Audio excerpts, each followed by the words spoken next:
had to see in the comments? I hope I did, but no.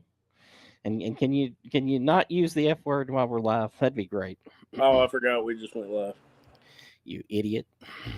Lord Well, of I'm trying mercy. to make it come back up. It's probably going to screw everything up.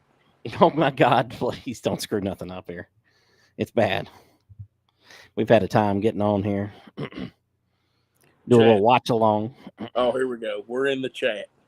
It's Thank going to take God. everybody forever. They're not expecting this. Oh, they're not expecting this, so it'll be good. We'll see who gets here first. We'll see who actually gives a crap Oh, about us. You know what I mean? he's praying. I can't hear it. Okay. I can't hardly hear it either. I had to turn it down so my Well, I iPad. just muted it. I muted it so it would be better. Oh my! We got Uh-oh. we got this idiot here already. So, and nothing scarier than scary Terry there. Gary Terry. All right, do a little watch along here tonight. Says as Yeah, they chat I about better put that in the captions here so people actually know what we're doing here. and that's what I was just saying. I just read the thing and it says as we talk live about racing. Oh, Oh my God! take notes, Terry. This is how you do the national anthem.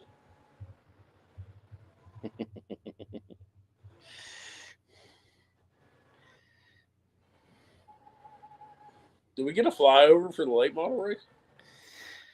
I don't know, man. I don't know. I want a B2 bomber. No, you just get the campground. So Somebody's gonna fly one of those shitty remote control planes overhead. I mean, that would be cool. Just have a drone fly over. That would be good. Is there anybody around here that does drone shows? I don't know. I'd love to find somebody who does. I'd like to have them do it for the 10K. I guarantee there's somebody in Charlotte you could probably get to come up. Probably. Belt it, girl. Got John Co on here, and Emily. She doesn't even know what day it is. So It's Tuesday. I guess we've confused her. I'm not sure. So we're doing a little watch along with the old Valley Star Credit Union 300 here. I have to put that back Instead up. of the Manning cast, it's the Pit Chatter cast. Yeah, it's The Pit the Cast. two dumbasses, one microphone cast. That's what this is. I mean, we did have 10 viewers a second ago. Now we're down to 7. Some people tuned in and went, "What the hell is these two idiots doing?" We probably won't have a great viewer count for this one, but it's all right. Yeah, no, probably not.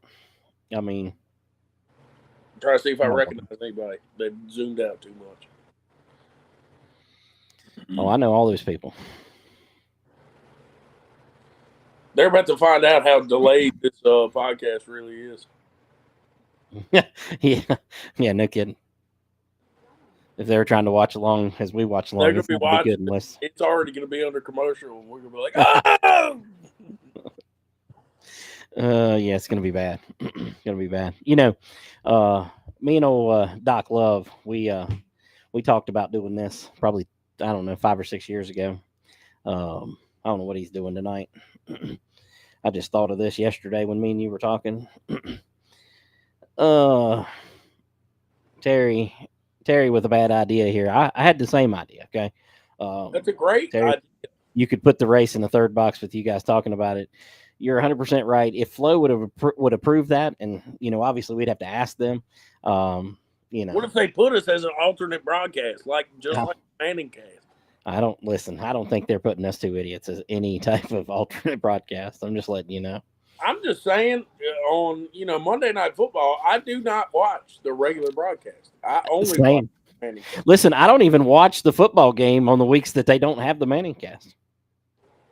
So my only problem is I think they should make them a little bit smaller. I don't like that they take up such a huge portion of the screen. Well, we would have to take up a huge portion of the screen. So I'm going to have to mute the mic at various points. I apologize. I have the vid. or what I'm assuming. Oh my God! And I'm going to have to be blowing snot rockets and Just coughing. don't breathe. Don't breathe through the microphone. Okay, that's all I can tell you. So. Listen, I'm gonna take a phone call real quick. I'm gonna mute you. Okay, you talk to yourself here real quick. Everybody stare at him. Never mind, I missed it. Oh, who was it? So, a racetrack owner. Uh-oh. Already? So, I got multiples of those that I talk to on a regular basis. Actually, I've already talked to 3 today. So, it said press M to unmute. I don't have a keyboard. What is it talking about? All right, Jaden in here with something good. He wants to know who our picks are. I don't even know who's in the damn race. So, I mean, I probably should start there. I like Carson Lofton. Yeah. Obviously, if I had to pick one, I want Looney to win. Although I did see what's his name, Pemberton. Yeah, Pemberton Landon. Fellow fat guy. So I'm cheering for him. I'd heard his name before. I've never seen him until they were doing introductions. He's got some chubby cheeks. Here. Listen, next track owner. Already. Hold on, we'll answer him. Hey, you're on this live, so don't say anything stupid. He don't even want to talk to me. He's not gonna say nothing at all. Hey, I'm on this live. Don't say anything stupid. Don't you worry about me saying anything stupid, buddy, because I'm not going to bring up the idiot in heat race number 4 at all. Oh, my God. Here we go. Hey, listen, let me bring you on as a guest here in a minute, okay? I don't know how to do that. I will send you instructions, detailed ones. All right. Will I use my phone? Yes, you'll use your phone and your browser. Yep. Will I be on video? Yes, you will be on video. Tell them to copy and paste it. Yep. Email. All right. Okay. Yeah, I'm gonna send you a text here in just a second. Yep. Oh Lord. Listen, Lee Pulliam is a strong candidate for winning this race. Just I know you didn't really watch races when he was dominant, because he's been off, doing the rental thing for the last couple of years. But I mean, that's an absolute badass right there. So. Trevor Ward, obviously a good pick. That Tristan McKee, man. I mean, he wins every single race that I watch. He wins. That must be pro races because he don't win no late model races much. So I've seen him win like 2 or 3 times. It feels like. Yeah, Jared Fryer's a good pick. I'm going through the list here. Hey, race 22 T-shirt, customer Riley Gentry. He's starting 8th. Landon Pendleton's in 7th. Fat guy. Man, shout out to Brandon Pierce. He's had a lot of bad luck over the years in these races, and he's got a 11th place start tonight, or a 11th place start. I'm trying to read these lineups on my race pass here. Speaking of bad luck, what the hell's going on? We ain't got no Kyle. We ain't got no Peyton Sellers. Yeah. I don't know, man. I read on Facebook that Kyle Dudley sucks. That's all I know. I read that on Facebook. So. Yeah. I'm not really sure. The last place guy in the last place division. Terry Radford's picking Landon Huffman. Look, he's really turned a corner. He's a kiss ass is what he is. That's all he is. Okay. That might have been a sarcastic. Yeah. Jaden's taking Lee Pulliam and Trevor Ward. I mean, way to pick 2 of the top 3 starters there, Jaden. Misty Meadows said, "Is it Tuesday? My days must be mixed up." No, it's Saturday. We're getting ready to go racing at the Valley Star Credit Union. I can't hear what they're saying, so I'm gonna have to turn some volume on here somewhere. Travis Covey. Y'all hear it on here, so from TC Construction. He's picking Trevor Ward to win this one. So good pick there, Travis. Did I see Silvestri with a suit that had TC Construction on it? Oh yeah. Travis. I tell you what, Travis, good dude. He's helped out a lot of people. He sponsored us over there at this year. He helps out David Duncan. He's sponsored Silvestri. He's on about every modified that we have in our field, just about with minus 2 or 3. So I mean, he's out there helping a lot of people. Look, Terry Radford said like that he seriously thinks he'll win. What? They just turned the lights on at like the last damn minute. Jesus, I gotta save $1. Okay, quit. All right, listen, Jaden chiming in. He said, "Didn't his mom or someone babysit me at the races years ago?" Yes. Lee Pulliam's mom, Deborah Pulliam. She babysat Jaden in the stands at Motor Mile, I believe. Maybe that was when they didn't allow kids in the pits. At there, I'm not 100% I like sure. that. That's a good rule. We should bring that back. Expand on that, would you? I don't like that. I don't mean like kids like 12-year-olds that are drivers or helping out with their dad. I mean like 4-year-olds. They don't belong in the pits. I kind of want to agree with you, but at the same time, if I'm a parent and I'm coming to a race, I don't want to have to sit my kid in the stands, and I need to be in the pits. So there's a balance there to be had. So it freaks me out, especially when that one dude, I don't remember his name, but the one in the IndyCar that was beefing with Wes, and he lost his shit and about killed 8 people coming down pit road. That was drastically over dramatized there. Nothing actually happened there. Nothing actually freaks me out because while he was coming down pit road, there's like 4 kids right there. I do agree with you. Lou Moore checking in. He's picking Mike Looney. Lucifer. Gary Smith says we should watch the damn race. I mean, we are. I mean, you think they'll kick us off here if I put it on the screen with us? For sure, definitely. Well, let's find out. Who cares? I'll put it up and take it down, and we'll see what happens there. I got to get logged in over here. So, is it going to let you? I know Flo's pretty smart. I don't know. We'll find out if it's going to let me or not. But the last week I was watching a race, and I accidentally screenshotted on my phone trying to turn the volume up. And when I went and looked at my photos, the screenshot was black. It didn't even show the screen. Mm-hmm. So they done figured out some cool stuff. Yeah, I know NFL. I don't know. If you try to AirPlay to a TV, it just shows a black screen. It's free on Tubi. Yeah, Josh, it is free on my Tubi. brother said he's watching it on Roku. Yeah, it's free on Tubi. Yeah. He said on like Roku TV or whatever they're. Yeah, probably. Thinking. They got a bunch. All of them that's got the NASCAR channel. It'll be free on. I don't even know how to use this. I don't even know how to use their website here. Hold on. So you're telling me last year I paid like $40 for a 1-month subscription just to watch this race, and I could have watched it for free? I mean, that sounds about right. Sweet. Cool. Good to know. Trying to see if I can get the live video to pull up here. It's about on my computer, which I have not been able to yet. Okay. Y'all know it ain't Tuesday. It's the weekend, baby.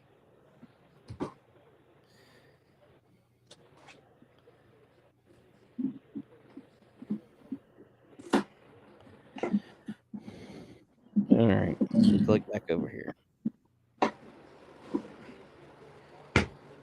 Y'all wish y'all had a mini fridge in your room. I got one in my office here, so. But is it in your room? Oh, I should probably get it out of the camera. Well, yes. I mean, for today, it's in my office, so yes, it is. All right, here we go. Let's see if it's a let. I knew of Jay Crum. And I knew of the incident. All right, hold on. Hold on a second. Let me see if I can add this here. I'm not too good at this. I've never done this before, so.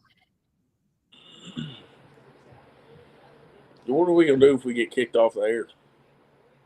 Who cares? Who cares? I mean, I got to figure out how to do it first before it matters. So.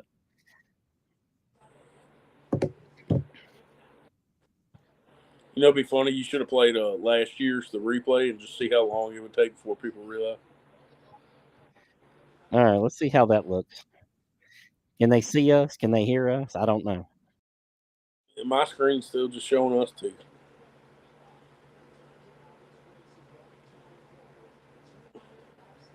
Hold on, I'm gonna look and see what it looks like. Your internet's getting real laggy. 25-lap sprint to the finish, which has provided memories. In fact, that lap time has been adjusted over the course of the last few years. We're getting banned, 25 laps at the end of stage number 3. Caution laps will count all the way up to the end. But the big difference between this race and the qualifying races, unlimited attempts at a green-white checker finish. And you have seen that come into play. So. All right, that's probably better. Wonder if I can. No, so. You're friends with a lot of high-powered people in the industry. I don't give a damn. What are they gonna do? What are they gonna do? Sue me? Podcast. I mean, and the stream is very laggy.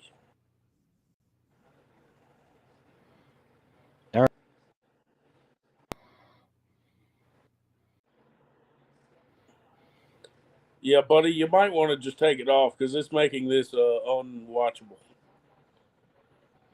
All right. You're freezing up horrible. The stream don't even work. Sorry, no piracy today, folks. Oh, man. You're going to go to federal prison. This is a joke on the federal. We don't care. Who cares? Freaking prison. John Coe is picking Connor Hall. Here we go, baby.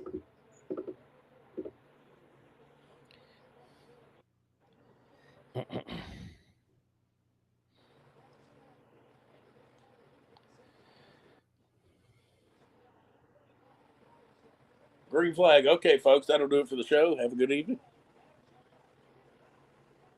Oh, my goodness. Right.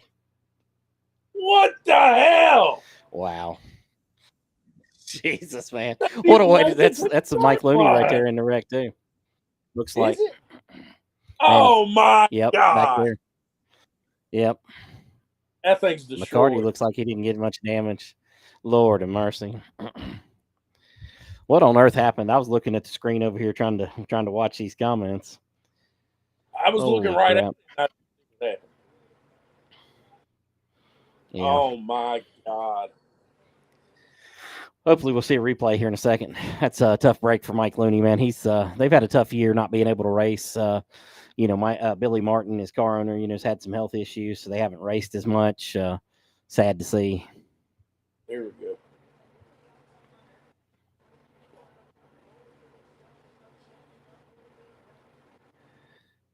Somebody missed the shift or they stacked up or something. Oh, yeah, they just stacked up. Oh, and Looney just drove in there.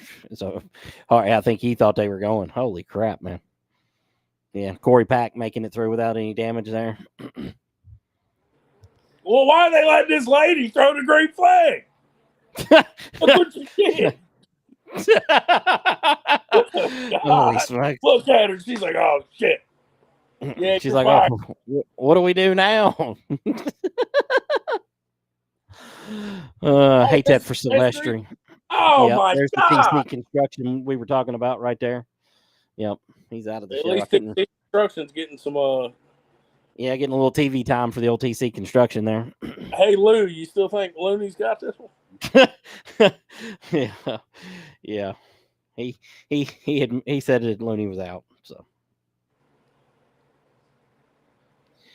my wife earlier told me that because the heat races were manageable, and this used to be the case all the time. If the heat races are fairly manageable, not very chaotic, the feature was crazy, and Kim just said, told you what the feature was going to look like. So, you know, Yeah, she also told me didn't that she think wasn't about watching that. us idiots. So The heat races were pretty. they were very tame. All except for the fourth one, I believe, with Mason When's he Diaz. coming on? We'll get him on here in a minute. Lou, we'll Jesus. give you one chance to pick somebody new. Uh-oh, they're fixing it. He ain't done yet. Yeah, Lou, let's get you another pick on here. You're going to need one. Dude, if I barely got the race like all year, and this is my one I came out and that happens on first lap, I see it. I'm just ignoring. Lou had a little message for you here. I'm ignoring it. I see it.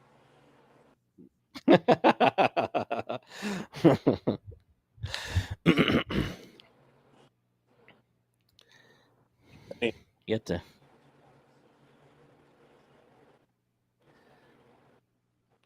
putting in some work trying to fix this thing, but I don't know.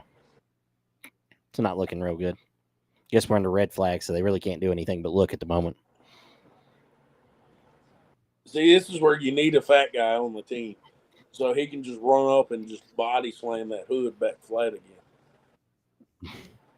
You know how you do that one time when you were videotaping? That's exactly what we need to happen. That's what they need. That's a very famous video right there. Okay, very famous. I don't know how I didn't see it until like a couple months ago. It had been so long. But yeah, Kim said that it looked like Borscht might have been the one to miss the shift. I don't know if anybody actually missed. I think they just kind of stacked up because they were coming to the green wrong right there. But maybe they did. Oh my God! Now we got to break more news to Lou. Lou is having a bad day, buddy. Lou is having a bad day. Look, Mr. Technical over here. He can see it from all the way. I had to get some light. Josh can see the control arm all the way from Callaway. That guy, he's been hanging around West Gibbons for way too long. Yeah, light's bright tonight. Where's my remote for this thing at? It's a bit bright. You know, 1 week. You know, 1 year. Some great TV right here. You know. Do what? I said this makes for some great TV right here. I'm turning my light down. Okay. I'm trying to keep talking. Got my remote turning it down. Keep talking. All right, go ahead. Go ahead. Talk, please. Talk. Yeah, what'd you talk, please? Forget it. No, I was going to say what we should do. We should rent out a movie theater 1 year and invite all of our redneck friends to the movie theater and watch this. Yeah, or like I'm thinking that would be frowned upon by Flo, NASCAR, you know, people of that nature. Who said they had to know? Well, I mean, you just told them for one. Two. Good luck figuring out whose account is watching it. Yeah.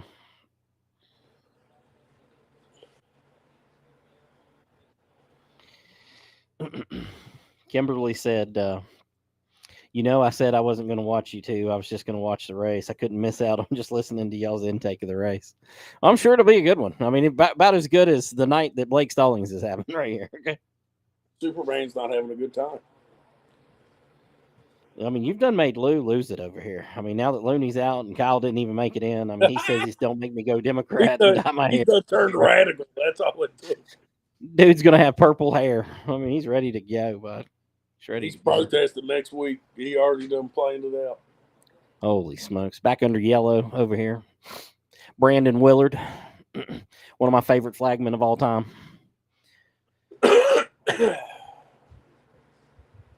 How can you tell by the back of the head? I just know who's flagging, which I mean I could tell anyways. Just his body, just his stance, I could tell. I've been watching him flag in the grandstand since he was like, you know, knee high to a grasshopper. I don't know what that means. You know who I really like is that short guy. That short guy, Jay. I'm sure he doesn't appreciate me. No, he does. I know he's done like some Smart Tour stuff. I think he does Cars Tour stuff. I don't know.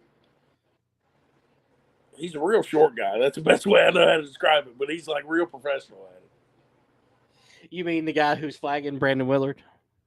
Is that the guy? That's the guy. All right, well, this angle makes him look tall. Jesus Christ. Holy smokes. The camera's doing good for him. Jaden, he thought you was talking about the preacher, Joe Lewis, when you said short guy. Holy smokes. Oh, my God. And Lou has picked another one. He's taking Tony McGuire. He said that was his boy back in the day. So, Lou's just full of bad picks today. Dude, that dude ain't got one good pick yet. He's having a bad night, for sure. Not as bad as these guys that just tore up all this equipment here, but well, he's sticking a jack in there. I mean, that's one way to do it. I've never seen that. Hey, check that out. That's good stuff right there, buddy.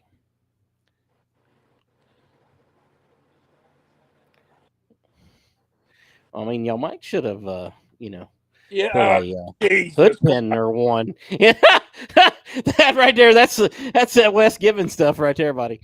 Look, oh my God. I was about to say, but I didn't want to look dumb. That dude was telling him to go, and he was clearly not ready yet. He was clearly not ready. I'm like, can you put one hood pin in? Maybe it'll hold. I'm not really sure here. Oh my God. That was a professional pit crew right there, buddy.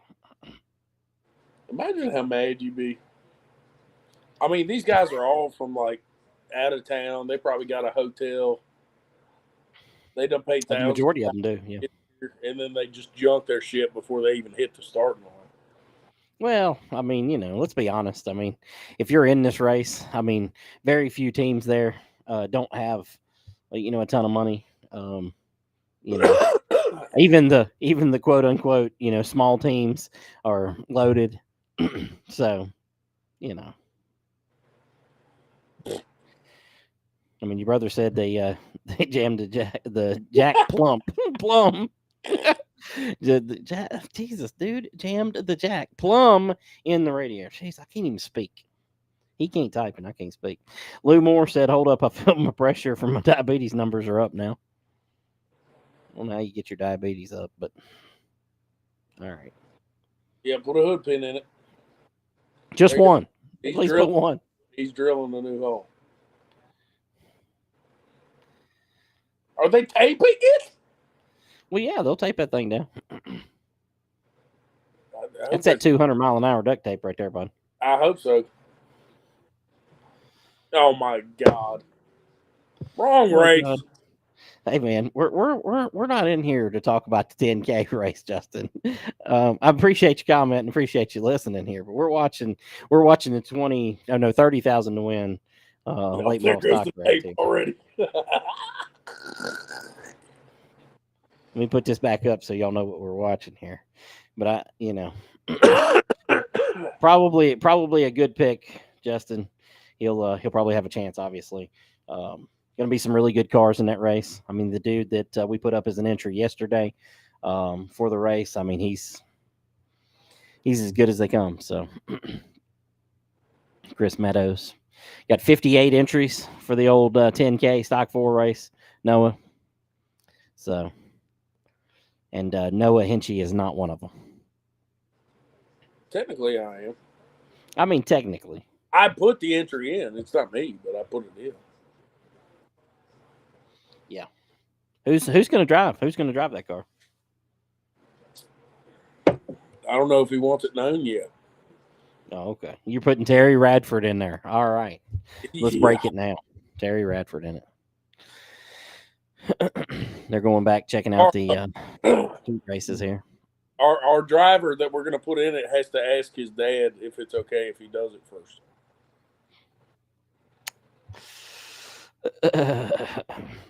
Or he might not even tell his dad. He might just go out there and do it. Might just show it. Put him under an alias. Yeah. I mean, that's the thing to do. Let me send Diaz a thing here. TS. Hey, make sure you tell him he does it on the browser. Don't do it in the email thing because that's where it messes up. I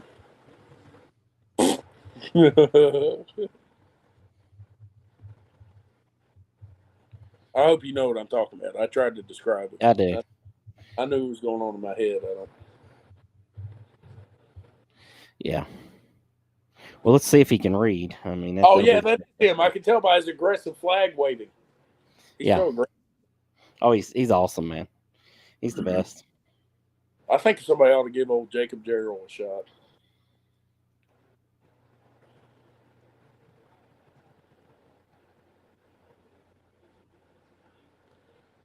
Look at that. I hope Misty's still on here. You see the triangle? Oh God! Don't try to get her to do something. A damn triangle on the track.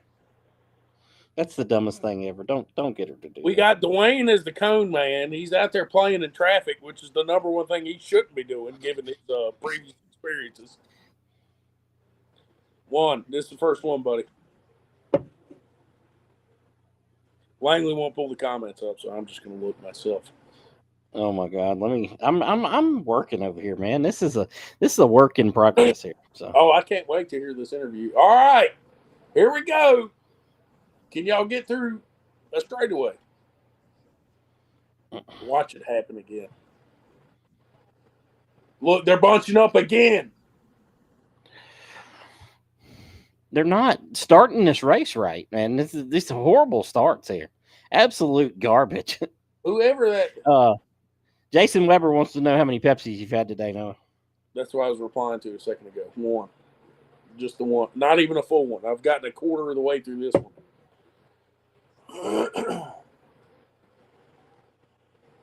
Now, they do like the halftime break at 100, right? Yeah, I think so.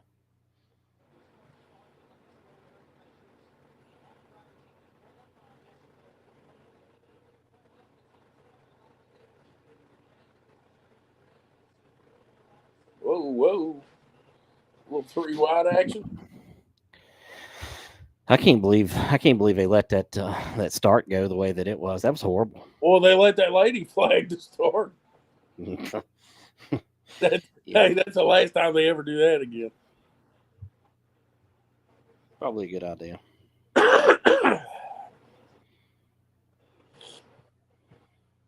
Damn, he chased him down already. Y'all boys know there's 189 to go, right?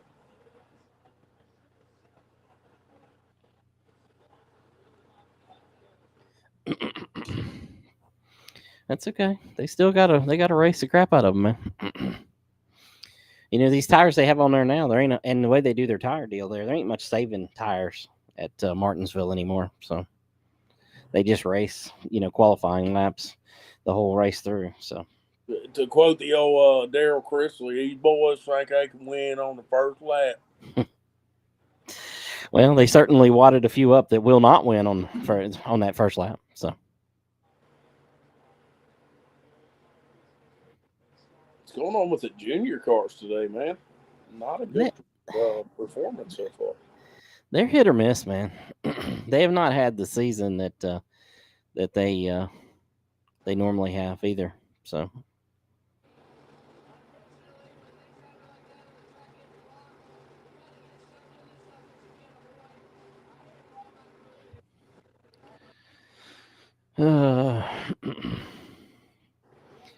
Kim thinks she's like race director extraordinaire. She said I would be on Race Fever telling them boys, you know how to start a race. Well, that wasn't it. They definitely did not know how to start a race right there.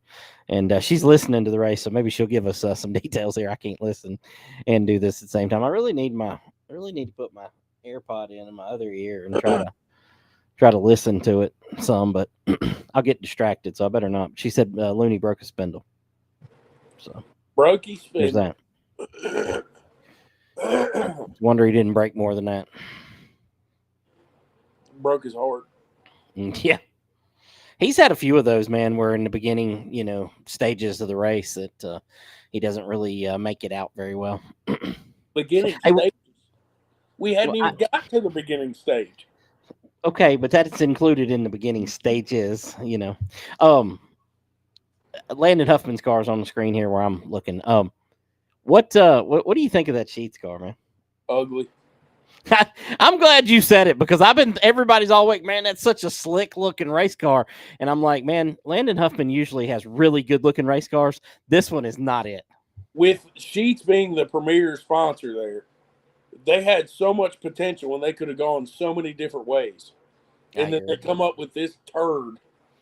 I don't know what that crap is, man. Baby blue, I don't even know where they're getting the baby blue from. Kudos to him for, getting that sponsorship. And, I'm glad Sheets is on board and their sponsor, but let's find another paint scheme for the next one or another wrap scheme. There's so many different cool things you can do with Sheets. Oh, yeah, for sure. And that is not one of them. No, it's terrible. But I'm glad he has some color on it. I'm really tired of seeing like the either plain black or plain white cars. I know, but you say that, but man, look at Connor Jones' car. I mean, it's not going to look like that when the race is over with, likely with him driving. But dude, that 44 is badass. Oh, Lou, dude, that's so. Me and Jaden were talking about that earlier. And speaking of Lee, Lou Moore says he's going with old Lee now. So, Lee Pulliam's car. That's a throwback to his car when he. I don't know if when he last won it or the first time he won it. There, but that's a badass car for sure. It is. And 16's a good looking car too. It's not a extravagant. It's not like it took them days. It's just a simple but really cool looking paint scheme. Dylan Maxwell wants to know what's going on. He's watching blind. This is a terrible group of people for you to be watching blind.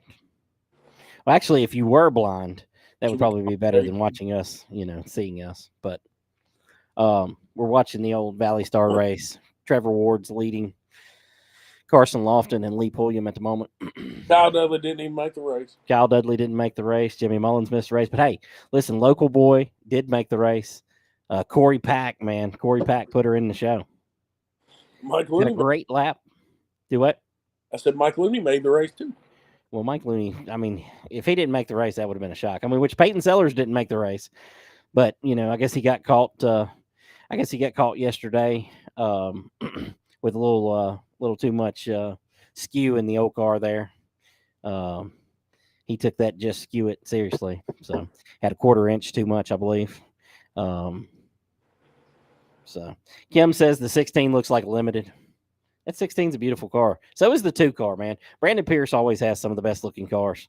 I mean, usually before the race. He has some bad luck in most of the races, but his car looks really good right now. The old 88 car looks good, man. I like a little plainer. As I've gotten older, I like a little plainer paint scheme than I do. Like that 98, it's okay, but the white ain't doing it for me. But the 88, that orange, just the little orange stripe makes a huge difference. It does. It does. He's getting ready to put a little bit of that orange on the black car there. So, oh hell. Let's see. Let's go. Let's add Mr. Michael Diaz to the show here. Well, he's got a broken neck, so he probably is in bed. I'm not in bed. I'm not in bed. I'm in my recliner, which is well, check that. It is my bed for the last 6 weeks. But I did take off my neck brace and I got it propped up with a little blanket here, And yeah. So, and I also have and so like to make things like compound them besides this race that we're watching here. Holy cow. I have COVID too. So, we're triple threatening it right now. Yeah, we're triple threatening it. You got it too? Yeah. He thinks there so. You go. I don't care. I'm still drinking some brewskis. There you go. Listen, so just so people know that who don't know you, it's Michael Diaz, owner of Southern National Motorsports Park. Probably the biggest dick I ever worked for. Best track on iRacing. Great guy. That's what I'm talking about. That's what I'm talking about. And I'm sorry, and I'm not going to say you were the worst employee that I ever had, because you didn't really work. So in order to be an employee, you'd have to work. So so I did thoroughly enjoy having Kim come and openly admit it. And I do have it saved and recorded several times where you said you did learn a lot from me. So I mean, that's I don't remember any of that. What'd you say? I said, he's been telling me you learned everything you know from him. You know, I will admit that some things that Langley and I have collaborated on, we have taught each other some things. Like I have taught him that ticket prices can be ticket prices no matter what. And it just, if fans are coming to the racetrack, they're coming to the racetrack. That's just it in the bottom line. So I agree. I set you up for a joke, and you I know. I did not take advantage of that, but I'm gonna let just that one time right now. That's it, man. And from now on, I will 100% hook, line, and sinker. I will roll with the flow, and I will make fun of Langley as much as I can from here on out. Appreciate that. Hey, no worries, dude. Tell him about that bounty you gave me one time. Oh my God! Shut up. I switched the screen up. He got all tore up over here. Listen, while we're under caution here, those heat races, man, they were good, weren't they? Oh, I mean, I couldn't have asked for anything better. I just like to be involved with the one idiot that was actually out there at Martinsville. So I mean, it's all good. Apparently, Mason was in the trailer, and I guess his dad, Blaine's dad, I guess went in there and said, "Hey, your dad's talking crap on Facebook or something like that." And Mason was like, "My dad on Facebook? What?" And Mason didn't know anything about it, and he called my son an idiot, and Mason was like, "Okay, so it fit." And he's like, "What do you mean?" He's like, "Well, I mean, it is what it is, And you know what, man? I might retract that if when Blaine gave his little speech, just own it, right? You lost talent for 5 seconds and you took somebody out. Just claim it, right? But now it's like there's some oil somewhere and his wheels chattered. I mean, just claim it. You lost talent. You wrecked somebody, and then I'd have some respect, right? But yeah, zero, man. You know what I mean? And yes, before anybody else says it, because other people get on there, I've seen Mason do dumb shit too, but he's always claimed it. He's always said, "Yeah, I screwed up. It is what it is." So just claim it. That's all these guys got to do. You mess up, claim it. Just claim it, man. We all make mistakes. I know you don't, Langley, but no. Listen, I thought I did one time, but I didn't. Yeah, I know. Well, you did. You came to work for me. Great example. I mean, that is. There you go. Now the heat races, I honestly said, what did you think about that? I mean, I didn't think they were all that hateful. There wasn't much of anything. Yeah, there wasn't much of anything going on in the heat races. I thought it was pretty good. It's good to see they got everything in. You know what I mean? They didn't really, So they're Kim racing tonight. Kim said that Ronnie Bassett is done. So he probably should have been done a little earlier today, shouldn't he? I like Ronnie. I love some Buddy Scoops. I think Ronnie and his whole family's cool. Back in the day, his dad used to help me with Mason's bando, and just super, super great family. I just think it's kind of ironic that during Rob's pit walk on Flow, he said he just he's going to race somebody how he wants to be raced, and then he just drives right through. Through Stacy. And I get it. It's Martinsville, this, that, and the other. I did just kind of find it kind of funny, right? So, but it'll be all right. Yeah. Well, I mean, Dylan Newsom probably cut him too much slack, too. I texted Dylan, and I told him that he should have just checked up a little bit, and Bassett would have just rolled right over the front of his nose. But, I thought that was kind of, if you're going to race them, right? But he kept turning left on him. So it is what it is, man. I mean, it's racing. I'm sure I should probably be watching what I say and all that other good stuff because I want everybody to come run the classic, but it's just not. I failed that class in high school and middle school and elementary school, so it is what it is. Terry Radford said you're always keeping it real. Oh, Terry defriended me on Facebook, so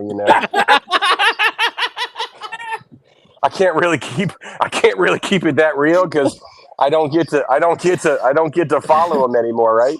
He got mad at me when I told him just to, just chill on the whole Dale Jr. thing. But, I guess he defriended me. But, I mean, I do keep it real. I just can't keep it real listening to him anymore because I don't see his posts. So he's over there with Noah, though, over there at the old Franklin County, though. And you guys are over there. Aren't you guys BFFs or what do we got? Yeah, something like that. There you go. You know, Come he on, though. told Expand me on that a little bit. in the buddy. tower one time. He'll never admit to it, but he said if he could get the Cars Tour and Dale Jr. to Franklin County, he would do whatever it takes, even if that meant certain things. You know, a little bit of lip service. He said he would do it. Now he won't ever admit that, but he did say that. Right. You know, I guess. I mean, you know, Terry's good at what he does. You know, I'm the one that stuck a microphone in his hand, I guess, for the first time at the Classic several years back. There's too much dead silence going on, and I needed someone to run around and just kind of while we were underneath a rain delay, and he was pretty good at running his mouth, and he did a fine job, and he's still really good at it too. So I mean, and he does speak his mind, and there's nothing wrong with that. Sometimes you just got to just chill, though. You know what I There's mean? a little wrong with it. No, you know what, man? You know, I've been in counseling, you know, so I'm not as quite, you know, as Hold on. Who's your Robert counselor? Arch. Robert Arch has been my counselor for a while now, and huge junk. Oh my goodness, Chase I guess Burrow, I played. Doug Barnes Jr. Oh my goodness. Oh, Yeah, I'm shit. way delayed. I ain't even got to Oh, this we've got. yet. Oh, Oh, there we we've go. got Ryan Matthews, Ty Majeski. Oh my goodness. Oh my goodness, Chase Burrow. Oh, Connor Waddell. Connor was having a good. Oh, and Andrew was in it. Oh, Parker Eatman. Yep. Damn. Got a lot of them in there. You're stuck on them, man. Chill out. Jesus. You know what, man? Brandon Pierce. Mad props to him, man. I was glad to see that he qualified well. He just hasn't been as. Oh, Sheets. Oh, Sheets. Oh my goodness. Oh, Sheets. Are you up on the same thing? Because let's see what happened here. Listen, I ain't got to it yet. Oh, There we go. Sheets. Oh, Sheets. Why the sheets not? Well, that's probably why not. Oh, Sheet is right. Oh, Sheets. Oh, right into the back of Connor Hall. Ooh. Oh, Ryan Matthews. That sucks that we're not on the same page here. It's okay. We're a couple seconds behind. Yeah. Paul, You know what? So I will tell you something. I thought going red flag at the beginning of the race was kind of rough, right? We should have just stuck that on a caution, because then Mike Looney and all those guys, we didn't take a green. They could have been a little bit better prepared. You know what I'm saying? Then when you went caution, you buzzed off 8 or 9 laps under caution anyhow. What would have been the difference on the other ones? You know what I mean? Let those guys fix those cars, man. Yeah, I agree. Mason was telling me some other good stories too. I guess the guy, so he went back in, fixed the car, and then went back out, and then it was overheating really bad. So he pulled it in, and he was talking to one of the crew guys, and I guess it's mandatory here that if you pull your car in, you have to go to the infield medical care center. Mm-hmm. And so the guy walked over to him and said, "Hey, you have to go to the care center. You need to get to the buggy." And Mason was like, "Hey, just let me finish this conversation. I'll be right over." He's like, "No, you got to go now." So Mason went over to the buggy. And then the guy goes, "Well, where's your helmet and Hans?" He's like, "That wasn't part of your instructions. You told me to come over here to the buggy. You didn't let me finish my conversation, and you told me to come over here to the buggy. So that's what I did." He's like, "Well, you need your helmet and Hans." And he's like, "Okay, would you like for me to go get that?" And so he went and got the helmet and Hans. And then the guy, I guess, got stuck behind the wrecker or something. So he handed the helmet and Hans to the guy, and then started walking to the infield care center. And the guy started running after him, screaming at him that he wasn't allowed to walk to the infield care center. Yeah. So I guess that's a thing. Just being it's a NASCAR track, I guess. Yeah. Hey, before we get too much further here into Martinsville, tell people what happened to your neck there. So, just like me calling, and I don't have any problem with this. Just like me calling Blaine Harrison an idiot, I was an idiot almost 6 weeks ago. I got after the mud bog race, I got into Robert Arch's side by side, took it around the track, and when I was coming off the track, no, you probably done it. You guys probably hopping things and just buzz around and just spin the ass end of it around, and I did that in rear tire broke off the bead on the wheel, and it just flipped me. And I went over, I think, 2.5 times and fractured my neck in 3 spots and cut my eye right here. And, I was an advocate for just what not to do in a side-by-side. But with that being said, very blessed, man. I'm here. I'm on your show. I'm calling people idiots, and I'm very blessed, man. I could be in a wheelchair. I could not be here. I mean, so seriously, put your seatbelts on, wear a helmet. You know what I mean? It's just one of those things. But I'm very, very blessed. I got another week of wearing the brace, and hopefully I can get out of it. So, but That'll be good.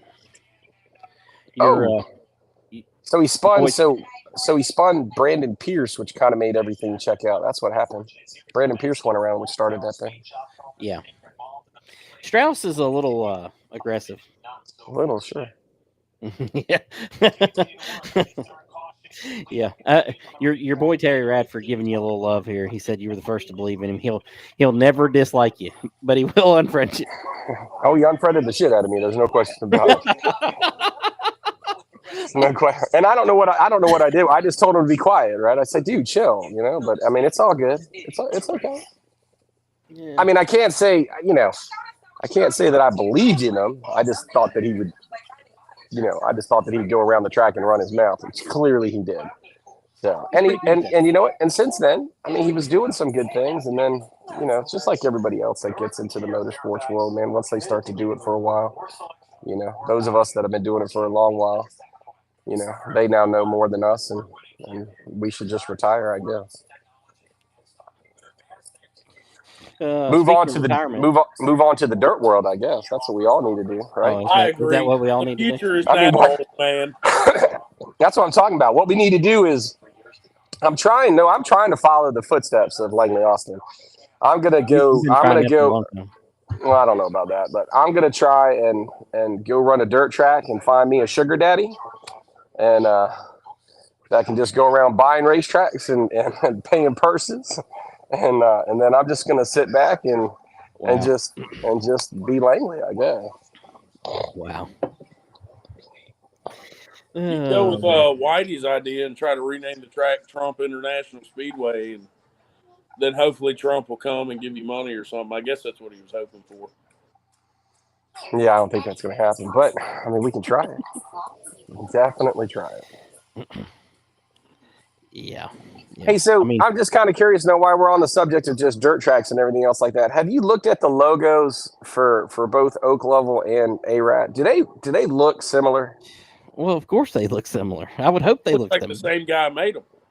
Okay, I just want to make sure, because when I said that the other day, I started catching a bunch of crap from Langley saying they do not look similar. They do not blah blah. They do look similar. They're intended to look similar. Everything that the dude does for you looks the same. So I mean, oh my god! But it all looks good though. Got to give you mad credit. It does. I got to give you mad credit. I taught you a long time ago that your branding is super important, and you're doing a great job at it. Is that what you taught me? 100%. 100%.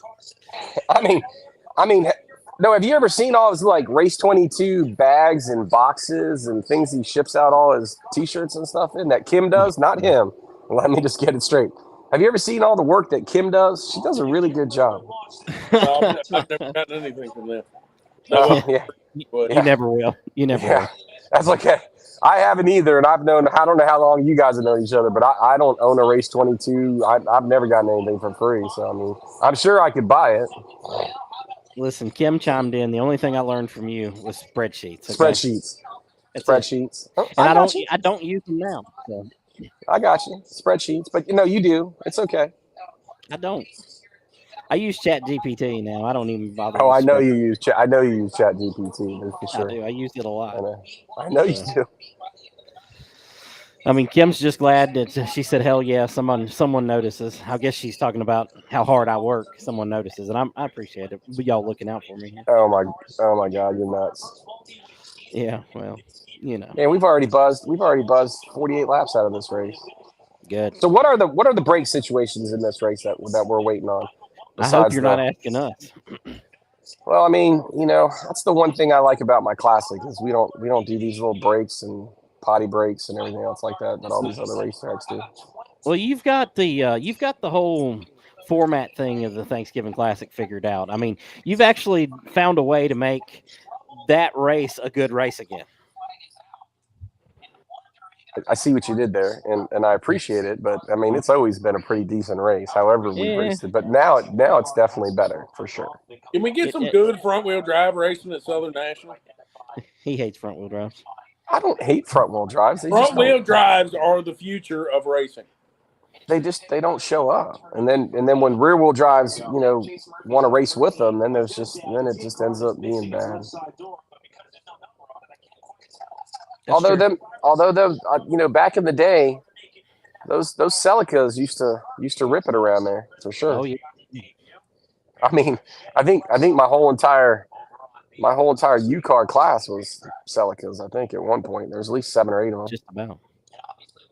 Just something with the gearing that car and the tires and everything. It just made that car the more dominant car. It took like 3 or 4 years for people to figure it out, and I think Travis Miller was the first one to figure it out. I think, and then Cavaliers. Yeah, and then PJ joined in, and then Ronnie Ray joined in, and then James Stroud. I used to have a really, really good U-Car class back in the day. It was 18 to 20 strong, just like anything. All the divisions, 18 to 20 used to get good, and then we as promoters or listen to racers, we change a rule, and then we screw it all up, and then we have to start all over again. That's exactly how that happens too. It is how it happens because you think that you can get more cars if you just add this one thing, because then these guys say they're going to come and then they don't come, and then you just screwed it all up. That's why I'm not changing anything in my Charger division. It's just it is what it is. You know what you could do is, if you had 2 guys that went back and forth winning, they were like the only 2 competitive guys. You can make a tailor-made rule just for the one guy to take away his speed, so then only one guy wins for the rest of the year. Langley tried that, and he had great success with it. Oh my God, this guy's an idiot, man. He's a freaking idiot. So I will tell you that there were several nights that Langley has called me at 12:30, 1 o'clock, asking me tech questions for that specific division to try and figure out what would you do.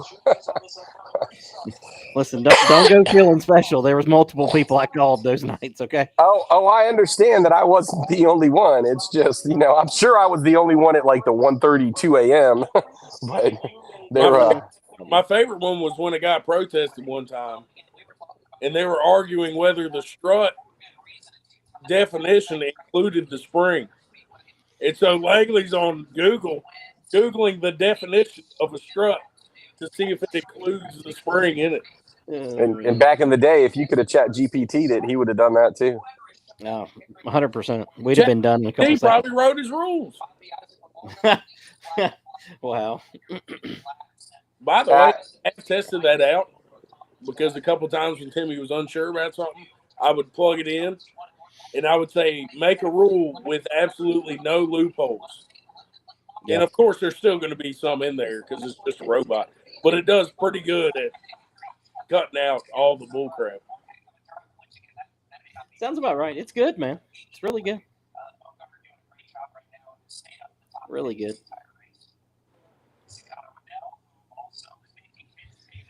Oh, man. All right.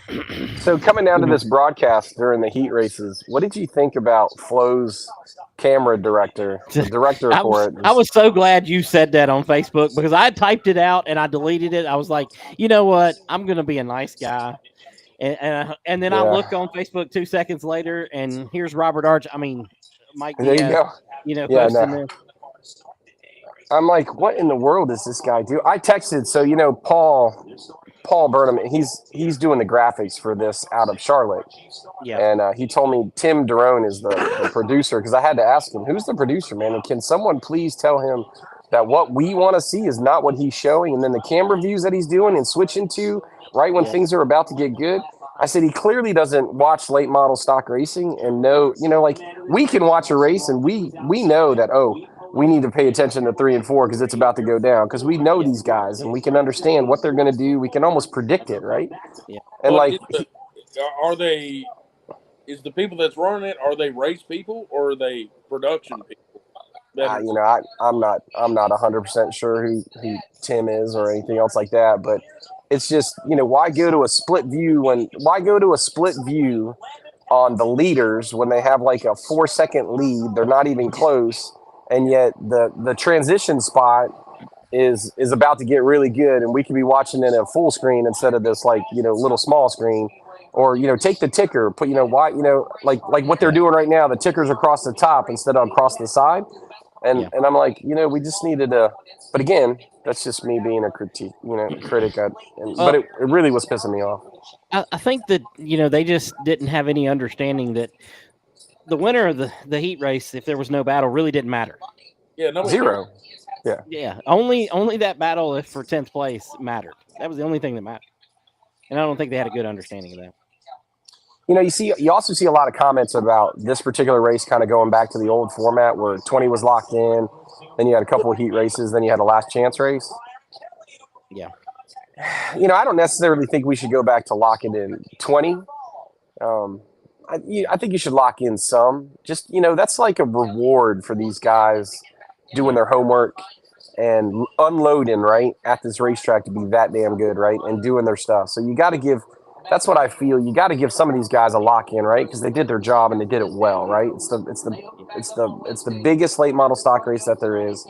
You know, give them a little that a boy, right? Pat them on the back, lock them in, right? And then let's go to some heat races and daggone it, man, bring back the last chance race, right? Because it just needs to be there, right? As much as I appreciate everybody having to race for their spot, man, I tell you what, when they locked in the top 22 and they only took, I believe, 5 from each heat race or whatever it was back then, 4 or 5, man, it was just so much better. It just was. It was just, I mean, it just, you know, so you know, break it in half. You know, lock in 10. You know what I mean? Lock in the front 5 rows and call it a day.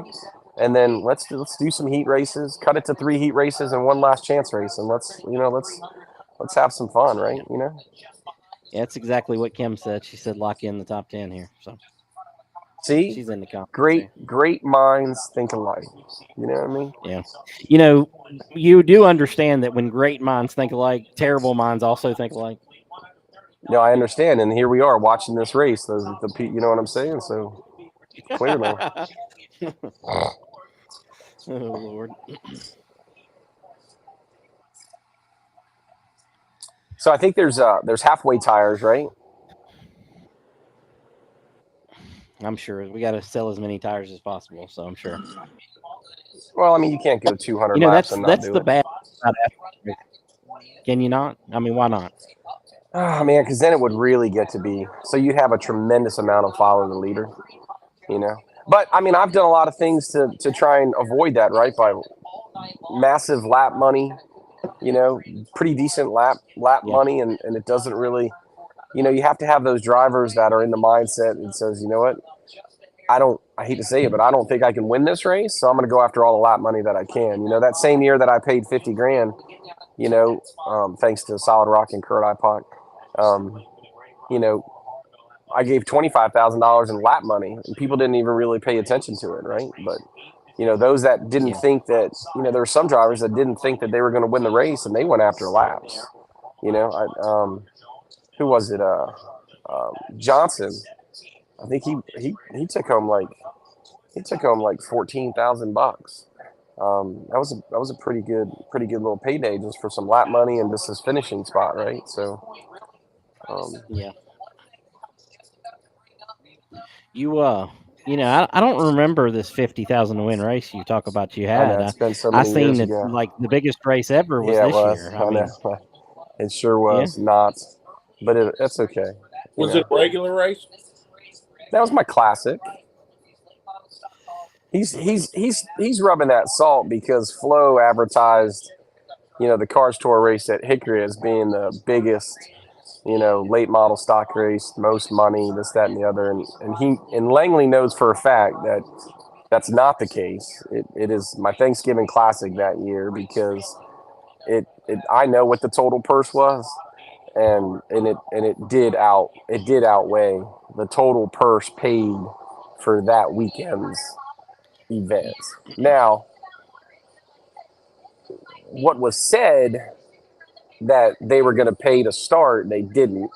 Apparently, I guess it was cut or something happened. I'm not sure what happened, but it'll come back. You know me. I'm dumb enough to do a $52,000 to win race or something like that. $55,000 to win race.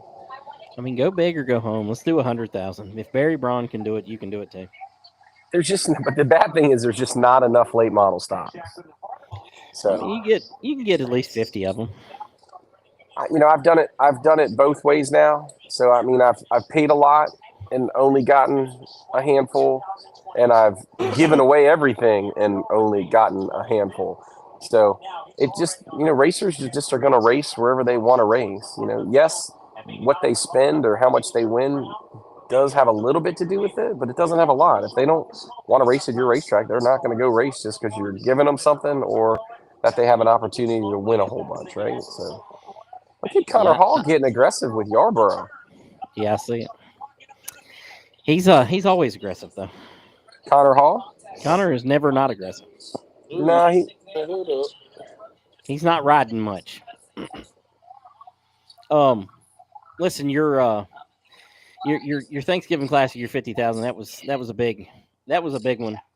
I ain't taking anything away from the one they did this year, but to me that was the one. So, I don't know. I guess we'll see in a minute. I think this is Oh, is it raining? It's raining. Shit. Yeah, it's for mist. Ooh. Now let's do a prediction. What are we going to do now? Well, we're not to halfway. We are not to halfway. There's no way that they would call this race at halfway. Phone says rain until 9. Wow. So if it goes for an hour, that's rough. Oh, that's gonna be huge. Do they keep them there? Do they redo a Cars Tour nightmare, or what do we do here? Oh, we'll do it late style. We gonna greet at 2 a.m. Sometimes there's, if you don't make the call well in advance, once you're in it, you just have to kind of, like, no matter what these guys are going to do, they've got to at least attempt to try to get this race in tonight. They have to. Yeah. And they're going to have to attempt to get it in multiple times, right? Until it just doesn't look like it's going to happen, right? They have enough equipment there that they should be able to get it in. The bad thing is that the fans that drove there, are they don't really have anywhere to go to watch the race after, if it's rain, you know what I mean? So that's just the bad thing. It's always the fans that show up to the racetrack when there's a rain delay that are the ones that get screwed. So.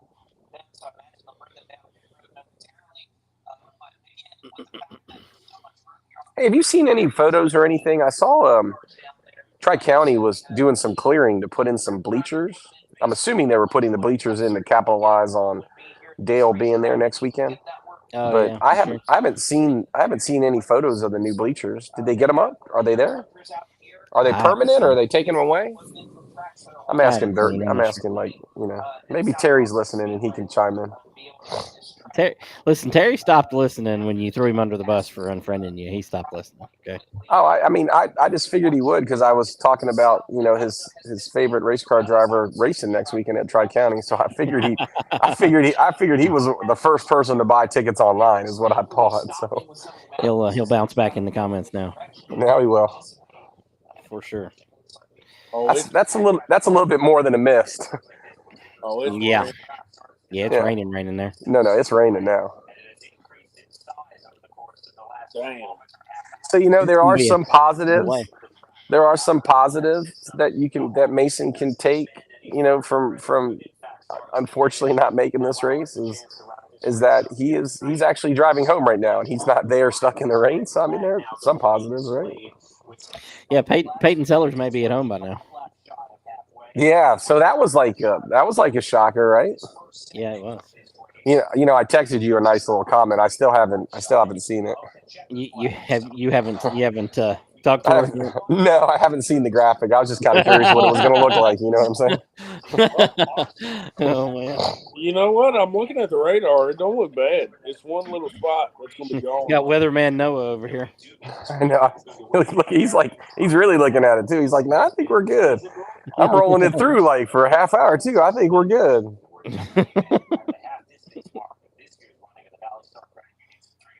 So now what the fans are going to have to do here is like, now they're going to have to listen to Blake and announce here for the next, and who knows? Then they're going to bring James Pike in, and yeah. Maybe they'll bring us on. I don't think they will. Then subscribership would reach an all-time high. You know, and then Flo might want to actually broadcast some of my events at Southern. You know what I'm saying? But you know, I don't think they do. No, they probably don't. It's not happening. Hey, speaking of your events at Southern National, I see you're wearing your Speed Week shirt there. There you go. Man, tell us about your Speed Weeks and what you got going on for next year.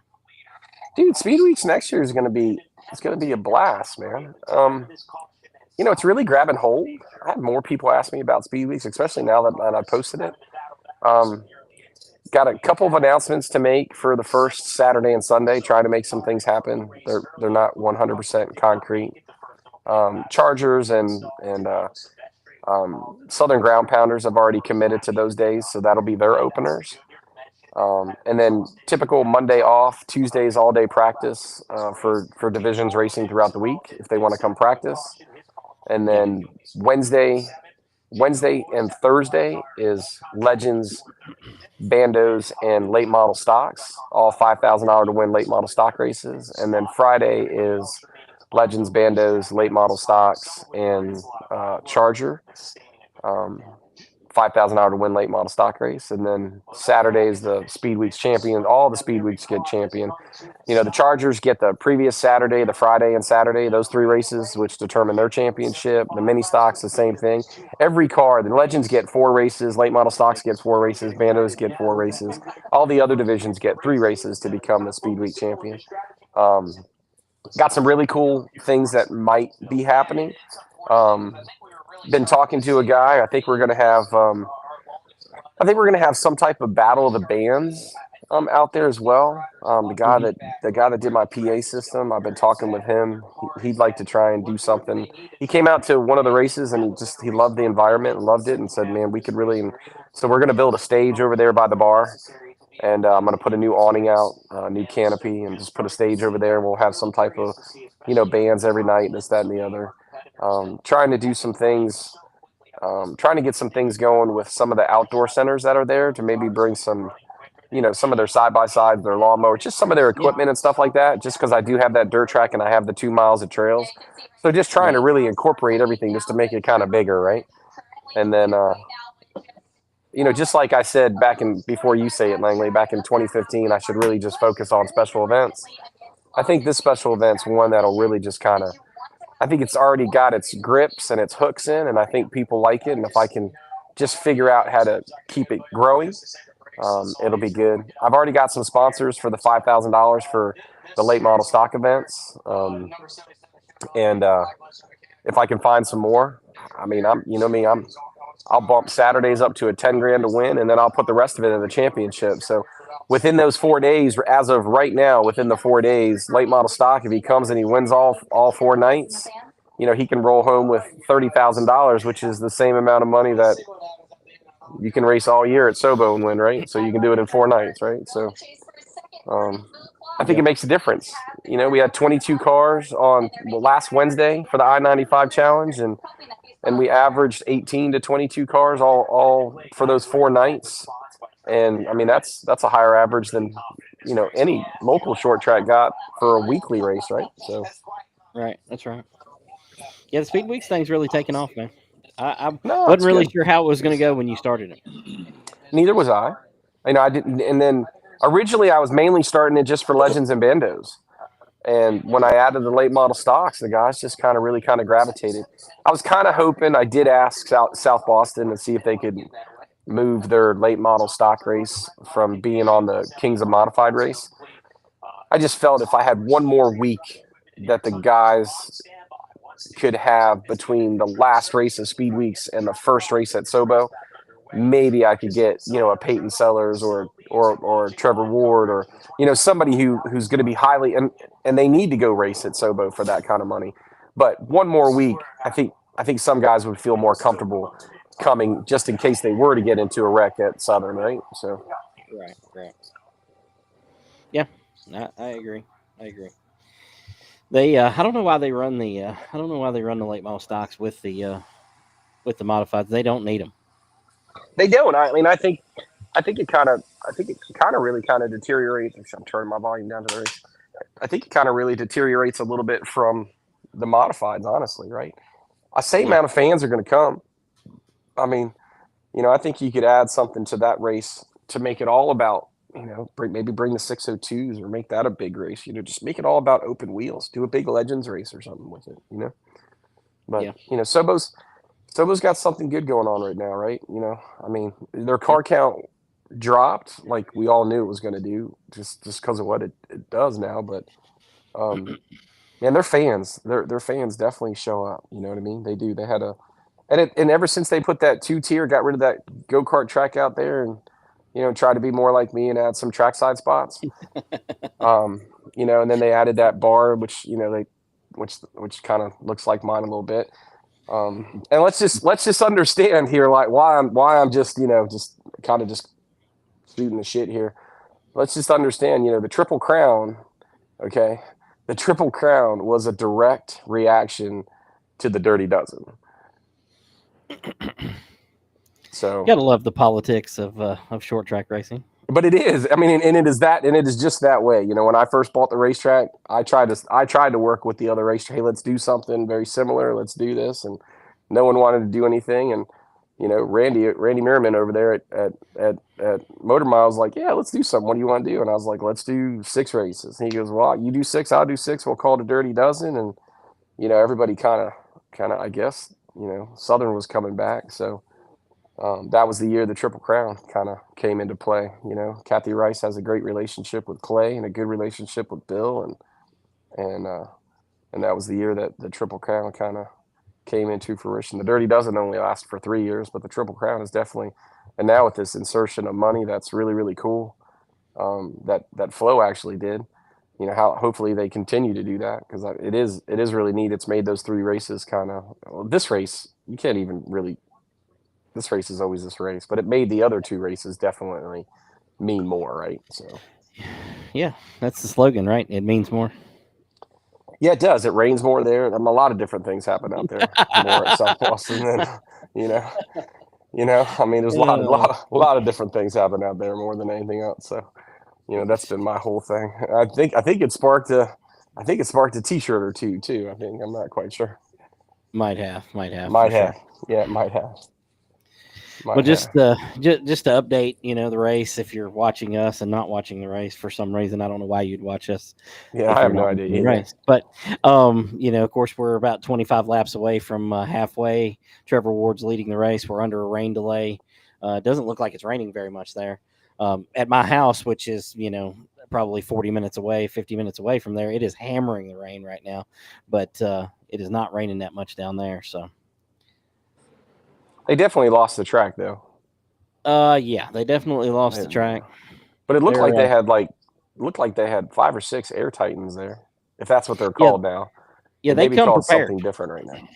Yeah, they came prepared for this one for sure. I didn't see Sobo's track drying system out there, but which is kind of weird that Jeff didn't bring it. But who knows? Yeah, it is kind of weird. That is kind of weird. Yeah. The running order right now, Trevor Ward's leading, Carson Lofton, Landon Pembleton, Lee Pulliam, Jared Fryer, Tristan McKee, Cody Kelly, Connor Hall, Sam Yarborough, and Michael Bumgardner. Of course, the beginning of the race, a little bit rough for some of these guys. Mike Looney taken out. Ryan Matthews got taken out in another crash. Landon Huffman, Jacob Borst, Tate Fogelman, Ronnie Bassett Jr. is out of the race. Daniel Silvestri was eliminated in that first crash. Blake Stallings was eliminated in the first crash. So a lot of attrition early in this one.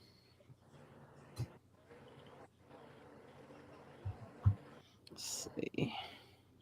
For the most part, though, it's been an okay race. Kind of how you figured it. Once it got going, it kind of lined out, and just like it was that one big wreck was unfortunate, and of course the wreck at the start. They never really came back to say who missed the shift or stacked it up on the outside lane at the very beginning, though, did they? Yeah, I don't think anybody missed the shift. I think they were just so all spread out right there as they went to come back green. It was just all jumbled up. And when Mike Looney saw them going, he just took off and he just piled into the back of whoever was in front of him there at that point. Hey, question non-related to this race. Jason Weber chiming in. I believe he's from up around the Dominion area. He's a big race fan. He wants to know, what about a Triple Crown with the Legends? I think you can do a Triple Crown. There can be. We're working on a big Legends race for next year, similar to my 25K, but different formats. The format that I kind of want to do is I think with the Legends, when you do a big race like that, I learned a lesson. You can throw money at them, and yes, we had the best of the best Legend drivers, hands down. I mean, it was a great race, lots of talent. But some drivers know that they just can't win. So why bother, right? So I think if I had larger races, maybe 5,000 hour to win division races, I won't do that Charger division that they do during the summer shootout, because we can only break these things up to give participation trophies out so many times. Right. You definitely can have a semi-pro Young Lions race, and you can have a pro race and a master race. And then make those big races, and then take maybe your top 5 or top 4 at each of those. You can even do a semi-pro, a Young Lion, a pro and a Masters. Take the top 4 out of those, that gets you 16. Then you can do a last chance race of everybody, all of the divisions in a last chance race, to get to your final field for the bigger purse. So that way everybody leaves a champion of the weekend, and then you have to make it to the big show, right? Because that's just kind of like how I like to see racing. Is you always want to try, just like this Martinsville race, you always want to try and make the big show, right? You always want to try and make that one race that you don't think you can make, right? Right. But yet, I think with the Legend guys, I think if you were to break it out like that, I think we would get more per division to actually come and race, and go after their division title. And then they get an opportunity to go after the bigger title, the bigger purse money. Yep. And I think if I would have done that one time, I think the way that we did the tires was great. So we are going to do something like that. There's supposedly a new tour. I guess Brad's trying to do some new tour or something like that. I don't think that's a solution to anything. If not, it might be a little bit worse. I don't know. It just depends upon how that kind of plays out, as long as you can stay off of people as much as you can. But there's a tremendous amount of racing that takes place right now, and that's part of the problem, is there's too much racing, of why car counts are diminished and everything else like that.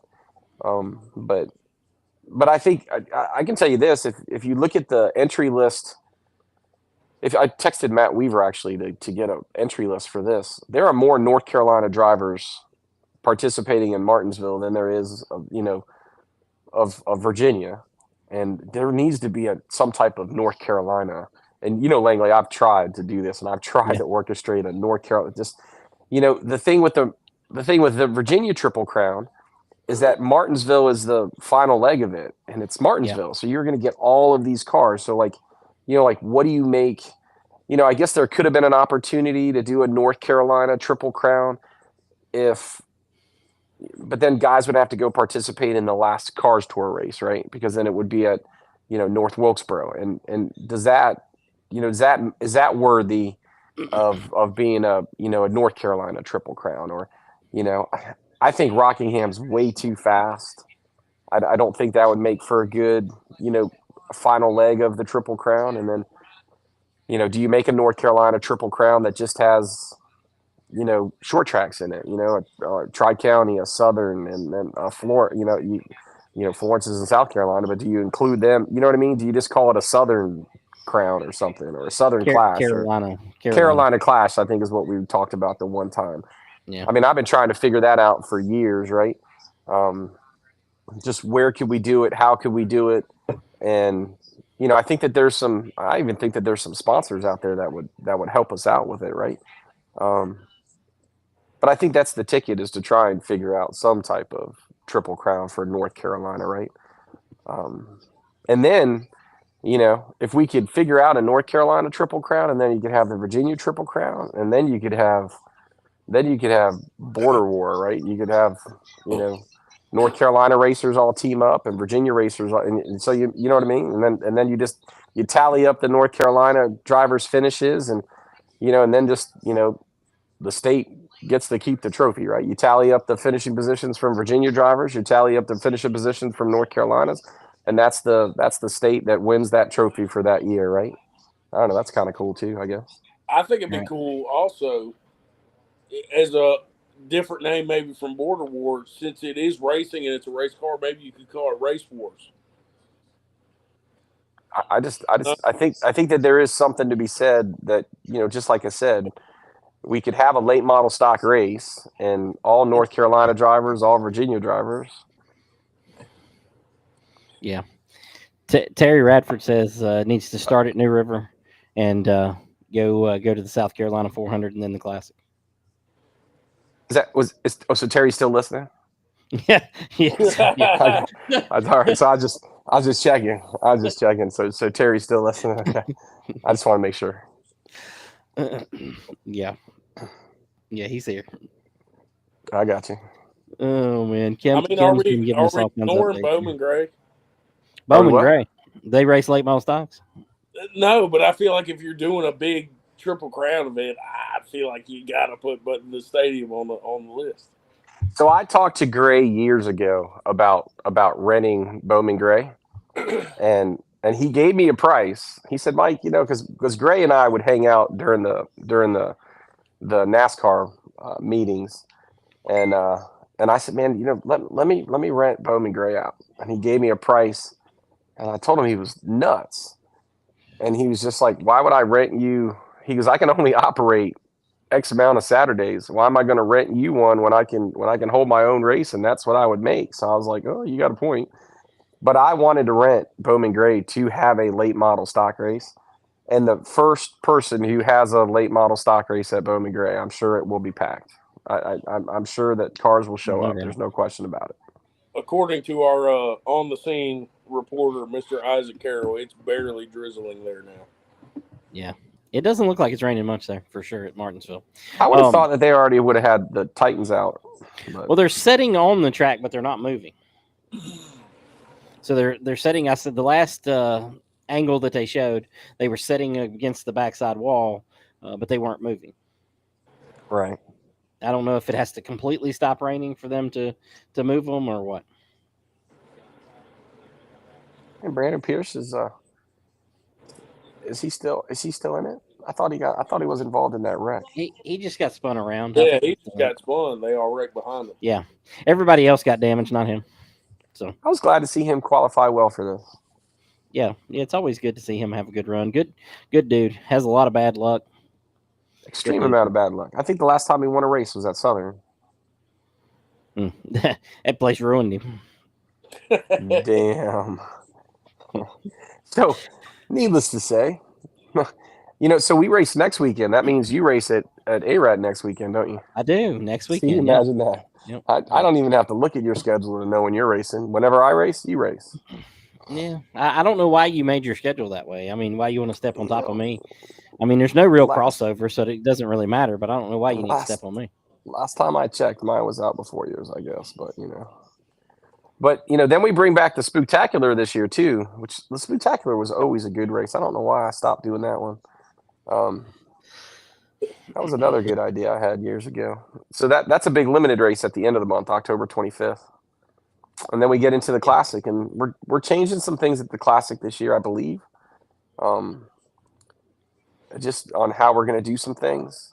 Haven't finalized it yet, but that'll be out here soon, along with we get a tremendous amount of inquiries every day. Trackside spots will be on sale here in the next week or so. Camping spots are going to be on sale in the next week or so.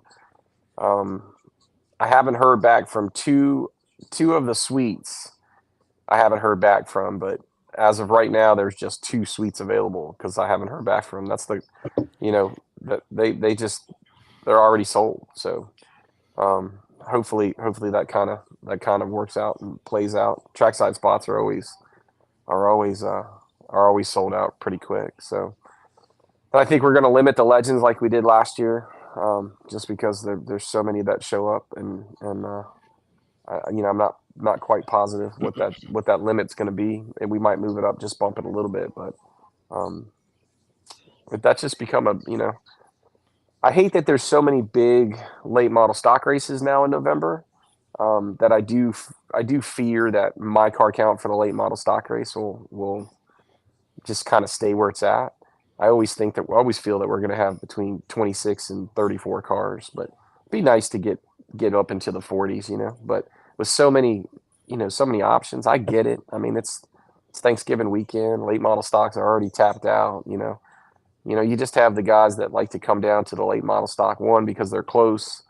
And it's the Thanksgiving Classic, it's still one of those 5 premier late model stock races that people want that trophy, because I happen to think that trophy is the coolest late model stock trophy that's out. I know that Martinsville has a clock. You got to take this race out of all the other scenarios, but you just do. The clock is cool. I mean, hell, I want a clock for Mason, right? So, sure. And the Virginia Triple Crown trophy is really badass too. It really is badass. It really is badass. I mean, did you see it? It has the outlines of all the different racetracks, and then it had. I mean, it's a badass trophy. I don't know who made it, but props to them. It's a badass trophy. It is. I don't know if I'm into the whole throne thing. What'd you say? I was surprised at how much people will go to a race and try really hard just for a trophy. That was one of the first things I learned is when Langley was at Franklin. Everybody wanted to win the Gillespie Memorial race because the trophy was so badass. Yeah. Trophies matter, man. Trophies are huge, man. Look at the water on that. That is a lot of water there. Yeah, look at how nice that thing. Look at how nice that thing. It doesn't dry. It just forces the water down. But look at how nice that thing forces the water down there too. I mean, don't you wish you had one of those? I do. I'm not gonna lie to you. I do. I mean, you think Whitey to buy one for us? No. Hey, Mike, why couldn't you get the governor? Couldn't he have bought you one? I mean, I probably could have used some of Uncle Roy's money for it. I still have plenty of Uncle Roy's money left. That I'm not going to put towards an Air Titan because sometimes when you're a promoter and it just starts pouring down rain and you're halfway through your show, you just call it a day. But you don't even worry about drying the rest of it. It's too painful for everybody that's involved. Yeah, no, I agree. I'm scrolling back through the comments here. Patrick Barnes joined us here. Noah, he said, "Look, guy talks a lot of shit, but retired." Buddy, you've never even been in a race car. Shut your ass up. Go on. Oh my God, I knew that was coming. I'm a multi-time winner and a champion. Something you'll never taste. Don't ever tell nobody you're a champion, okay? Don't tell them that. Hey, I got the trophy right here. Don't show them, okay? I got 2 of them. I got the plaque and the trophy. It's right here in the room. Oh my God. Shane Tuttle jumping in. He wants to know who's leading. Trevor Ward's leading. Carson Lofton, Landon Pimbleton, Lee Pulliam, Jared Fryer. We're under rain delay. Got 25 laps to go halfway, so we got 125 laps to go basically. So got a long ways to go and ain't getting there very fast. So they got like 5 of those Air Titans there, man. It shouldn't take too long. Oh, it shouldn't take long at all, for sure. Hey, speaking of trophies, I want to show Patrick this. This is something they give you when you win something. They give you a trophy. See that? It's got my name on it and everything. What pawn shops you get that from? It's almost real. Almost real. Dude, Langley's championship trophies that he gave out, his last year promoting an asphalt racetrack, they were pretty cool. Yeah, and the year before, this is what I got. Yeah, so you're just acting like Robert Arch. And a Hoosier jacket. I got a Hoosier jacket that I'm too fat for now. Well, lose some weight there, big dog. I mean, I can't help you. I bought it the right size. She's Okay. Well, I didn't buy she's it. I still ordered coming. it. She's still coming down at Martinsville. Oh, They just showed the lights. She's still coming down at Martinsville. Oh yeah. hell. Yeah. Jacqueline's got to pull out an umbrella. You know. Yeah. Yeah.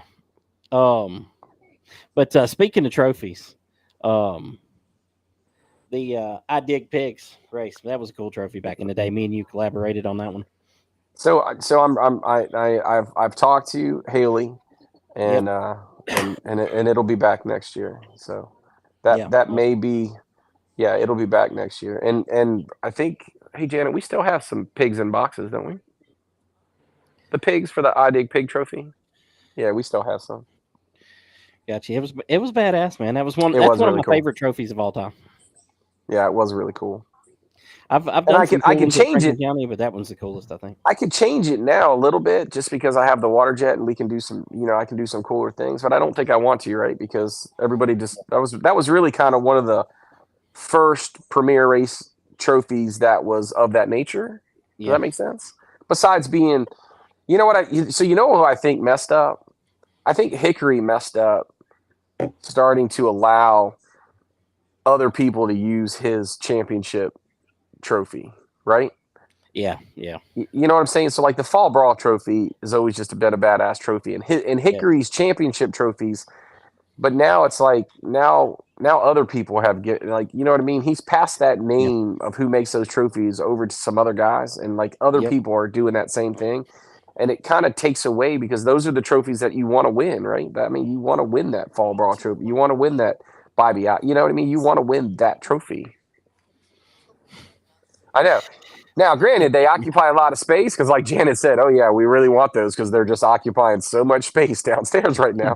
But they are the ones that you want to win, right? They are, for sure. For sure. Hey, Jaden Austin's in here. He wants to know, do you still have a gnat infestation at Southern National Motorsports Park? So if you haven't noticed, we do not race in the summertime. And that is because our mascot comes out in droves in the summertime. And so yes, so like if you were to pay attention to CMD Drift, I told them the last race, Joe was asking me, man, the gnats. I said, man, get yourself some bounce sheets, put it underneath your hat, and he told all the drifters that, and I guess like they had them everywhere, tied to like their uniforms. I mean, the bounce sheets were everywhere. He's like, oh my god, it works, and I was like, I told you it did. So I'm like, wow. But yeah, so the our mascot comes out in the summer months, and I'm hoping they should be gone by now. Who's in line to get a hot dog? Oh, that's Connor Jones. He's getting a hot dog. That's Connor Jones and Tyler Wolf and Connor Jones and Tyler Hughes and That's crazy. It's awesome.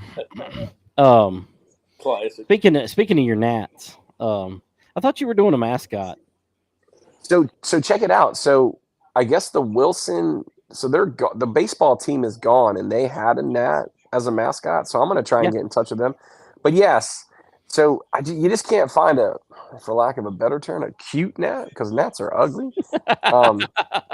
But they had, and then there's a baseball team in South Carolina, and so they're a dirt gnat or a sand gnat is what they are, and they have a gnat as a mascot too. So I am still working on it. It is something that it is something that I need to 100% I need to do. So look, Josh agrees with you, Langley. Hey, listen, whoops. Well, we'll use this one since it's on topic. But Shane Tuttle said we need a bull mascot for Ararat running through the stands. 100% we do. I actually Charlie Hansen made it. Yeah, you did too. Charlie Hansen might let you borrow his. Speaking of hot dogs, we were talking about since you tried to copy, since you kind of try to copy Charlie with everything. Here you go with your dumbass stuff. Just putting it out there, dude. Josh Hinchee said those hot dogs taste horrible, and they do. That's the worst. They do. That's 100%. They are very, very bad. I've been to Martinsville like 5 times, and I never knew that their hot dogs were supposed to be famous, and I've never had one. I'm not quite sure why they're famous, but I don't because somebody was actually hungry one day and said, "Damn, these are good," and they were gone. No. What you mean to say is they became famous because where they're at, everyone just got drunk, and it was the only thing to eat, and that's why they became famous. Sure. If you want the best hot dog you ever had in your life, come down to Hex Haunted Attraction next weekend. Come see your boy. 1 for $3, 2 for $5. You can't beat that deal. You can't beat our meat. Jesus. Jaden Austin coming in. He said we had terrible taste. Apparently, he likes the hot dog. He must have got drunk there. Andy Marquis did his infamous picture of his double dogs. I think Corey. I think your other son Corey, posted some dog photos too. Josh Hinchee chiming in said, "Famous for giving you diarrhea." So time out. So now, are you missing? This is another question here. Did it really taste terrible, or does he just hate it because he ate it and it gave him the shits? So what I want to know. So I got a question for you, Langley. Why are you missing the family reunion at Martinsville right now? I mean, Corey's there. Corey's there, right? And Andy. Why are we missing the family reunion? I disassociated with that family. Okay. I mean, damn. That's a typical dad kicking his kids out. Holy cow! Yeah, listen, I'm more like a black dad than a white dad. I left. Oh God! Now we're gonna watch Connor Jones eat a hot dog. Are you serious? Langley, I've never really wanted to watch a dude eat a wiener. I've just never. Right, here we go. Come on, Connor. Come on, Connor. It looks show us how you shove that wiener in your mouth. Oh my God! That chili is that chili or is that relish? No, I think it has chili and onions and mustard, and now Connor's trying to find. He is walking to find the biggest trash can. He's like, this is terrible. Like, please stop following me. Me on camera. Look, please stop following me. He's please stop following me. He hates it. Please stop following me. Look, he's like, leave me alone. He ain't even chewing. He said on there, Kim's comment on here, I guess Connor Jones had 14 hot dogs yesterday and 11 today. Yeah, I don't believe that. They make a contest out of it down there. And I was thinking this same thing Josh Hinchee just said. He throated that thing. He did take a big chunk off. I'm gonna leave that alone. No comments out of me on that one. Holy smokes! My counselor's texting me and telling me to leave that one alone. Yeah, Robert Arch is probably telling you to get the hell off this show. He's like, you need to get in there. This is terrible. Especially after Langley's comments a minute ago. You ain't lying. I didn't say nothing. I would say normally that would get you canceled, but considering where your racetrack is, you might just gain like 12 fans. I mean, did I say something that people didn't already know about? All right, don't double down. That makes it. I'm just asking. That's all I'm asking. Hey, Nathan Vance wanted to check in. He wanted you to know Daddy's here. Daddy's here. Where's he at? Is he at Martinsville or what? No, he didn't go to Martinsville this year. Are you waving? He's too busy having fun with his sister. I don't even want to know. So it's still raining there. It's still raining there, and the time now is what, 8:30? 8:30. But you said it was still raining there, and they showed that image, but as they were drying the pit road there, it was not getting wet again. I don't know how to explain that right there, but it might have been a replay. It was definitely.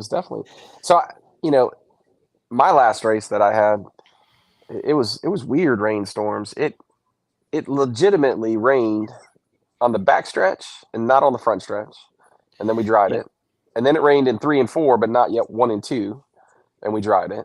It was really strange because we had that it was on that Southern for some reason. It's in two, like I'll have a flow that, a jet stream that goes down behind the track and one in front of the track. And sometimes it misses it. You've been there, and it's raining across the field and it's not raining at the racetrack, but it was just weird. It was very trying because I don't have air Titans. So we had to keep dragging tires. So, and Jeff doesn't come out to Southern that often and to bring the jet dryer. So, not that I think that jet dryer does anything. So, you don't think it does anything? Not honestly, no, not really. It has to go so slow because it shoots all the heat down. So I mean, it's just that you have to just drive it really, really slow. Actually, home furnishings is getting a little wild out there. I don't even want to know. That was a No, very it's commercial. it's still raining there. What? Well, we were asking Noah. He's our weather guy right now. He's letting us know. Approximately, the weather fell that is coming through the area. All right, y'all talk for a second. I got to run for a second. You ain't running nowhere. He's got a bathroom break. That is exactly what it is. According to the Apple Weather app, it says it's not raining at all there right now. So, Oh no, Flo's that got probably it live. Martinsville, the city, not the Speedway. Where'd they pull the cars down? So they're not on pit road. I think they're all the way at the end. Yeah, they're in turns 1 and 2, so they can dry off the pit lane. They do have some equipment working the turn, though. Holy cow! Yeah, I'd say so. That big ass truck makes the track look tiny.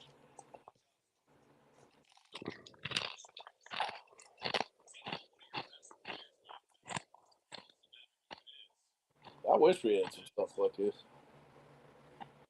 What's that? Jet dryers? Oh yeah. Man, let me tell you. We gotta do it the old-fashioned way at Franklin, where you just open. Yeah, you do it the old-fashioned way. You just throw mud on it. Yeah, worked like a charm, didn't it? Closest finish in history. How do you dry your drag? We throw mud on him. Oh.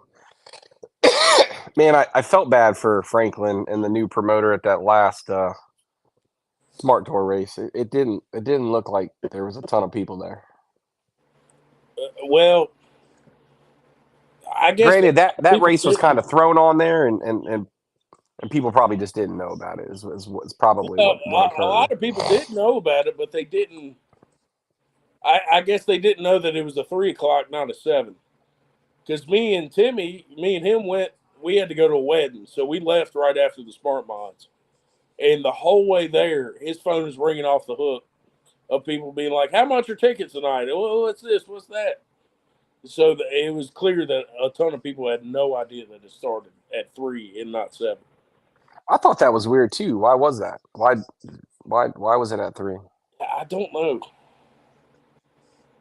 I'm not sure why.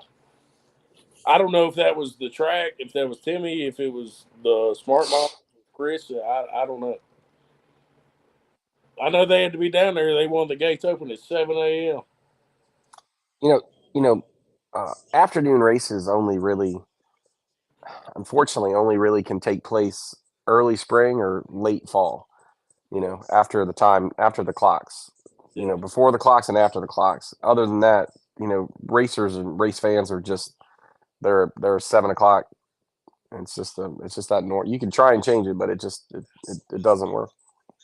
I tried to do Sundays and Sundays worked for a little bit, but it's still just they're just a 7 o'clock. But we have had really good success in Langley too with doing Sunday races when when Monday's a holiday. Like the 4th of July's kind of worked out like that once or twice. Memorial Day, Labor Day. Oh yeah, Langley's all about running on those. Langley's all about running on things like that. 100%. Well, that's what, and we continued to do that this year after he was gone, and it worked like a damn charm, man. We had more people at our big limited race than we had at the Kenny Minter, the first Smart Mod. Oh really? And that was on a Sunday. Yeah, no, he's always done that. He's a fan of. He'll run on a holiday. He prefers to run on a holiday than any other day. One of the biggest races I've been to in the few years I've been there. I think wasn't it 4th of July that you ran on the 4th, and it was like a killer race. I don't know. It was like 2 or 3 years. Man, don't start giving him compliments just because he comes back on the screen. You were Listen, talking a lot of shit about him just No, 5 it minutes has ago, nothing to do with him. and then all of a Just sudden he me- comes back on. Then all of a sudden he comes back on the screen, and now you're trying to give him compliments, man. Come on, man. He's gonna replay. He's gonna replay and see that you were talking crap about him. He can't take credit because we did the same thing after he was gone, and they were probably a little better. Just saying. So yeah, it has nothing to do with him. Yeah. I called a little bit of what y'all were talking about there. Yeah, I love holidays, by the way. Holidays are my favorite.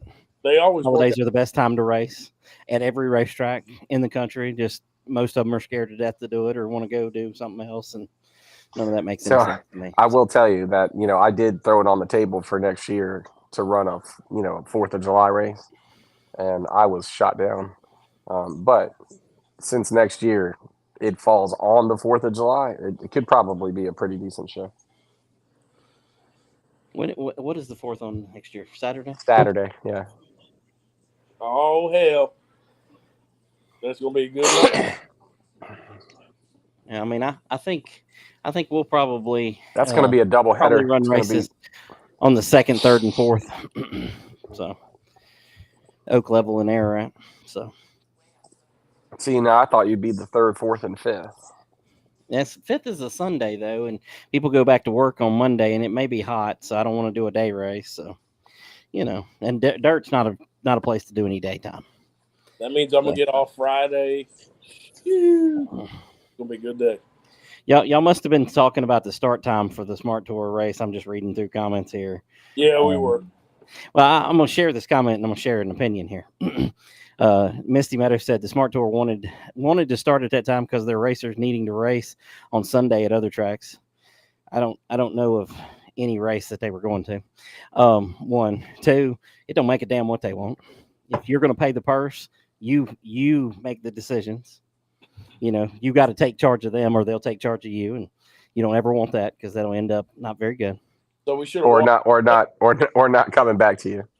We should have walked right up to Chris and threw that dirt right in his face. But then you can't throw too much though, because you might need it to dry the track. So you can't. You know what I'm saying? We got plenty of it. Don't you worry.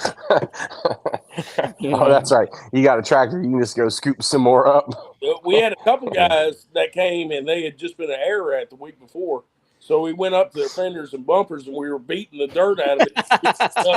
So that way we could, eat his instead of ours.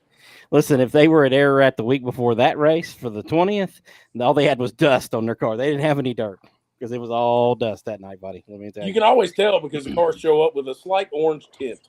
Yeah, they do. Jamie Chrisley, that's the main one because of the white on his car. You could really tell.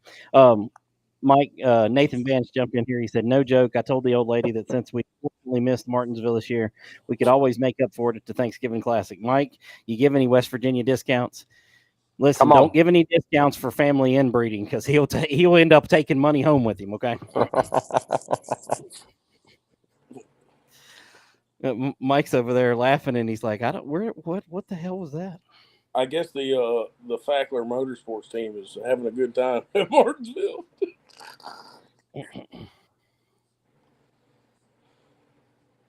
I'm so confused here. Got Bradley Facker here. It says he should have said the middle part first. I'm messed up at Martinsville. I'm a sucky stock 4 driver. He said it's Wesley. I mean, I'm guessing that's Wesley Givens, but I mean, I don't. No, he's saying I messed up at Martinsville, comma. I'm a sucky stock 4 driver. We got punctuation up in these comments. No, we're putting it in for him. We do not. We do not. Meanwhile, Noah ChatGPT, how should you say this? That's why he said blah blah comma. He did. He had to look it up. Listen, as stupid as I am, I take pride, and I am very, I don't even know the word, punctual. No, that's time. I'm good at writing. Don't worry about it. You're 2/3 correct. Don't worry about it. I use punctuation. No, that's 2/8. I use capital letters.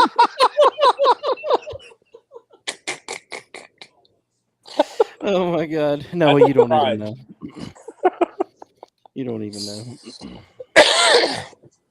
No, Going back to that joke, did you see Bill Mullis up on the stage there, Langley? I did not. Was he 2/8 up there or what? No, he was all the way up there. There's no question about it. Oh, I think I get it now. He was taking photos. Okay. Nathan Vance said he sees Derek Lancaster in here watching. He says he's calling him out when you coming back and race. And that dude's retired. Leave him alone. He came to Franklin County for the big limited race. I seen him in the grandstands, but dude, Derek's great people, man. Oh, that's as good as they come right there. Oh no, I tell you, man, he's just good people. Miss him at a racetrack. He's just good people, man. Good people. For sure. Christopher Savage wants to know how Lee Pulliam is doing. Dude, he ran lap 1 total. It's over. He did not. Lee Pulliam is running 4th, currently under rain delay. Got 75 laps in of the 200 laps, 25 laps left to go to halfway, and we're under the rain delay, so might be a while. I mean, although the track, y'all keep telling me how much it's raining down there, but the track does not look any wetter, so I don't really know what y'all are talking about. So you can see, there's some moisture on the track. I see that. I'm with you. Okay. I mean, I don't think it's raining like it was raining, but it's definitely still raining. I mean, these guys are can't be raining much. Can't be raining much because right Brandon's still up in the flag stand. So well, is that Brandon that's standing there now? I don't know if that was him or not. No, I'm looking at how long the sleeve goes down his arm and his arm. That's got to be Brandon. Yeah. Okay. It is. You're right. One of the best flagmen in the game, right there, Brandon Willard. Always love to see him. He is a good flagman, but I got to give a shout out to Tim Hale. He does a great job on our flag stand now. So he stepped up in there when I needed someone to step up in there, and he's been there, and he's been doing a good job. Yeah. Well, good. What I like about Brandon and anybody else that is a good flagman is they don't just throw the flag because they see a caution, right? That's the worst thing, right? Just because they see a car spin or, they wait for the race director to say caution before they just throw it themselves, right? So I agree. Getting some comments from in the grandstands. Melissa Austin says that Dylan says turn 2 looks dry, and Bradley Facker, boy, I about messed that one up. You about messed that one up big time too. I did. He says no rain here, just waiting on the track to dry. I about changed his name to one of those ones off of a movie. You about call them Meet the Fockers is what you're about. Yeah, he was about to be a Fokker. He was about to be a Fokker. I don't know how that's never crossed my mind in all the times I've been saying her name. I've never thought about that. Thunder outside is rough. Holy crap. Christopher Savage, he said, that's why I didn't go. Thanks, guys. I don't know if that means he doesn't like Lee Pulliam, so he didn't want to be there to watch him be in 4th. I'm not really sure. But, man, you got to give Lee Pulliam props, though, man. I mean, seriously. Oh, 100%. I mean, out of a car for how many years? And scratch that. That's last year, and then I think that's Pops. That's Danny Willard in the flag stand, I think. Yep. That's on the screen. Yep. It is. He isn't any prettier than he used to be. So I mean, Jesus, here comes an ignorant comment here. Kimberly Austin wants to know if he's getting to Snatch Whirly. You probably didn't see the show Tuesday, but it went kind of off the rails. Snatch Whirly. Satch Worley is the guy. He's the guy who owns Log Cabin Raceway. Okay, Log Cabin Speedway. Well, Bo Miller, who owns Oak Level Raceway, he was on. Yeah, apparently, according to you and Kim and my kids and everybody else, everybody, and everybody, whoever else. Okay, whoever else, and everybody else. I'm 100% sure that he would disagree with that statement just based on. He's got a polo. He's got a polo with SD embroidered on the left chest, man. I mean, what are we talking about? Wow, I don't think he wears polos. First off, but I was waiting for you to say that. Yeah. I don't think you could see it over his, under his bibs there. But That's what I anyway, wanted Christopher Savage, he corrected us there. He said, no, the rain is the reason that he's glad he's not there. And well, I don't blame you there. That's actually the reason I was going to take. The kids have never been. I haven't been to Martinsville since 2019. So I was going to go sit in the stands and enjoy it. But with the weather the way it was, I didn't want to be down there in that crap. Do you think even though it's been better than I thought? You What's think that we're big enough I can start going to these races and throwing pitch at a podcast around and try to get into places? I mean, sure. I know what you're thinking. When you said I think we're big enough, I was like, I think we're big enough for whatever. I know exactly what you're thinking. Oh, Lord. Just trust me, I've said the same thing like 12 times. Listen, I can get you credentials to go to anywhere you want to go as long as you do work when you get there, okay? That's the only thing. That's the only thing these places require. If you promote them, they'll let you do anything you want to do. Hey, guys, good run for you. Yeah, I mean, well, I can honestly tell you, if you submitted for media credentials for my Thanksgiving Classic and I didn't know who you were, and you submitted for credentials like 4 days before the race, and you said blah blah blah yada yada yada, you're not going to get credentials for the Thanksgiving Classic. I get so many people that get so mad at me because I don't, most of the guys that want like to come take pictures and stuff like that. And they say, oh, we promote you, we do this. Well, my Thanksgiving Classic is been out, and I can easily just go right to their Facebook page to see if they said anything about the Classic. Yeah. And if I know them, a lot of them are taking pictures and getting paid by other 100%. people in the pits. And so, like, if you're getting paid, don't ask for a free pit pass, just take your money, take your cut out of it. It's a cost of doing business. And then, and then send me an email and send me a link. And if you have a decent amount of photos and I like them, then I'll pay you for them. Right? It's not that big of a deal. Right. Well, I want you to know, if I was going to come to the Thanksgiving Classic, I wouldn't do any of that pre-hitting nobody up. I would show up at the gate and be like, "Call Mike down here right now. He knows who I am." And that would go over well with Trinity. I was getting ready to say that would go really good. No, I'm sure it wouldn't work at all, but I'm just telling you that's exactly well, anybody that's at any of my gates, those are you threw out all those code words that they know that you would be full of shit like right from the beginning, because I don't tell that to anybody anymore. So if someone comes up there, that's just it. There isn't any code words anymore, because I don't tell that to anybody, because then I can't piss my kids off or my wife, because those are the ones that run everything down there for the gates and stuff, and they know better. So I just leave it alone. Well, it's because you don't even work there anymore. You just ride around. Hell, half the time you call me on the phone and start talking to me, and there's all this stuff's going on. I'm like, well, who's running this show?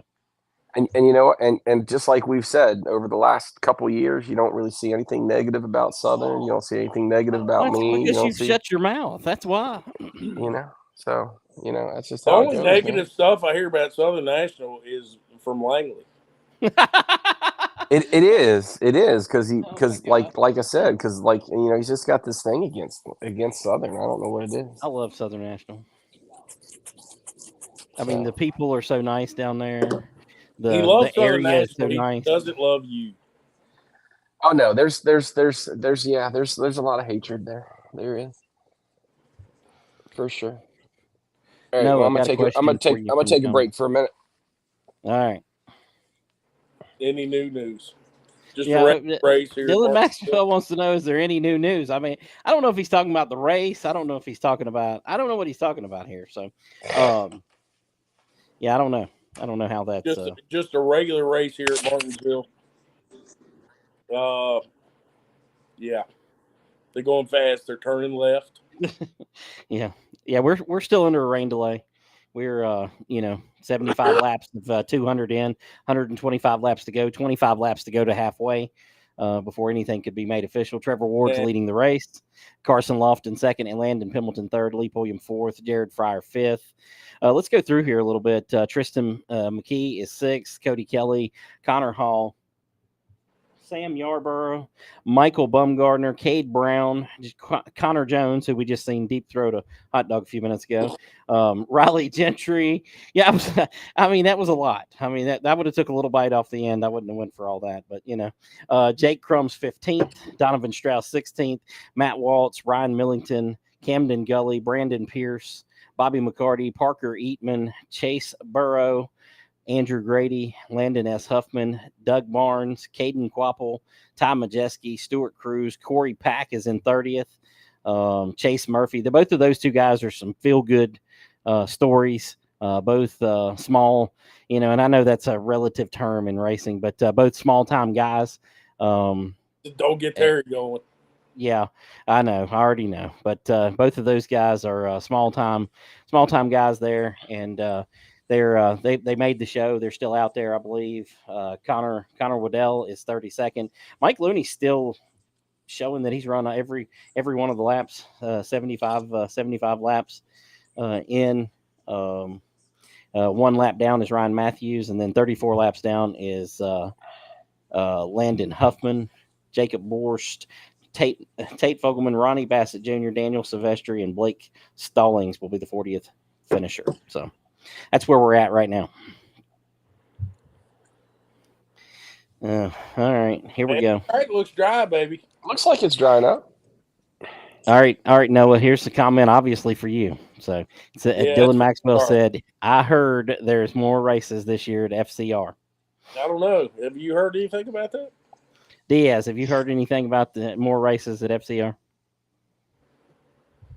No. Yes.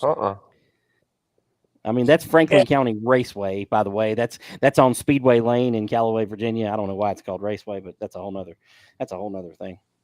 No, I haven't heard of any.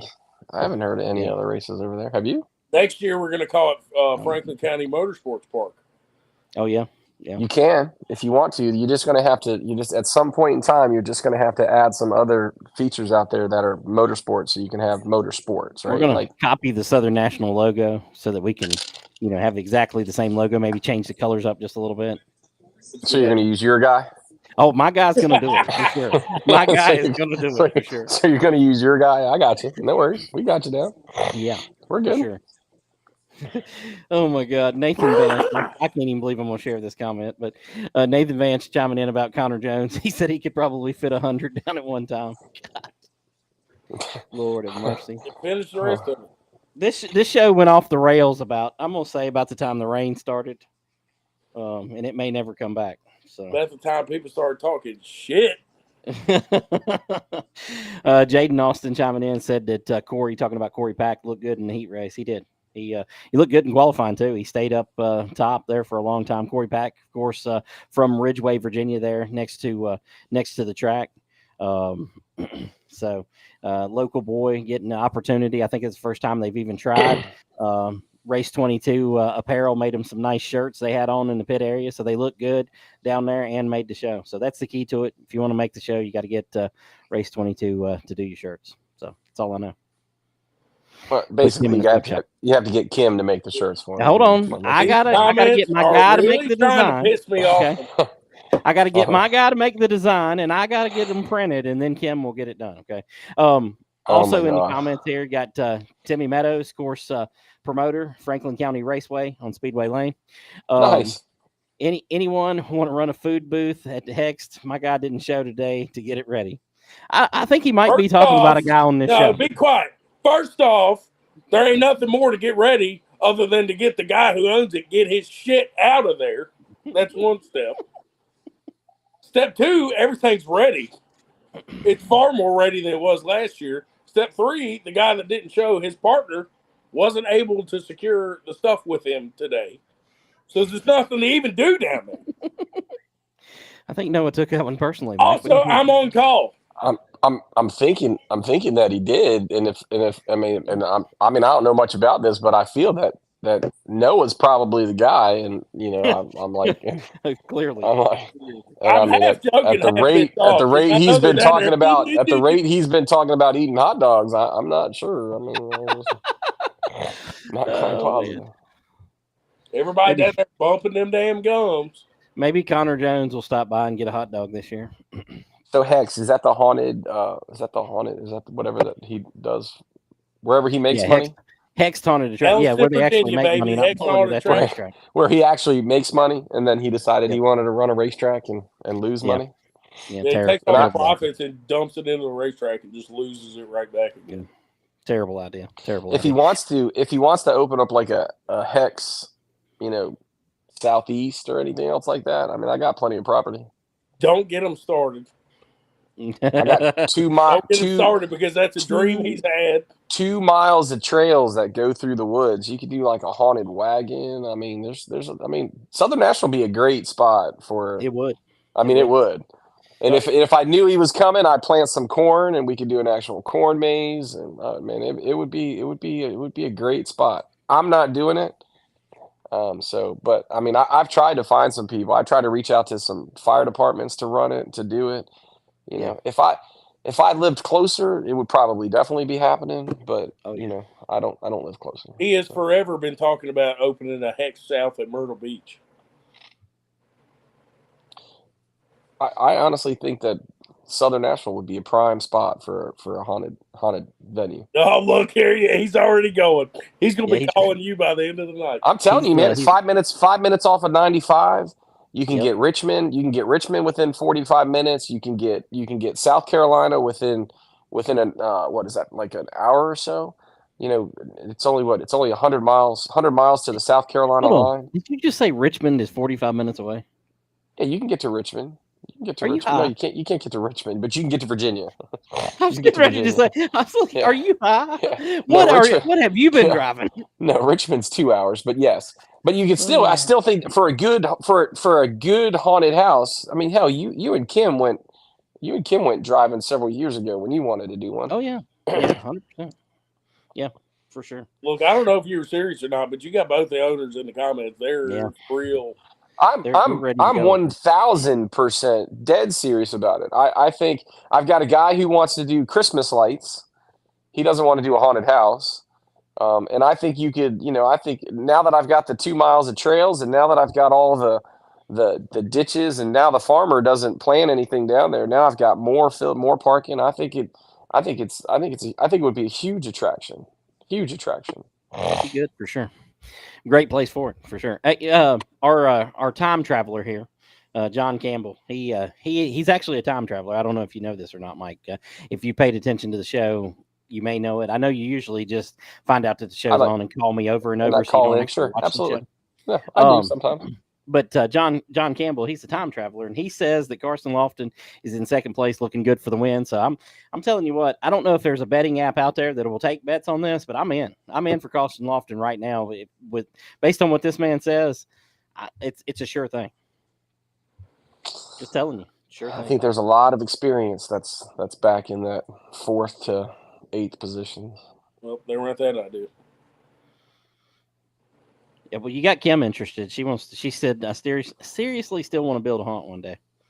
I mean, why would we get into a business that you actually make money? I mean, why would we bother doing that? I mean, this is so much more fun staying over here and racing and, losing our ass often.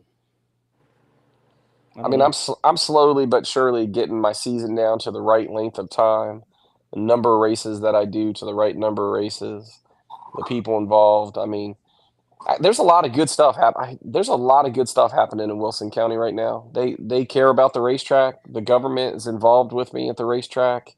They're sponsored. The tourism just is heavily involved with us now. The government involved. That sounds a little like communism to me. Well, I can't, but they just understand that I'm there now, right? Whereas before it's because the new baseball stadium, the new baseball team that's coming, at the stadium that they're building right in the middle of Wilson. And then there's just a lot.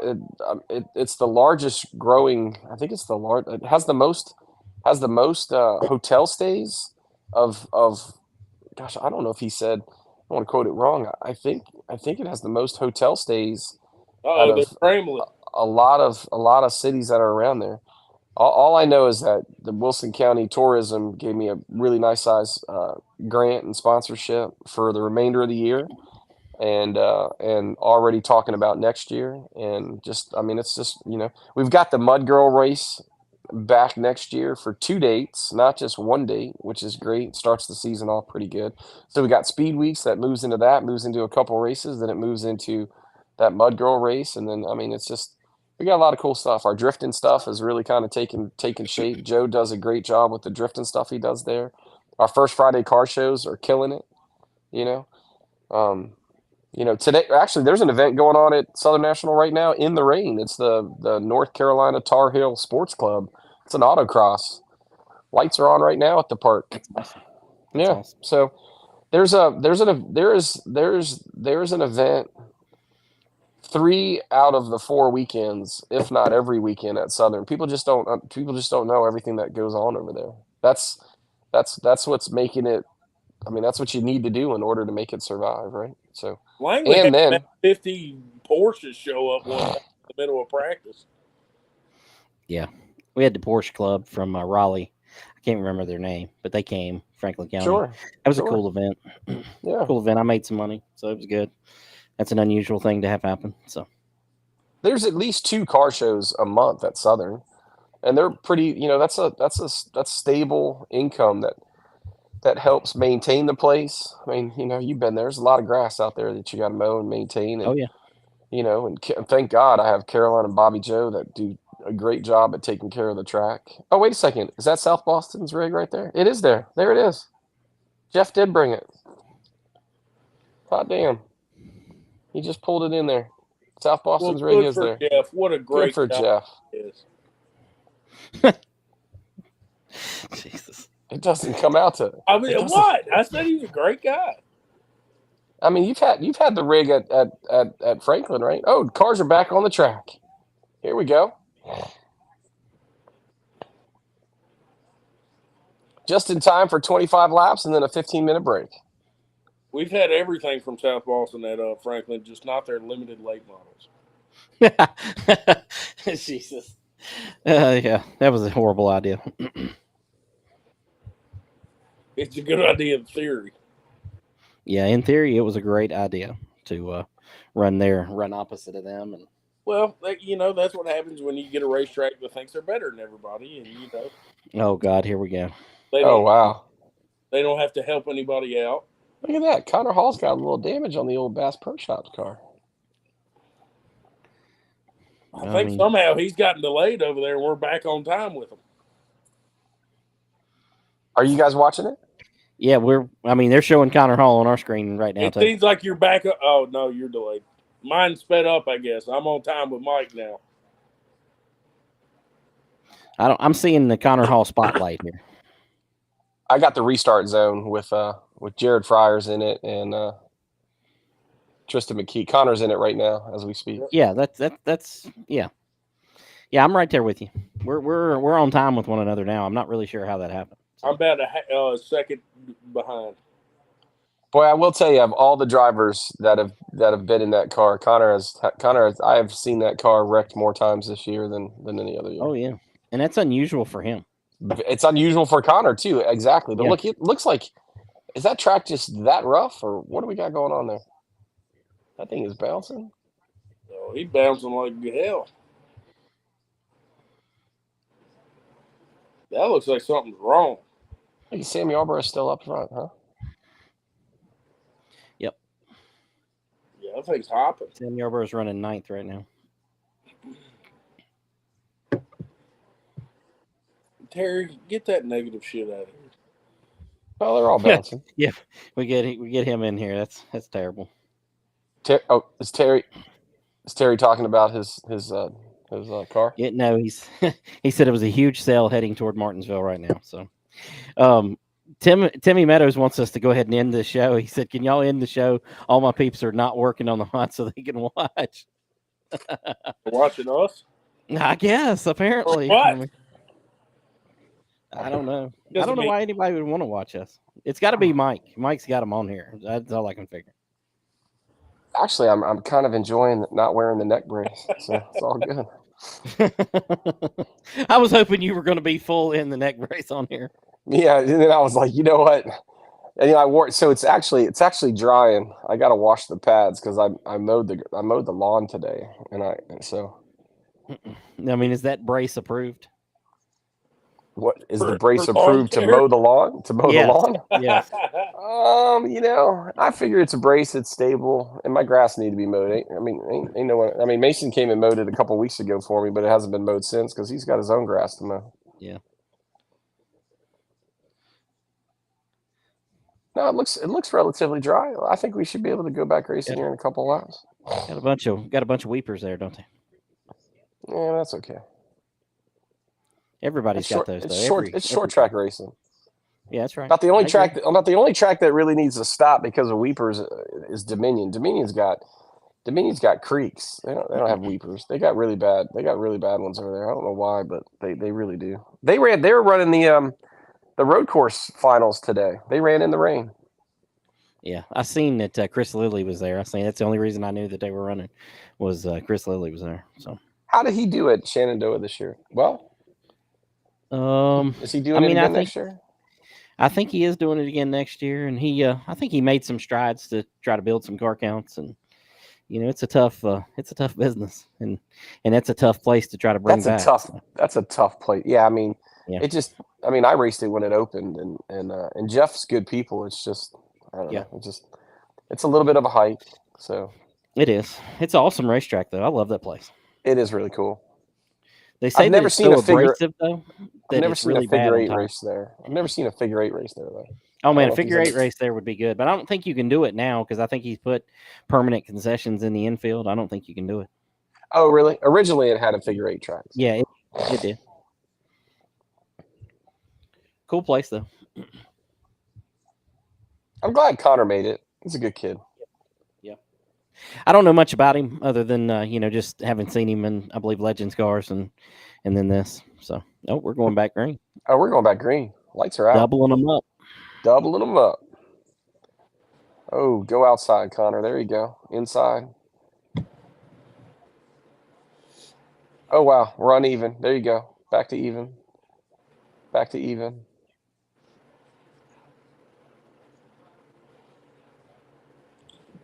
This is the one thing for this. I guess it's big enough to do. Normally, I would say, hey, run one more lap just to get the back end. They do run one more lap typically. I don't know. Lights are out right now. So. I know. I see the lights are off on the pace car, but they typically run one more lap. I don't know. I'm not sure why they're not here, but they did earlier. We're ducking in, buddy. We're about to go. Look at Pembleton in third.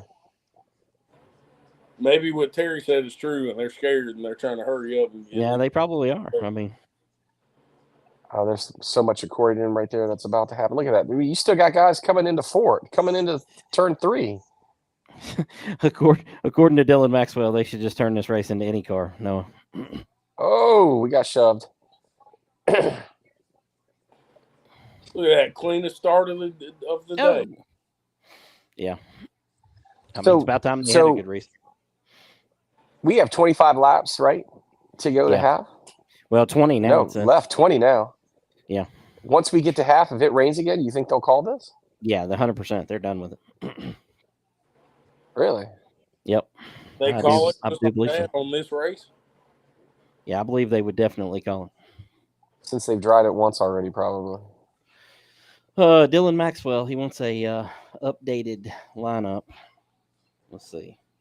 Trevor Ward, Lofton, Pembleton, Fryer, Pulliam.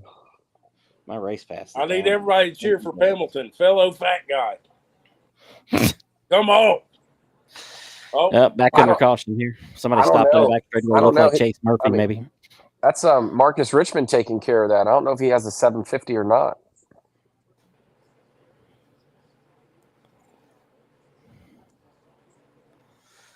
Oh Lord! Did he stop to get a caution? Did you get that, Langley? I missed whatever come before that because I'm like, what the hell did he just say? I said Marcus Richmond's taking care of that car. I don't know if he has a 750 carburetor or not. Who are we talking about? Which car? Pembleton. Oh, Pembleton. Yeah. Okay. Yeah, I got you. Did that homie just stop to get a caution? Yeah. When there's rain about to move in, dude, if I was the director, I'd go punch him right in his face. Per the new Cars Tour bulletin that just came out, if you stop on the track, change a tire, this, that, and the other, you are 3 laps. It's a 3-lap penalty. You missed the line in there though. I missed Unless one of the Cars Tour owners owns the car, then there is no penalty. Oh, that. So that is so much BS. And I was at that race, dude. So you can't even say that because that car came down. Landon Lewis came down, and he waited. The whole entire team waited for the Cars Tour officials to be at the rear of the car. There were two of them, and they radioed up. They waited to jack the car up or do anything with that right rear tire until the officials were there, and the officials gave them the thumbs up, and they changed it. That should have been handled.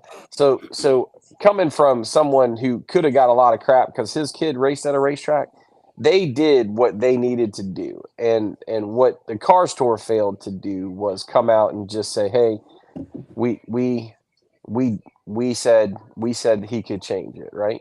And then just admit, "Hey, everyone makes mistakes, man," and just say, "Hey." But there was more to that because apparently it was a verbal that people were supposed to go 3 laps down. It wasn't that he changed the tire; it's that he just didn't go 3 laps down after he put the tire on. And so I guess since it wasn't, I don't know how it is, but it was clearly it was a bumble on their part, and they should have came out and cleared that up. But it had nothing to do with it being Kevin's car. Yeah, I want to tackle this question here first. Jaden Austin, he wants to know where Bassett's running. Well, he's not running it. Well, he's probably running back to Winston-Salem about now. Because he's been out of the race for quite a while. He's going to get credited with a 38th place finish. But a moment ago they had Landon Huffman on the screen, and I wonder how Terry's feeling about that pick about now. Terry Radford picked Landon Huffman. He did. Yeah, that's because they must have been like sharing a burger and a Coke at Sheetz or something. Because apparently, yeah. Because I mean, if you notice, I mean, the only thing that was missing from that little plug of Landon waving was him holding his soda. Because I'm sure he just ran right down to the store during that weather break to pick up his. You got to give that guy props though, man. And I did on Facebook. He even though you said you hated him. I mean, I did not say I hated. I said love him or he. I on his comment, I think that's what he thought I said, but I said love him or hate him. He does a great job finding sponsors, and he really does. You know what I'm saying? So I mean, he came out. I mean, it's a whole entire car and it's a suit. Now, whether or not what you need to hear is like you never know how much money he gets. So. He could be spending a lot more money on the stuff just to make it look like he's getting a bunch of money, or he could be, you know what I mean? So who knows how that works? Even if he is, it don't matter. He's getting paid off of YouTube. It don't make any difference. Right. So, I mean, it's working for him, right? So, I mean, and he's doing it, but like, it's what he does though. So it's what he does full time. So it should be working for him, right? That's right. For sure. Lord have mercy. We got a broke charger. Oh, this guy's over here trying to figure out how he's going to charge his iPad. So. I will tell you. No, but look, to drain a battery. So watch this. The pace car is going to duck, and there's still going to be guys on the backstretch when they go green. It's so unfair to the guys at the tail end of the field. It's terrible. It's horrible. It's absolutely horrible. Give them the same to get through the field as you're giving these front 2 lineups here, man. Yeah, it doesn't matter what the weather is. I mean, it's a bad call. Well, but they've been doing it since the beginning. I mean, it's just that was terrible. That's been terrible restarts and starts all night. I mean, it's been awful.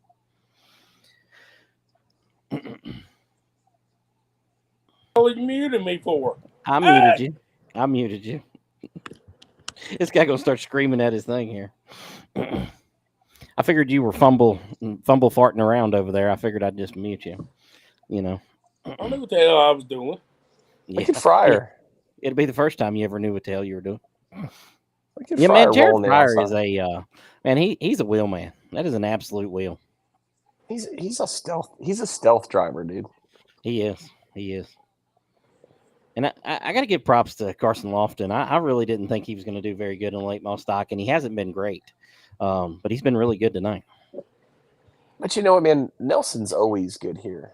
Yeah, they are. Well, I mean, if you're not going to be good in your backyard, you're not going to be good anywhere. Right. So I mean, they're always good here. I mean, they just are. I agree. Tell that to Houseman. Oh God. What? Uh-oh, here comes Jones.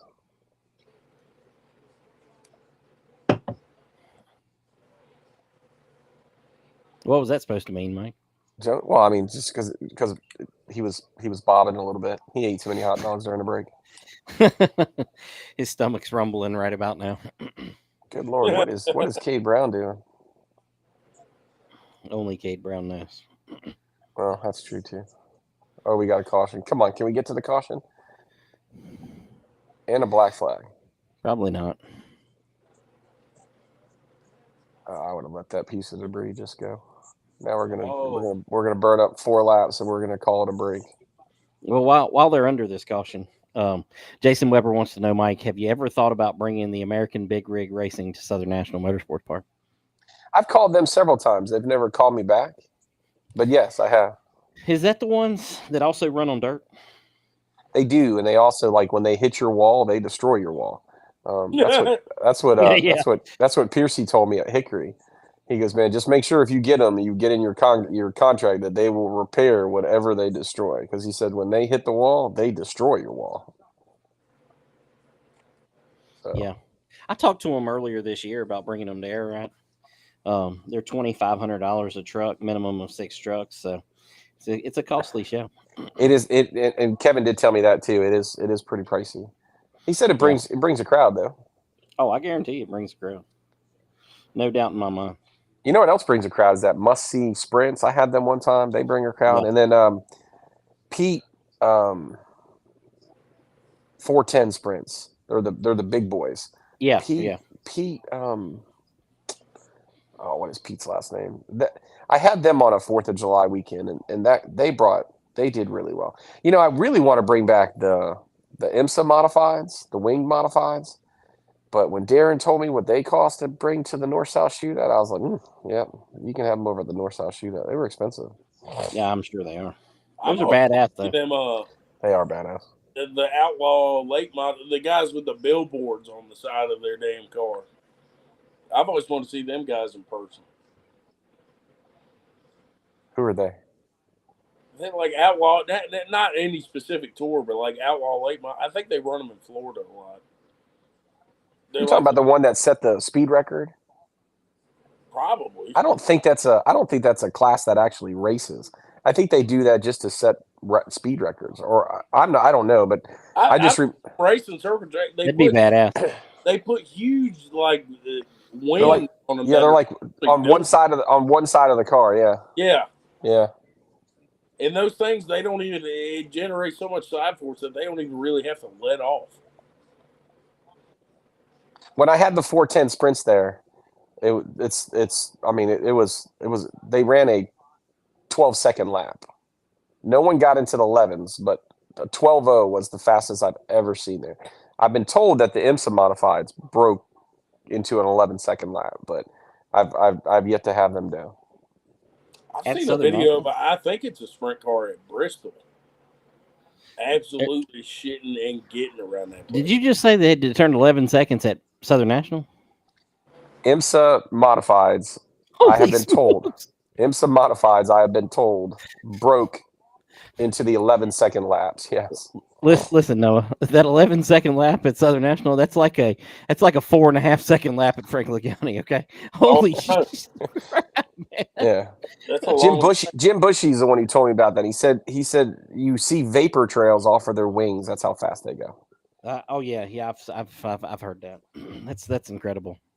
You need to get those. Who cares what they cost? Just bring them. Nuts, actually. It's absolutely. I mean, nuts. you got the money. Just spend it. Dude, to drive one of them, you got to have the biggest nuts ever. No, sprint cars is what sprint cars, because literally it's between your nuts. That's turning. So yeah. You're right. You going that fast, one little thing happens, one part fails, you're gonna have a really bad day. So I legitimately wonder if race control has told these guys, hey, once we hit next rainstorm, calls this. But no one's really racing like that's the case, right? Well, they moved their halfway break to lap 110, according to the comments here. So, where's Kim, our reporter? I don't know. She probably left. She probably got tired of listening to go right here too. John Coe was the one that said that. So, and He's been watching along, I believe. So, Ooh, getting a little physical there. Jason Weber, that was 25. Oh, he done right hooked him. Holy cow! Sam Yarbrough is not going to be happy with that. Man, that's That the is some most shit. Christian McKee move I've ever seen. And you know what, dude? He should be parked for that, dude. He 1000%.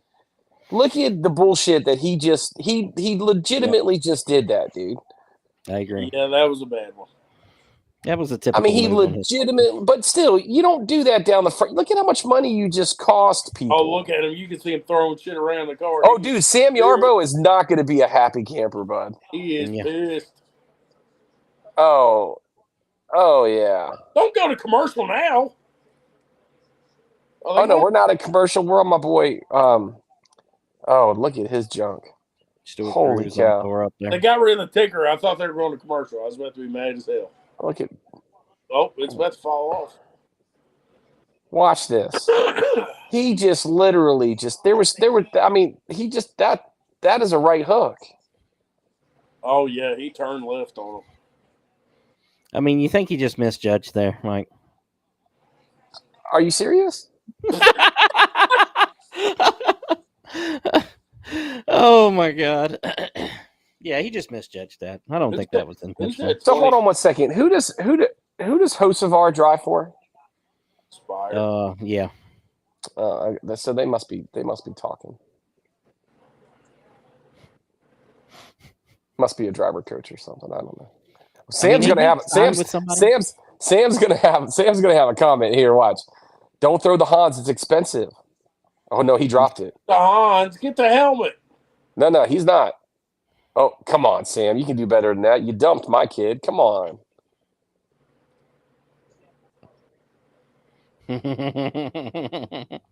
That's awesome. No, seriously, that was bad. Come on, man. Can we agree that was bad? Langley. I mean, it looked like a misjudge to me. I got to see it at least one more time. Yeah, you're right. It was a complete. He 100% misjudged it. Yeah. Oh right. my God. He did. He did. He 100%. Yeah. You're right. Yeah. I can't. Yeah. Whatever. What's the saying? Never attribute to malice what you can attribute to stupidity. What is it? Well, stupidity. I mean, that's. He might have really been dumb there and be like, "I'm clear." He wasn't even to the start finish line. There was no reason for him to even think about getting to the middle of the track. Yeah. There wasn't. There was no reason for him to think about getting to the middle of the track. So, he could have just checked up a little bit more. He knew he had him. He could have checked up and not finished him off. I feel bad for whoever that is in the 29. That thing was mangled. Yeah, Stuart Cruz, right? Stuart Cruz. I noticed that he had a different name over top of the door, but look at Sam going backwards. The heads-on view looks worse. Yeah, that's a hard one. Just watch. He could stay where he's at. He doesn't need to move at all. He completely. Sam's going straight. He completely just goes right through him. Yeah, Sam never come up or anything. So he didn't come up at all. Never changed anything. Yeah, I don't think that was a misjudgment there. Yeah, if it was, that was the worst misjudgment in the history of racing. Oh, they call him halfway right here? Oh, I'm sure. If it wasn't halfway, they would have ran off enough laps cleaning up the track to make it halfway. Yeah. Oh, Bobby's going to the back. Wow, what'd he do? Oh, he's going in. Yeah, shit's junked a little bit. Yeah. Wow. I guess we're making up for it, the lack of fun in the heat races. Yeah. Looks like. So check this. This is a break.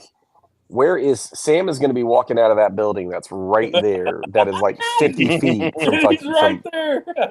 Sam is about to walk out of that building. Look at him. You can see all of them looking around. I mean, if I was Flo, I'd be zoomed in. It'd be a good place to stay right here. Right here, this little view that you got right here, just so that we Of course, can. Sam ain't gonna do nothing but just talk, anyways. Yeah, but it's fun to listen though. It is. It is. I mean, I'd just rather just see him go over and grab him, and jerk him up out of the car. That'd be That's way what I'm better. saying. I hate guys. I mean, I think you should do a Diaz. Well, I mean, how old is Tristan McKee? Is that him? What does it matter? I mean, well, it does matter, but it doesn't matter at all. No, it does. It does. I don't think it should matter one bit. I don't. I think it. I mean, I don't think it should. No, I think it does. No, but it shouldn't. Oh man. Listen, if you're listening in, let us know who your pick to win is. We're halfway through the race here. Probably ain't going to get to the finish, but who you picking to win this thing? But so hold on one second. Let's go to this though. So when they go back green, do you think they're going to relegate Tristan to the rear? And if they don't, I don't think they penalize anybody here. But hold on a second. Then let's just break out what the inconsistencies. Because my boy Bassett went to the rear. Yeah. And there's nothing different than what Bassett did compared to what he just did. So he should go to the rear. Yeah. Oh, did you just see the official push that guy? Mm-mm. Oh, they're going at it over there. Why does Flow Racing not stay on the good shit? God, they are fighting over there, and we're watching someone fucking get unhooked. Oh my God, man! The official shoved the dude over the wall. Now we're on Trevor Ward. What in the world are we doing? They have no idea what they're doing. None. I think Mike finally got the first F word on our live stream. Oh, my fault. I've been trying to avoid it, but I feel like we should just let it fly. My fault. I get excited. It was an official that shoved the guy. Yeah. I seen Jackie running over after that. It was Jackie that pushed him. Yes, I didn't want to call his name out, but yes, it was Jackie. I seen him run over after. I didn't see him actually push it. Don't worry, we're watching Trevor Ward get some gas. That's the most interesting thing going on. Yeah. No need to see the fight that was happening. Fill that tank up, buddy. You're doing great.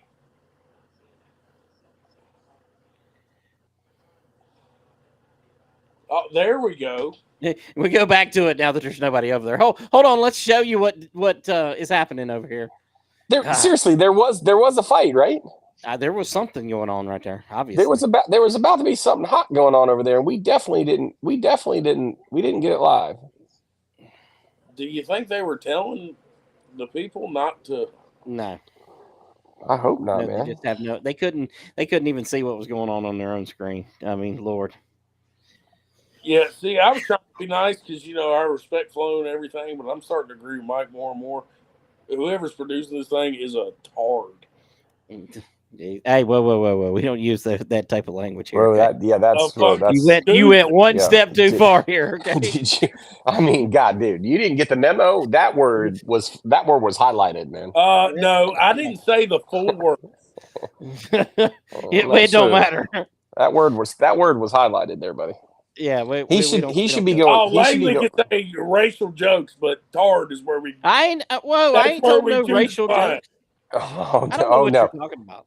Well, I mean, I know what he's talking about, and so you can't say what you're saying because let me tell you, that was rough, and we tiptoed right out of that one pretty good. So what are you talking about? What happened? We're just going to keep weatherman for a second. Can you be the weatherman for you? When did you stop being the weatherman? You've been wrong the whole time, so you're doing a great job. I'm like, Hank Jr., Mr. Weatherman. It looks like 10:30 is when that big storm's going to hit. So in about an hour. So if they really want to, they maybe could get the rest of it in. So we'll get about 25, 30 more laps.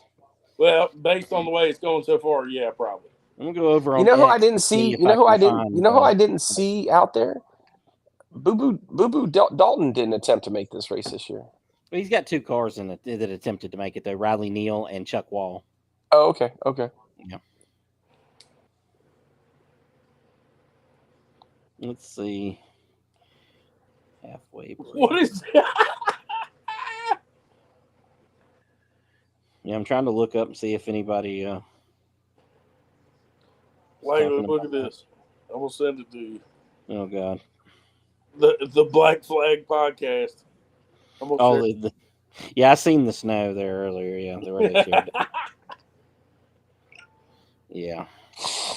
Yeah, ain't nobody even talking about whatever happened in the pits right there. So maybe nothing happened. Maybe we just were making it up. I don't really Corey know. Latham said she'll be parked for that one. He's not happy either. Well, I mean, he should definitely be. He should definitely be penalized. Parked, I don't know. Oh, hey, these lug nuts was right there when the dude was on the track, so they might have got that one. What flow would Are did they bet going on to hold him? I think they're going to hold him. Oh, yeah. Yep. Yep. They're holding him. Yep, he's relegated.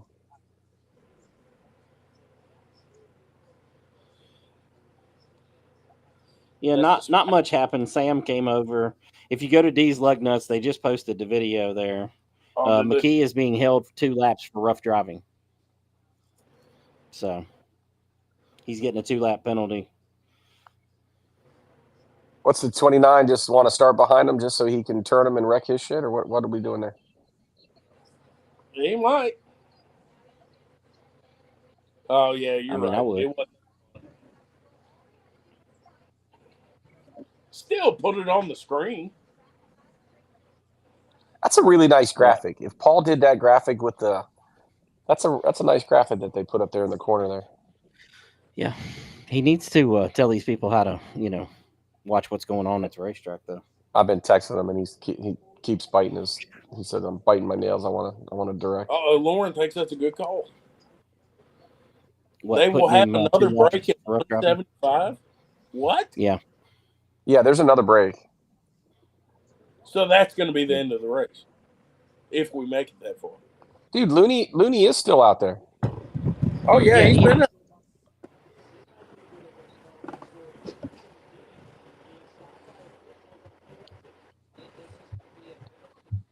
You know what's sad is this is what'll happen, right? He clearly did it on purpose, right? And they're going to say, Yeah. "Oh, it's just his inexperience and that's bullshit." Because the kid can drive a car and he has plenty of experience. He has more experience than a lot of these drivers. He drives a race car every week. I agree. He knows exactly what he's doing. And until someone, unfortunate, someone's just going to have to just junk his shit. But now he's got so much money behind him. It's just not. I mean, Gamebridge that's a financial firm. They got a ton of money. Right. All right, I'm gonna. Here comes share Bobby. The screen here. Come on, Bobby. Let's go share the screen. I'm gonna show you on Facebook here. I'm gonna show you. Let's listen to Bobby. Let's listen to Bobby. Not the non-fight.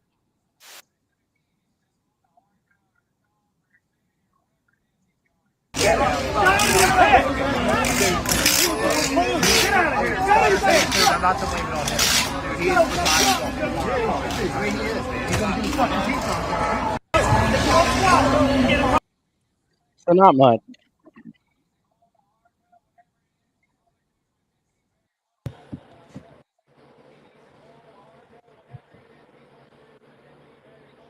Not much. Who's there, he talking about? A little bit. Who, Bobby? Yeah. Bobby's bitching about Tristan. Oh. I don't know the guys by face. I only know them by card.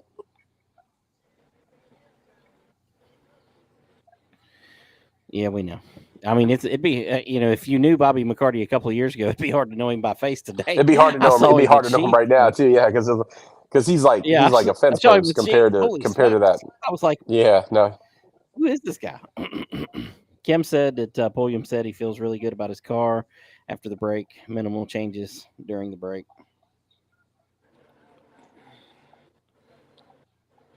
Let's see.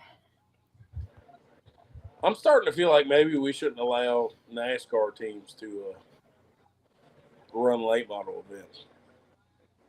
What? Like Spire and Junior. Oh, that doesn't have anything to do with this. No, but I'm saying he can go out there and destroy that car, and they don't give a shit. But I mean, Matt Piercy does because he's got to fix it, but he gets paid to fix it. But I mean, but I'm just saying that he can go out there and total a low budget guy, and nobody cares. Here's Kim with what Bobby McCarty had to say. He said, it's just these kids. I try to be respectful. Tristan McKee needs to go on to ARCA or wherever he's going. Yeah. He's going to hurt somebody here. We don't race like that. He was intending to hurt him. Strong words. He was. Strong words from a strong man. I forget what movie that's from. Tristan's an idiot. Until he wants to come race with you, and then he's the smartest guy you've ever met. No, he's still an idiot. I mean, and he doesn't have to be. And he's just, yes, he's partly because he's young and he's dumb, and he's, you get these people that act that way. I don't know. I mean, listen, I don't have to kiss anybody's ass. I don't care who races with me anywhere. So I like the people who do, but I ain't kissing nobody's ass. We can all see what he does. I mean, forget about 2-lap penalty, dude. The cat should just be parked. Yeah, I'm with you. I mean, seriously, I'm with you. He should be parked. Yeah. He does give Ward a shot. Maybe the steering wheel slipped out of his hand. Pendleton's going to give him another shot, but Ward's not the guy you want to give a shot to. Whoa.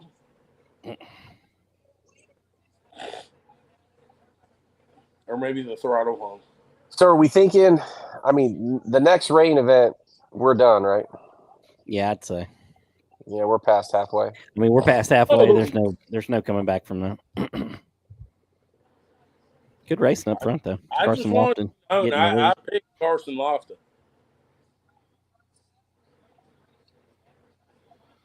He's definitely strong. I mean, I'm not seeing Hall make any moves through the field. I mean, he's trying right now to dive in there, but the car just doesn't rotate like it. I don't know. Christopher Savage said Pulliam for the win. He's going to flip the switch back to 2011 mentality. I think they're racing against the rain and not racing against, That's the problem. It's hard to know when to go, when you do that. So you don't want to. And can you even save these tires anymore? So they're F45 stars. So I mean, they're running qualifying laps the whole entire time. Yeah. So I don't really think it. I think there's a little bit, but there's not much. They can go hard right now, no questions asked. With only 89 laps to go, 100% they can go hard. The radar has changed now. It's looking like about 10-10 is when it's going to set in. Good Connor Jones going to the inside.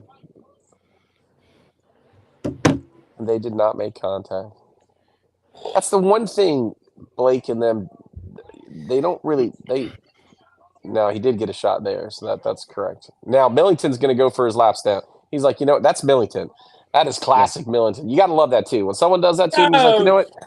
He's like, you know what? Bullshit, dude. Oh no, that's what Millington does. He's like, you know what? I can't now. If he was smart, he'd wait for the tow truck.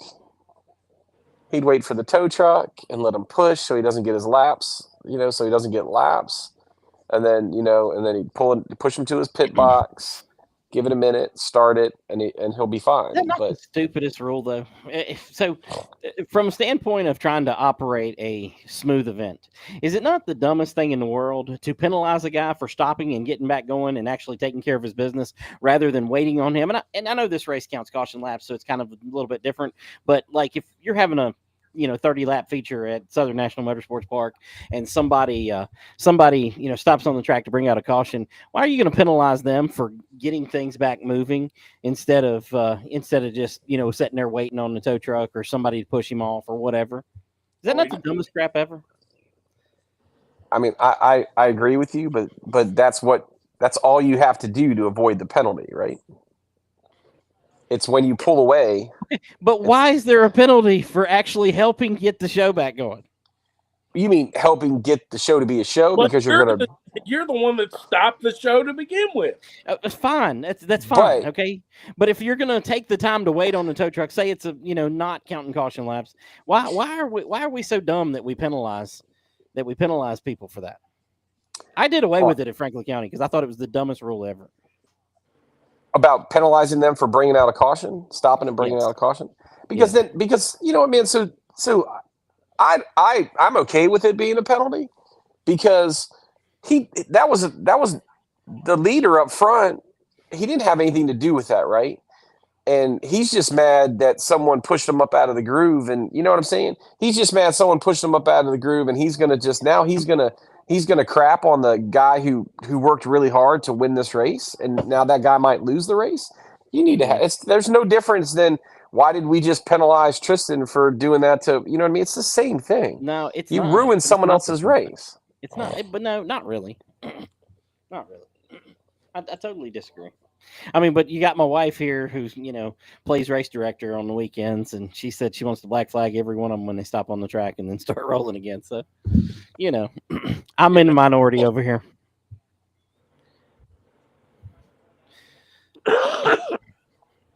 Dude, if he's getting out of the car, I swear to God. Wilton Maxey chiming in. He said, y'all doing this during the race is awesome. So I don't think he's getting out of the car, but they're definitely spending some time. I mean, they're counting cautions. No, he's getting out. It looked like he was taking his gloves off and they dropped the net. I thought he was getting out. Yeah, he's getting out. He's getting out. I think he's getting out. Yep, he's getting out. Dude. Yeah, because if he's going through all this to just not get some laps, then I mean that's a lot. So.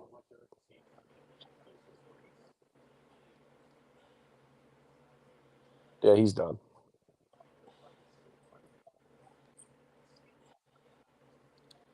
I don't know. I really don't like that, especially when there's a rain coming in. Sometimes, I mean, again, you hate for it to happen because you have to re-rack everything and do everything, especially at this race because they're gonna burn off a couple of caution laps, right? But I mean, sometimes it's good, sometimes it's bad. I just think that you need to have some type of penalty in place so that they don't do it every 5 laps, right? So you have to have something in place. Well, I will say once Langley, he was just saying a minute ago, he essentially made it known that you can stop on the track. And then as soon as they throw the caution, get rolling again. So, I mean, we abused the hell out of that. 100%. I would too. I've done it at least 4 times. I mean, that's how you got that trophy. I got that trophy fair and square. And because another guy was suspended. I honestly think, ooh, we are inside heavy, outside light. There you go, Kate Brown. Yeah, they ain't wasting no time now. They're trying to get going. And Connor Hall's actually moving up a little bit. So, we might see some halfway decent racing here.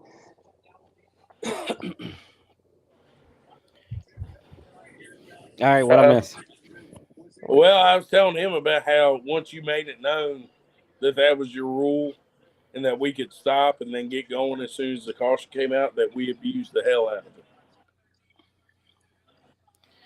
I mean, why not? I'm okay with it. I'm okay with you abusing it. Now, I mean, if you do it all the time, then, that's a different thing. But if it happens once. No, not all the time, but when I needed it, if I had a flat or something. Oh, I would stay green. I 100% would stay green.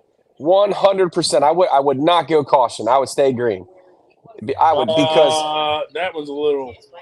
No, I would stay green because it is, and this is where, and I'd love for him to stay green because it is the responsibility of the lead car to maintain pace car, to maintain speed, and he did not. And so that's why they're making this stay green. It's about time someone had some balls up in the tower to call that. They'll probably black flag him here in just a second. You don't black flag.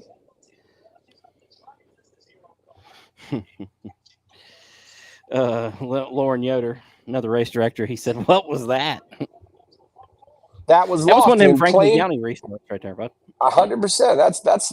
I mean, that was Lofton playing games instead of doing what his job is out there, which is to start the race.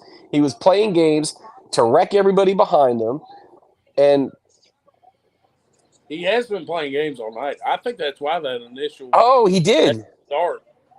I think that's why he did. They black flagged him. Pulls off. He jumps up, pulls back, and then he jumps up again. Dylan. Now that's a bad call. Now that's a horrible call. Under green. X amount of laps Don't you after the back fact, we're going to black flag him for that. That's a horrible call. Now, The race direct that's Chase, and this is Chase Brashear. I don't know what Chase is thinking. Now, see, that is an instant where I park my car long ways across the track and I get out and walk off. Me too. All right, well, I'm just here for you, bud. I'm just here for you. The silver bullet's about to take control of this stuff, bud. I'm just letting you know. Speaking of the silver bullet, Dylan Maxwell wanted to know what happened to Pulliam. Well, he's running third and he's about to be first, buddy. Yeah. Oh, there he goes. Oh, he's taking advantage of this. Whoa. Oh, he's not going to challenge Carson Lofton. Whoa. Easy, boy. Ride him up the track there. There's Lee Pulliam we used to know. I mean, according to Lauren Yoder, that was a bad call. Lofton played a Trey Cooper. You won't know who that is, Mike, but we do. Can you specify what that means? I don't. I think you know what that means. But seriously, so I think it was fine to let it go, but it was horrible to black flag him a couple laps into the run. Oh, Kelly's just going to just. I don't know. Connor's coming too.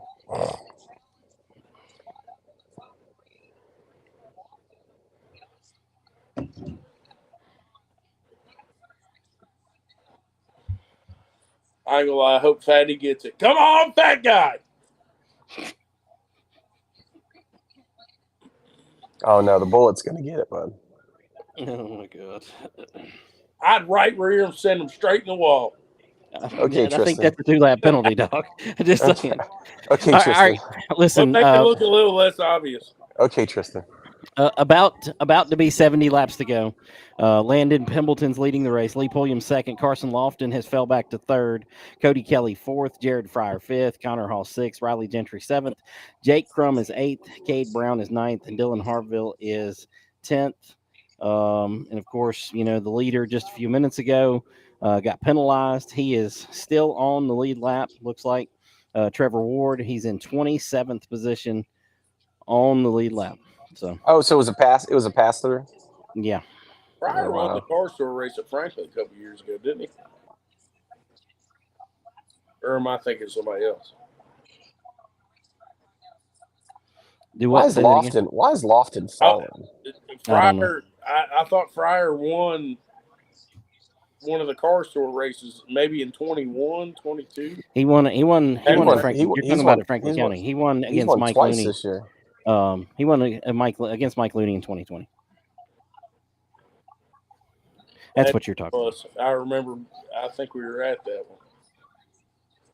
Yeah, Jimmy Ray chiming in wants to know why the video is black. I just see white subtitles. Well, I can't help you, so I don't know, because that's not what we say. So, and Langley would just leave you anyhow, so it's all good.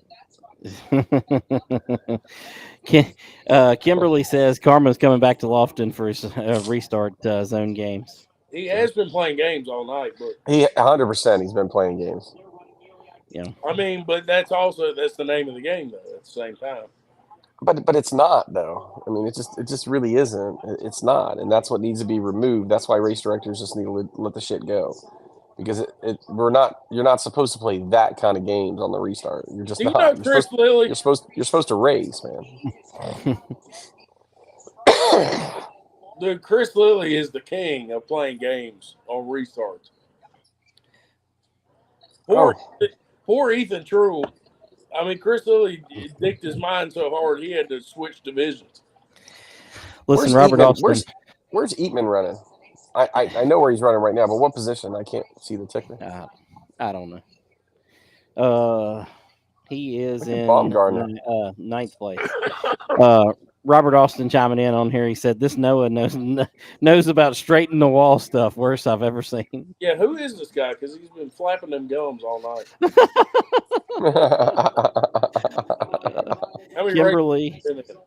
Kimberly look at says Fryer that, getting a little aggressive with Lofton. That's odd. Fryer usually doesn't get that aggressive with people. oh, he likes to get aggressive every now and then. Kimberly said, I Oh, would have look at warned Lawson. him and then would have given him black flag. Yeah, What do you mean just enough, Blake? That slide was like everything. My man was ice skating. I mean, that was a pirouette. What the hell? I don't think you can't do a one and done, especially on a race like this. What do you mean on the black flag? Yes.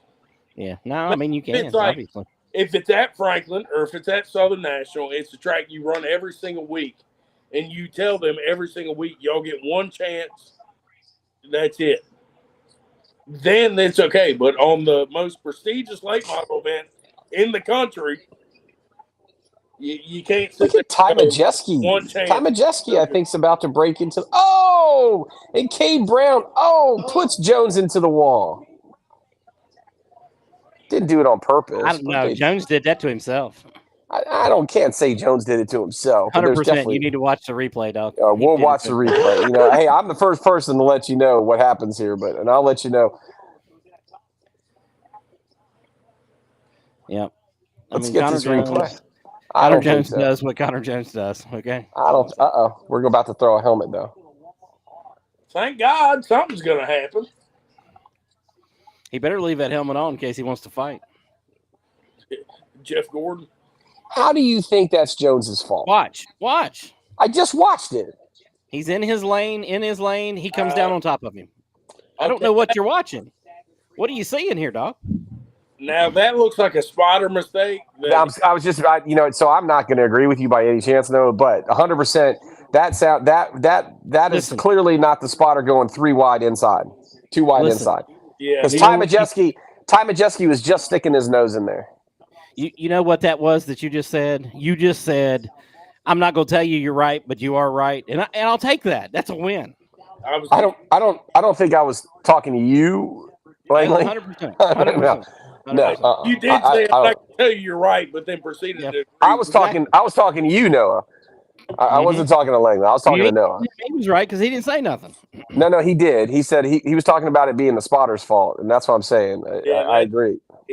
Nobody told him they were going 3 wide right there. No one told him that Majeski was sticking his nose in there. We got race director extraordinaire here, Kimberly Austin. She's decided she's taking over our comment section. I don't know. I don't think. 100%. Let's get a replay on that again. 100% on Connor Jones, man. I think that was racing. Okay, it was, but it was still his fault. I don't know how you could say it wasn't his fault. We just got to watch it again. And he's going to point at a guy like, "Oh, I screwed up. It's your fault." Come on, man. I don't know. I'm yelling at my spotter on that one. Well, I do know. Sterling Builders is on the hood of that car for RNF. Huh.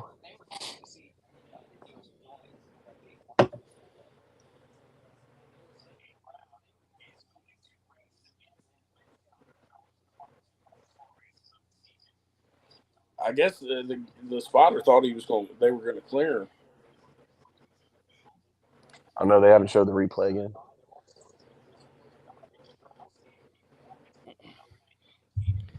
They're going to have to get a new spotter after that because he ain't ever going to trust that thing he has to say ever again. They haven't talked about Caden Quapple at all because Caden Quapple hasn't been anywhere to talk about. Dylan Maxwell said, "Fool around and find out."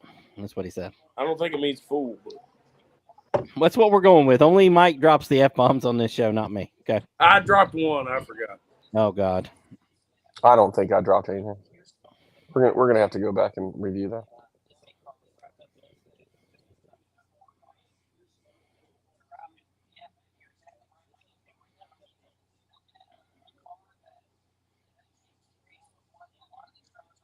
He'll be full time next year.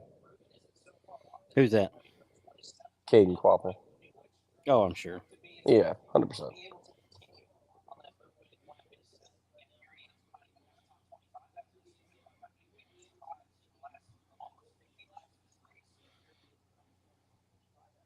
And seeing short track scenes video of the altercation in the pits and then looking through the comments. Lord of mercy. McKee That's is taking it on the chin here. That was that was Flow Broadcasting. Being right hot on the spot to get all the good stuff in the pits. No. Oh yeah, they're really on top of it. Yeah. Listen, Hey, them let's short watch. scene dudes. They're race 22 graduates, most of them. So I mean, that's why they're on top of it. Hey, there's a fight going on, but let's show you how we unhook a car in the garage.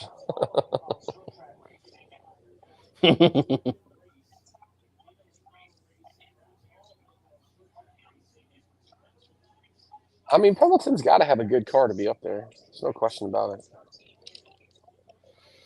Oh yeah, Pimpleton's good. I mean, obviously he's won this race before. I mean, he's really good.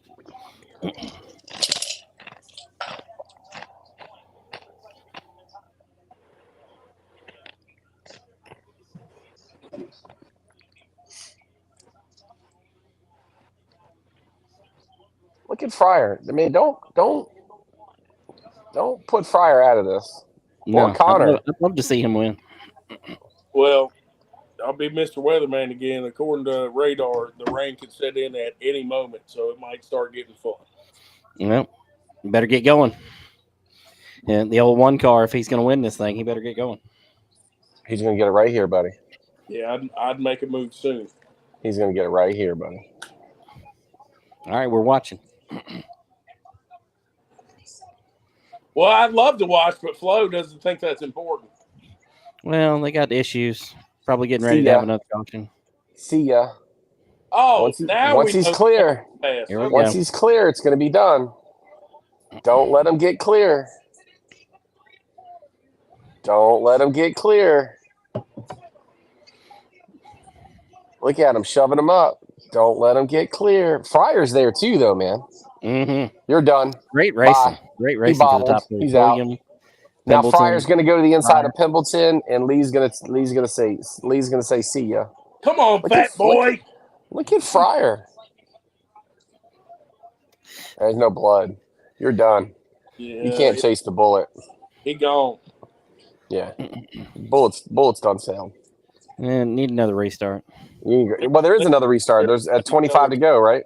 There's still one more. We're not going to make it there. I don't know. We'll make it. It's a dark green speck coming in, and it's over top of them right now. So at any minute, it's going to start raining. All right, so I'm calling it. Lee Pulliam wins this. Colleague Racing pulls Lee into an Xfinity race, dude. I'm telling you. We'll see if that's right. Just, to update everybody, there's 50 laps to go. Lee Pulliam's leading the race now. Landon Pimbleton second. Jared Fryer third. Cody Kelly fourth. Carson Lofton is running fifth, but he's about to lose it to Connor Hall, who's sixth. Jake Crum is seventh. Riley Gentry, who's had a great race, he's in eighth. Ooh. That wasn't a slide. That was Lofton giving him a love tap. Right as I say that, Gentry goes back to spot. Parker even in 10th. And Jake Crum is about to get physical. Now, see, if I was a spotter on that last turn, I would have cleared. See, told you. Jake Crum ain't going to – Jake Crum doesn't take no names now. I would have cleared them right there, too. Whoever spotted Lofton is not going to say it again. Jake Crum don't give a damn. Jake Crum don't give two shits of who's in front of him, to the left, to the right. If he's going forward, he's either going to move you or go through you. Connor Hall, Landon Huffman's dad, he don't care. He doesn't care. Yeah, I'd like to be able to. And look at Ty Majeski. Jake Crum's won this race before. I'd like to be able to tell y'all what he told Brandon McReynolds, who he got into for the win. I'd like to be able to tell you what he told him in the media center, but that's not repeatable on this show. And we've said a lot of things that are out of line. So, can we get a censored version? No. It was that bad. But it did involve Brandon McReynolds' girlfriend. That's all I can tell you. So. Nice. I don't know. Ty's pretty quick. I don't know. Ty's pretty quick.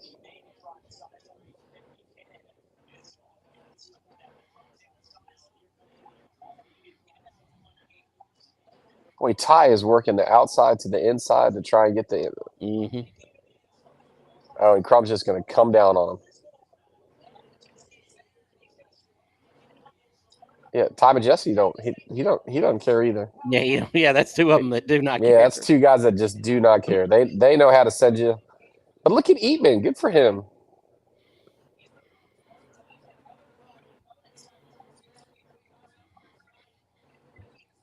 Did he say he had an incredible run at South Bossway? He had an incredible run on the track and in the air at South Bossway. Dylan Maxwell said we're about 5 laps behind. That's because it takes a while on Facebook. It's actually a little quicker on YouTube if you're watching on there. It's a little Facebook lives are not exactly live, so just so you know. I think we're just behind. Yeah, well, Facebook Live is behind. Showing 40 to go. Well, there you go. There's a big caution somewhere. Is this 25 to go? Is it raining? No. There's 41 laps to go, or 40 laps to go. That's Camden Gully. Yeah, Lee Pulliam's like, are you serious, dude? That's what we needed to get a. Let's get a fun finish. Christopher Savage jumping in. He said, "Crum don't play in the spotter stand too." Just ask Robert Huffman. Lord of mercy. Oh shit, that's funny. That is funny. That is pretty funny. I lost a lot of respect for the guy after that. Well, you need to know the whole story. Yeah, you need to know that whole story before you. In racing, you get part of the version when you see it when videos come out, and then you get part of the version when you're talking to people, and then you talk to everybody, and you get the whole scope. And it's never the same. I know the whole thing. I just know what's public. Yeah, you definitely need it. It's definitely. There's a lot of pieces to that puzzle, and you need to have all the pieces to understand the puzzle. Well, yeah. I'm just saying for me, and along with most of the general public, that looks very bad on him. Perception's reality. You're 100% correct. Yeah, it is. You're right. You're right. I mean, I remember a time that Jake Crum's dad grabbed up a guy on the spotter stand one night too. It was good. I just don't understand. I don't know if they had beef prior to that. They'd been having beef the whole season. I can't remember her name. Annabeth Barnes, which is Jake Crum's wife. Whatever made it boil over that wreck, she did that herself. Well, maybe. Jacqueline's going to have a little conversation here with Tristan. No. He's not going to talk, though. He's not going to have anything to say that matters anyways. Nope.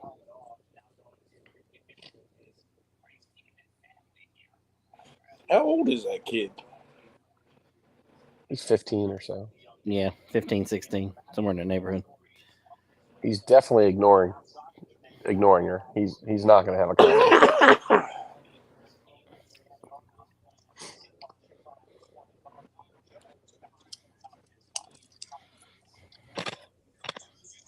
Well, that's why they suck. Look at them. They're using Ryobi tools. Let's hear what he says.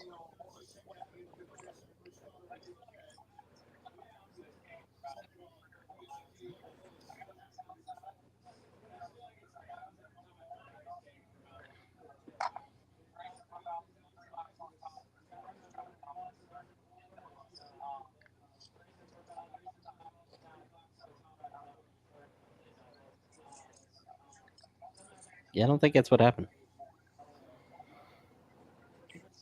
Connor Jones said that Cade Brown tried to dump him. I don't think that happened. I really don't think that's what happened. I mean, I appreciate his view, but I think he watches that replay. He'll go, boys, why didn't y'all tell me so I didn't look stupid? Yeah. And he's good at looking stupid. So I mean, he needed somebody to tell him that was his fault.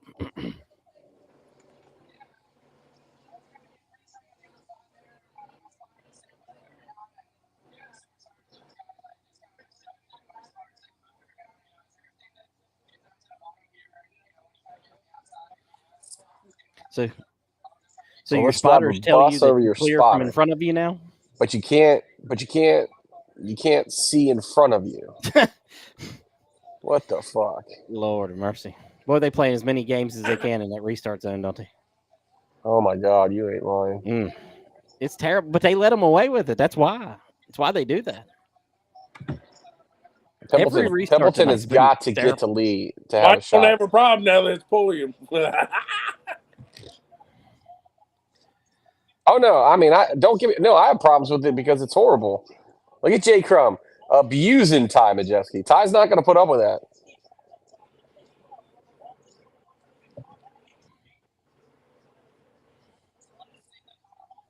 Oh, Majeski done fought his way all the way up. Mm-hmm. oh, and Jay Crum said, "Hey, Lofton, what's up, bud? Welcome to our world. Do you know me? They used to call me Jake the Snake." And there's a reason they call him Snake. Well, there's a couple reasons actually. I won't be sharing that though. Oh, don't run them like that, there, buddy. You know, You're gonna want rumors to from give back in the UARA day, Dude, man. You know when what I we end the live stream, I have a lot of questions. right. I have a lot of off the air questions. Oh my god.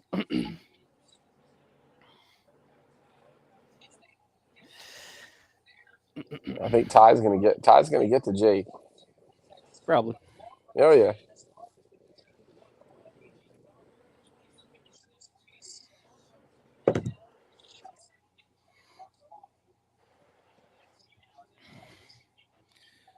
We should be back under caution here in just a second. Oh, he's not going to. He's just going to move him.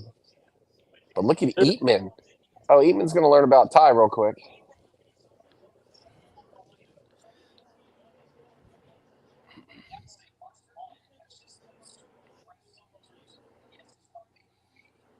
They might be okay. It's showing that the spot is right over top of them. Right? Oh, If it ain't raining yet, I don't think it's going to.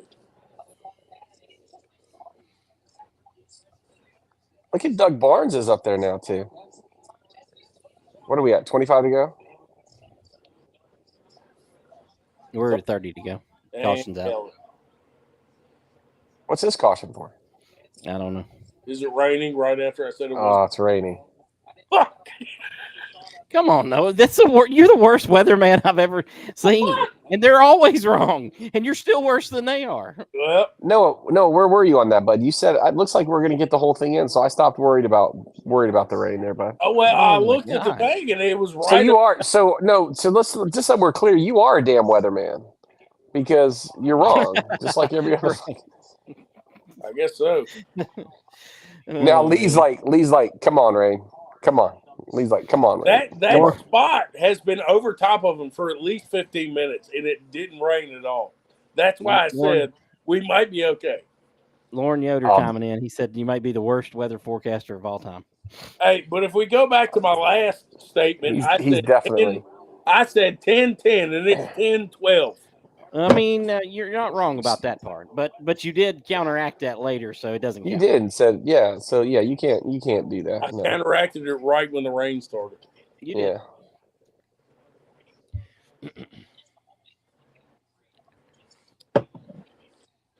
It doesn't look like it's bad, but based on radar, it's probably getting a lot worse.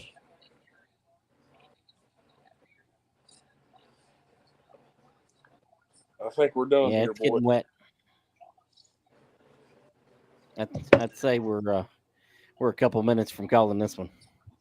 Yeah, I think they're done. No. I think this will be Lee Pulliam's first rain-shortened victory. Ever. Maybe ever, yeah, I don't know.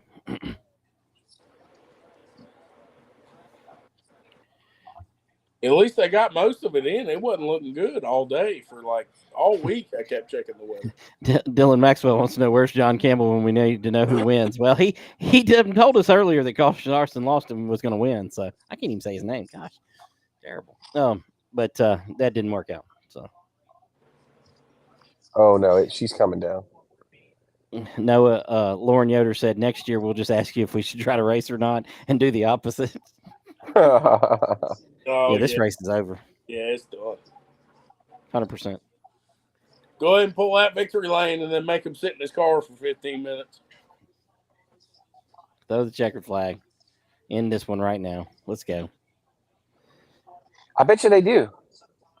I mean, they need to get on with it. I mean, Flo will never know it. They'll just continue following the car around for a half an hour. So that spot doesn't clear until 11:40. So yeah, it's we're not. Yeah, It's they're done gonna. anyways. I mean, They're gonna it's call it. almost wet enough that they're going to throw the checkered flag here in a second. I hope. I guess they are just hoping it's going to stop.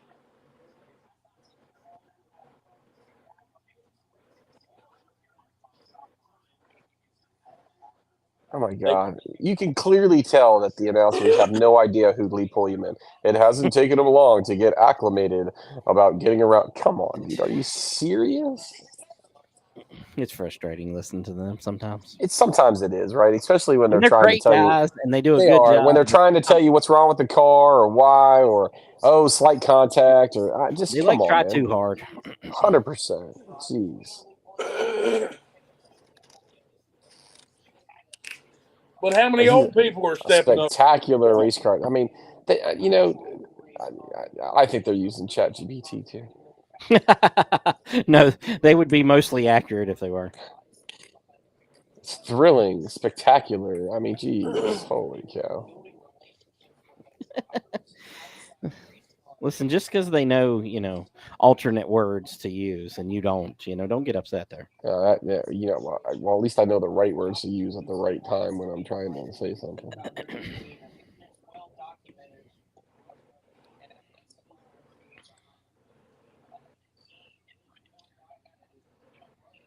And they're going down pit road. Why not just throw the checkered flag right here? Are we really going to try to stop and Guess wait they're this going to out? wait an hour. Come on, man. Throw the checkered flag while they're on the track and move on. Damn.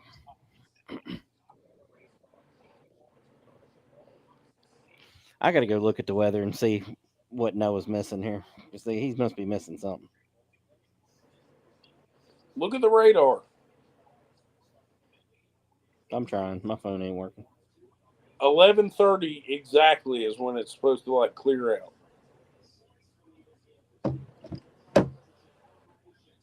Look at the camera on that right front tire. Holy cow. Yeah, it's pretty bad. The rain is not going anywhere for anytime soon. They should have threw the checkered on the track for photo opportunities and move on. 100%.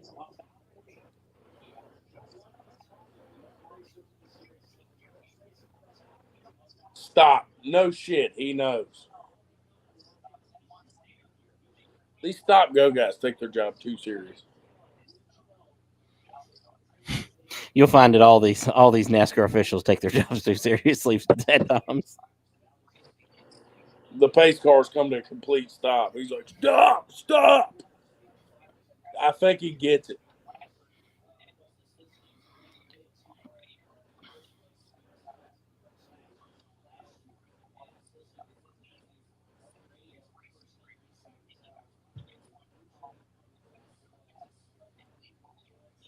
I'm surprised they have they mentioned Corey Heim yet? No. Not that I've heard, anyways. Because I have no idea why we're talking about Brendan Queen. I mean, I get it, but you should really be talking about Corey Heim. Because Corey Heim's a hell of a wheelman.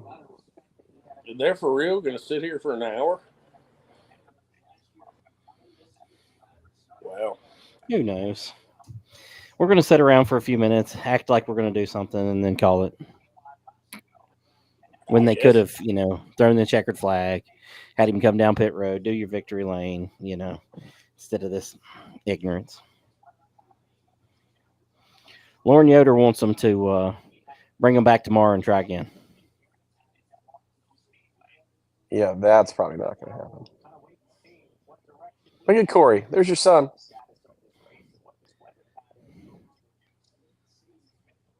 What this weather pattern is going to produce? It's rain, buddy.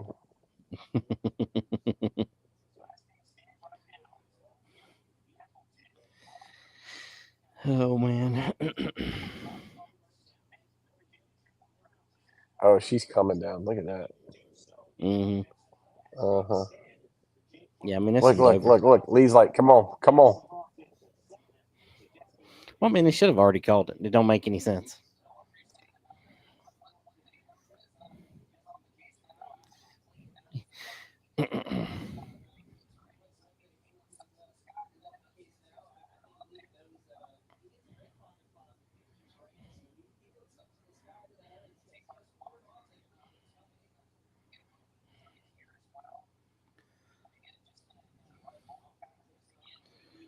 Noah Emily Co said we need a Tuesday night podcast that lasts this long after Look, the Lee's 10K like race.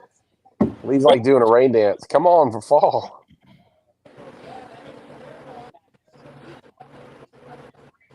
It doesn't matter if they run the rest of the race or not. Yeah, I mean, it was over once he got the lead, anyways. So, Wilton Maxey wants to know what Philip Morris is doing these days. I guess selling trailers, not racing.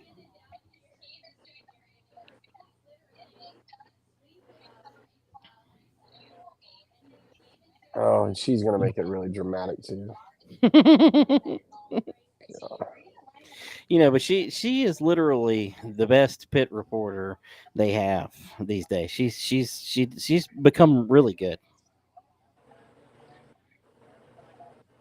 I knew that's what he was gonna say. I'm an old guy.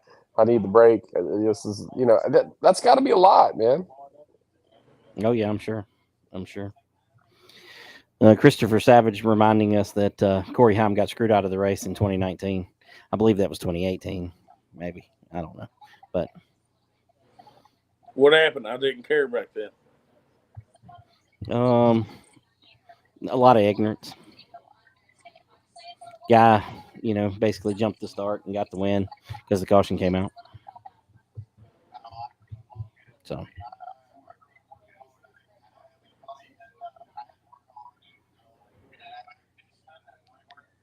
Four-time national champion.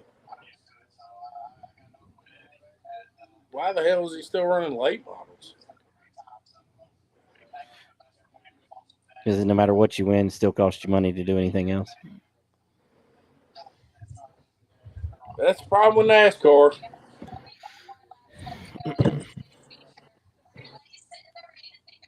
It ain't about who's a good driver no more. No.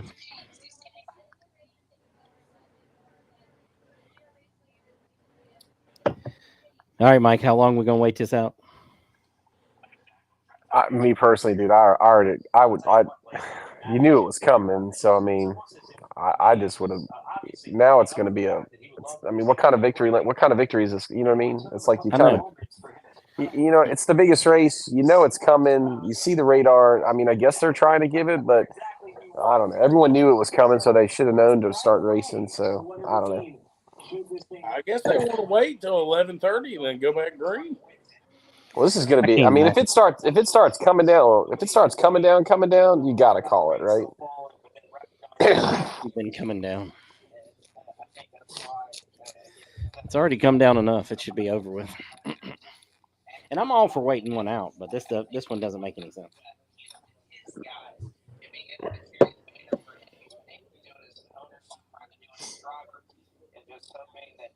I wish they'd show us the lights a little more often so we could see how hard it is raining or not raining. We need a light cam that just stays in the corner, shows us how much it's raining.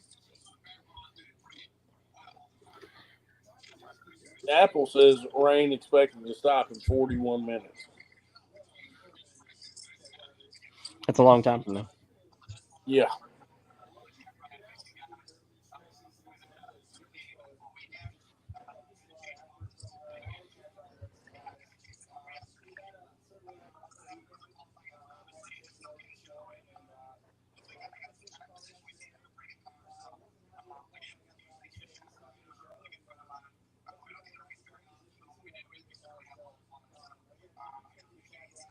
Well, it seems like social media is not happy about Trevor Ward catching a black flag.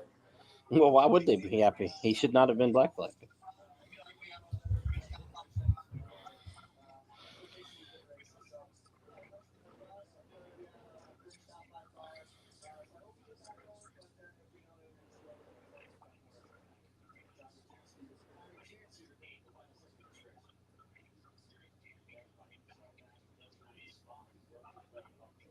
He'll be back in his traditional vehicle.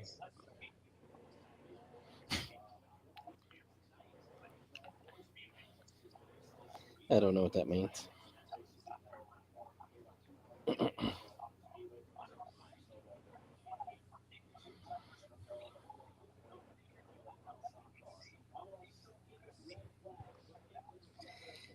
Anthony Heron wants to know: did they call the race after this last red flag for rain? No, not yet. But I No. mean, it doesn't look like it's raining much right there at the moment, so I don't know. I guess they know something that I don't. I don't know. John Coe says it's going to be a 2 a.m. 25 lap shootout. So I'll figure out in the morning how it went.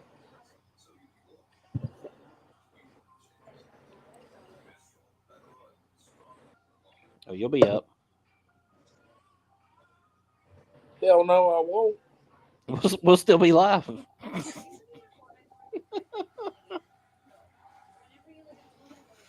Oh Lord.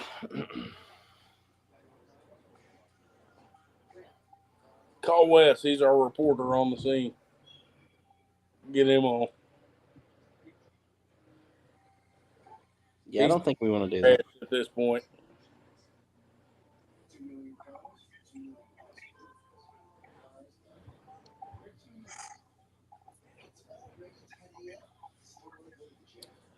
Where the hell did Mike go? I'm still here. Break, I'm assuming. No, I'm still here. I was just someone texted me, and I didn't see that they texted me earlier, and it's a long text I'm trying to read.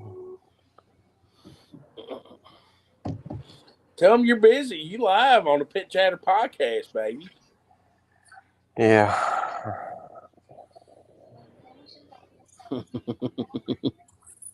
They ain't gonna even know what that is. Everybody knows. Emily Coe said, "I'll be awake. Noah will be snoring." Probably. I will. Terry Radford wants to know if you want to go to the Thanksgiving Classic with him. I don't know. When is it? I don't know, but he's probably gonna have to send a friend request to Mike to even get to come in to pay to get in there.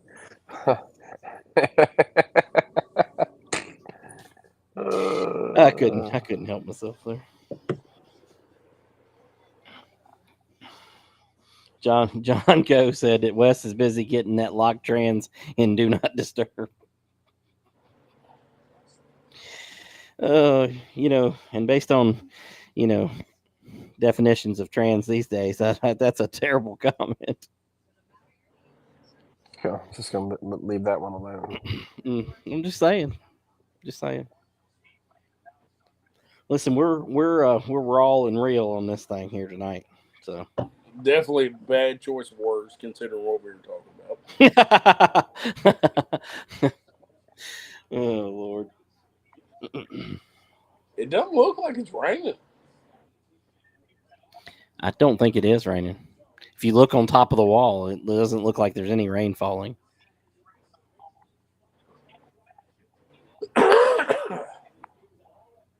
Oh my God.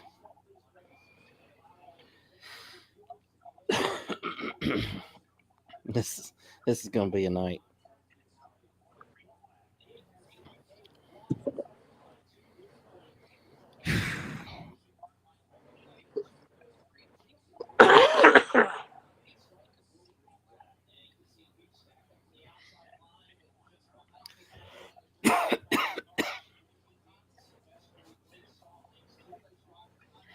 Oh man, that was a big pile up. The crowd was not happy about old Looney. No.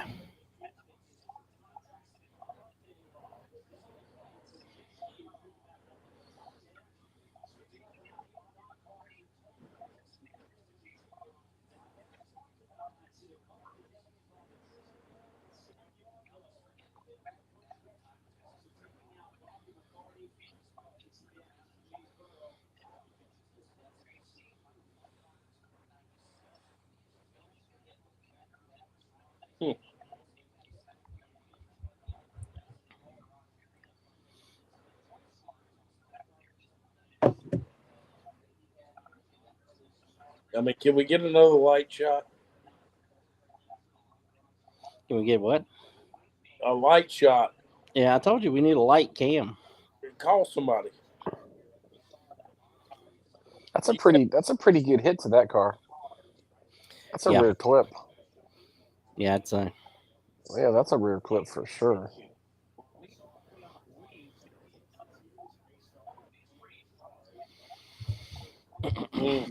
Hey, man. We got 25 laps to go in this one. under the red flag here for rain. Lee Pulliam leading the old silver bullet, as Diaz has called it. Landon Pimbleton in second, Jared Fryer third, Cody Kelly fourth, What? Connor Hall fifth. Sixth is Jake Crum. Seventh, Carson Lofton. Ty Majeski, Parker Eatman, Andrew Grady is 10th. Got 25 laps to go if we ever go back green, which. So here's one of those things. I mean, they've made us wait 5-10 minutes. So, might as well wait another hour. It doesn't. I mean, that's what happens when you prolong this, right? They could have just called it, and then, now they're going to make all these teams wait, and this, that, and the other, and then teams are going to be there till whenever, and then it's going to, you know what I mean? So, I don't know. These are the. I guess you want to. Emily Coe said, "Everyone get a bathroom break in and get you some cold beverages while we wait." Noah, he's already got cold beverages over there. I think you can go to sleep over there. It looks like. I think you can take a nap and everything else because it's going to be rough right here. I might. I'm sitting on my bed. I might just lay back. Y'all just scream real loud when we're about to go. I don't think that's going to help. So we have to make this. We have to make this official one here. Did you hear me earlier when I said, "Hey, babe"? So now. I heard you. Oh, did you? Okay. So I just wanted to make sure that I heard you. I was waiting for you to say, "Oh, there it is." Now it's official. Oh my God. I mean, poor Janet. I mean, she has to do everything for you, even before the injuries. I mean, this is not an injury-based deal here. At least you got you a new drink there, though. Oh man. I mean, you would think I could get a cup of ice from downstairs, but I ain't seen one yet. So. I mean, it's the hey babe, but it's what happens, Yeah.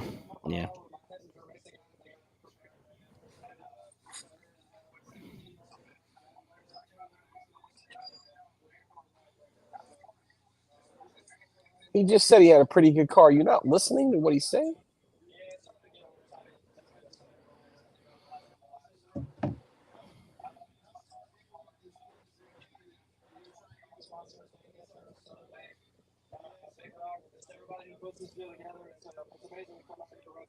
Nobody listens. I can say as a pit road announcer, I don't care what you say. I already have my questions in my head.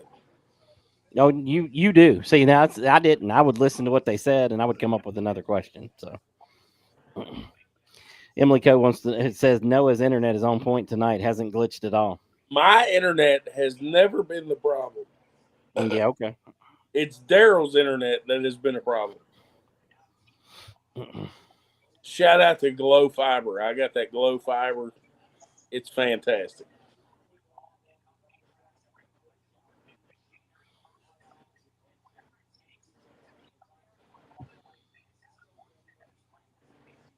Terry Radford says he messed up his back and his wife hit him right in it last night because she made her mad.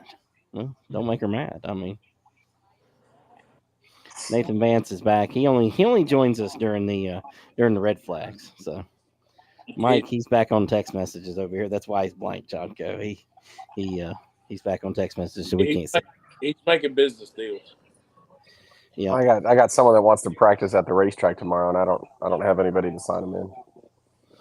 Just tell them to sign themselves in. Give them the code to the gate and tell them to sign themselves in. There you go. Yeah, but I usually do that, but I don't think my insurance form's out. It's BYOW. Bring your own wrecker in case you crash. Oh well, there's not a record there anyhow. So I mean, if you do that, you just call. You don't have to call a tow truck. Talk about adding insult to injury. Well, you're there practicing. You're there practicing. I don't know why you want to practice wrecking. So. Man, I mean, if I junk my shit, and then you came over and was like, "Look, man, you about to call a tow service." I mean, if you want to go practice wrecking, you're definitely you just don't come back, and that's what you're doing. What if something breaks? All right, y'all talk. I'm gonna go take a break. Good Lord, dude, that's a small bladder you got there, buddy. I do too. I can't say nothing. I've gotten up to 16 times speed. What commercial does Flo got going on now? What is this? I don't know. What are you looking at? Something World, a retreat or something? That's what I thought. It's based on your location. Because I Oh, got that was a commercial for Las Vegas. Now there's a progressive commercial on. I was getting ready to say I'm looking at BetMGM right now. Yep, now I guess we're on the same thing. I didn't know if their commercials were I think they are. I think they are. where you I think are. they are. I think they are based on, especially for like if you see a dealership come on that is like in your area.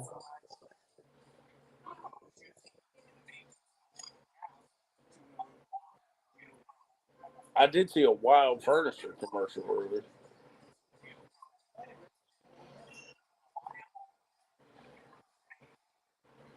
Still want to go to the gym? No, I do not. Thanks for asking.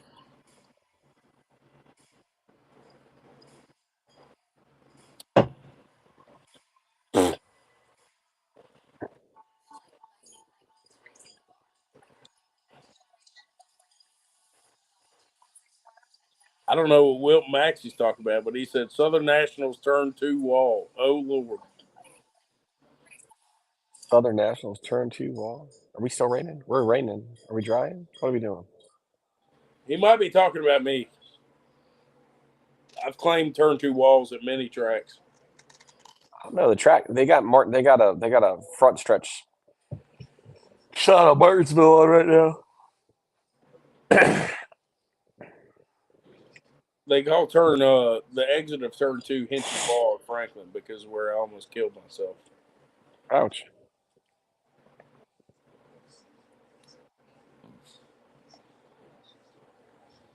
Speaking of which, you gonna try a Crown Vic division down there?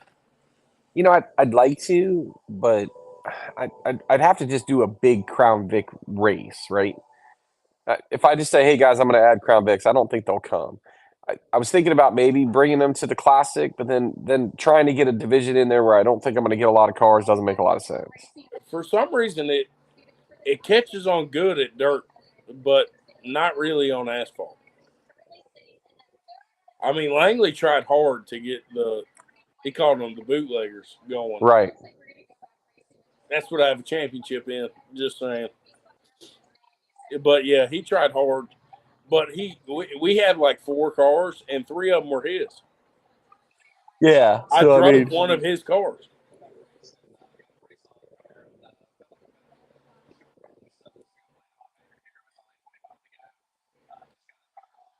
They really are going to sit here and try to get them going again. I think they are. They almost kind of have to now because they've waited so long. Oh, right? yeah. So, At this point, they have to, yeah.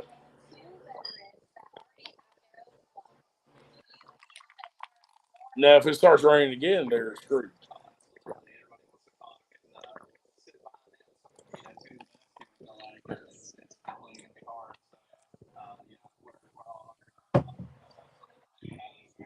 Wilt Maxey said, "How far is Southern National from Richmond?" You said it was about 2 hours earlier, didn't you? yeah, it's roughly hour 45 minutes, 2 hours. Yeah. My Crown Vic got robbed. What do you mean your Crown Vic got robbed? That was the best looking one, and I was trying to drive it for you, and you never told me nothing.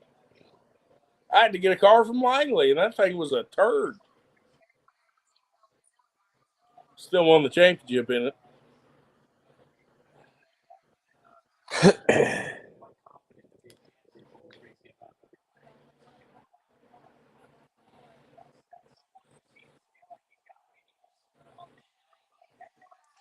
Yeah, they're drying it.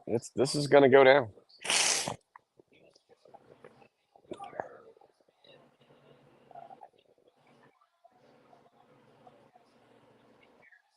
Jared Fryer hoping they get back to race. Really good on short runs. Feels he has a really good chance. Ugh. It's definitely going to get fun if they keep going.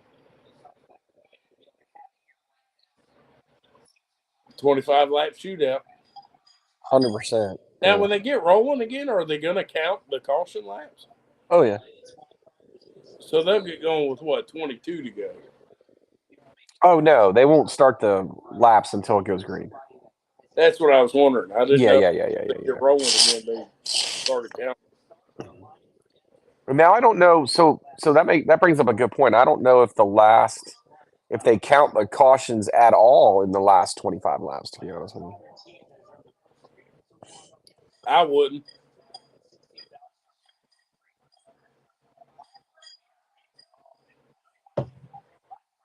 Did you crush the Enduro Dodge Neon? No, I think it's still there, and I think it still drives. I know I am taking the rims off of it because those are my rims off of my Cavalier. So we're going to take the rims off of it. But I think it's still there at the racetrack. Look at Looney in the solid rock hat.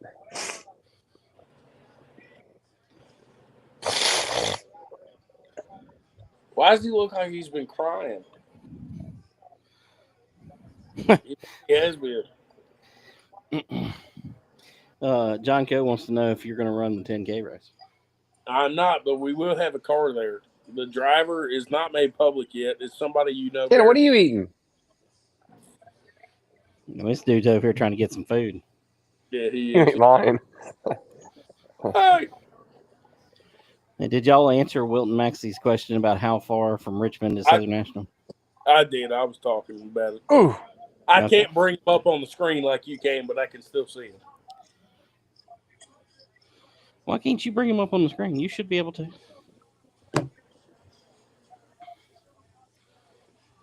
I'm clicking on it and nothing happens. Okay.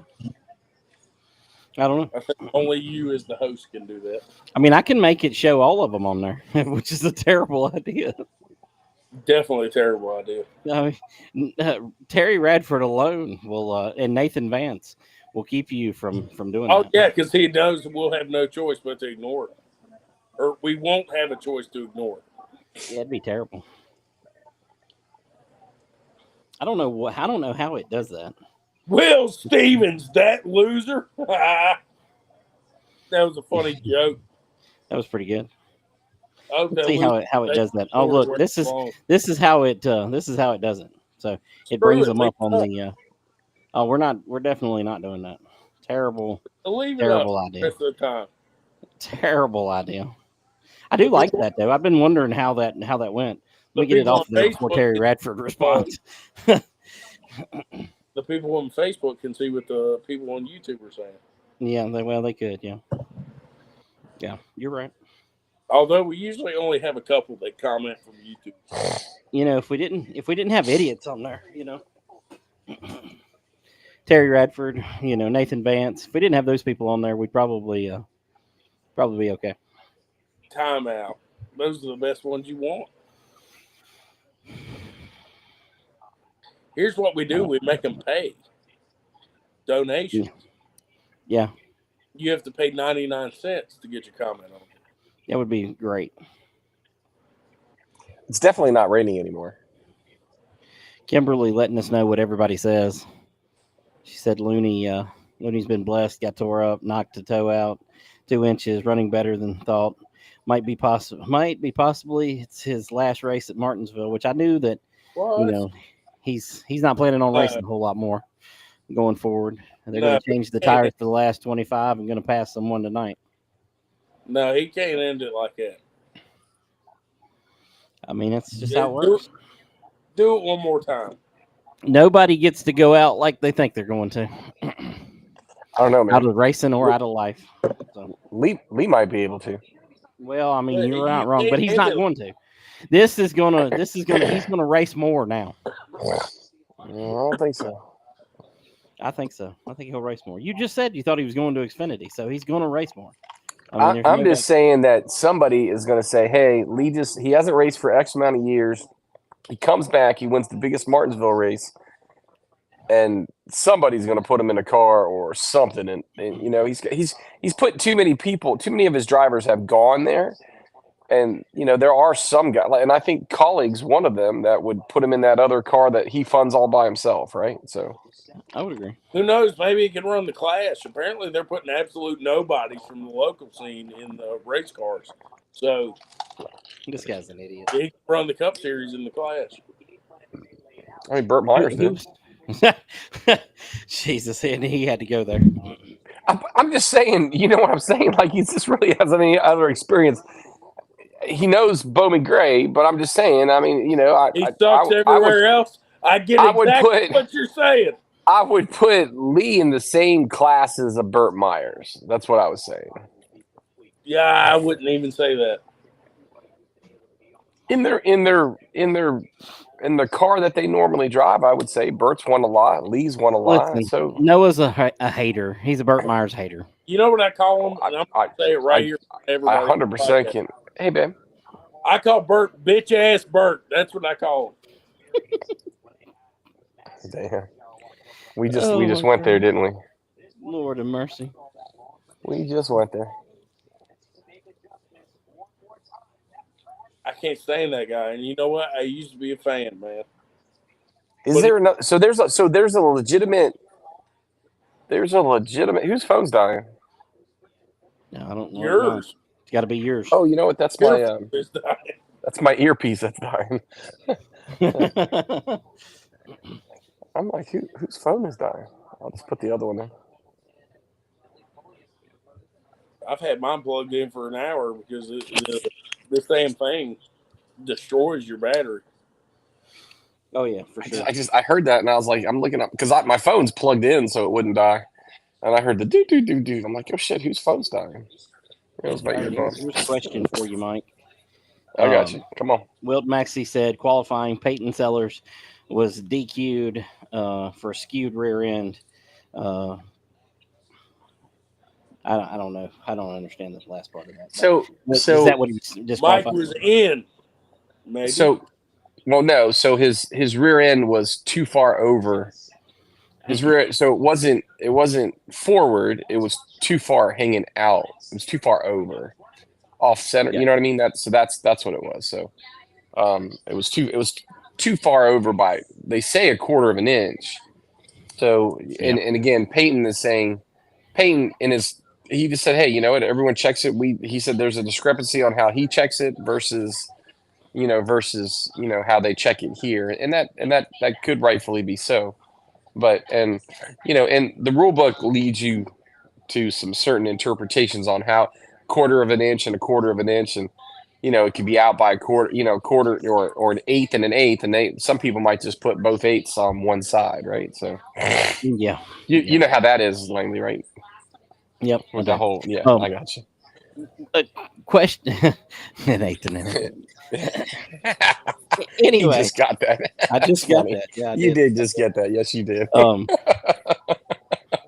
My question is, doesn't Jeff Bomar check that throughout the year at South Boston? Ooh, you would think so.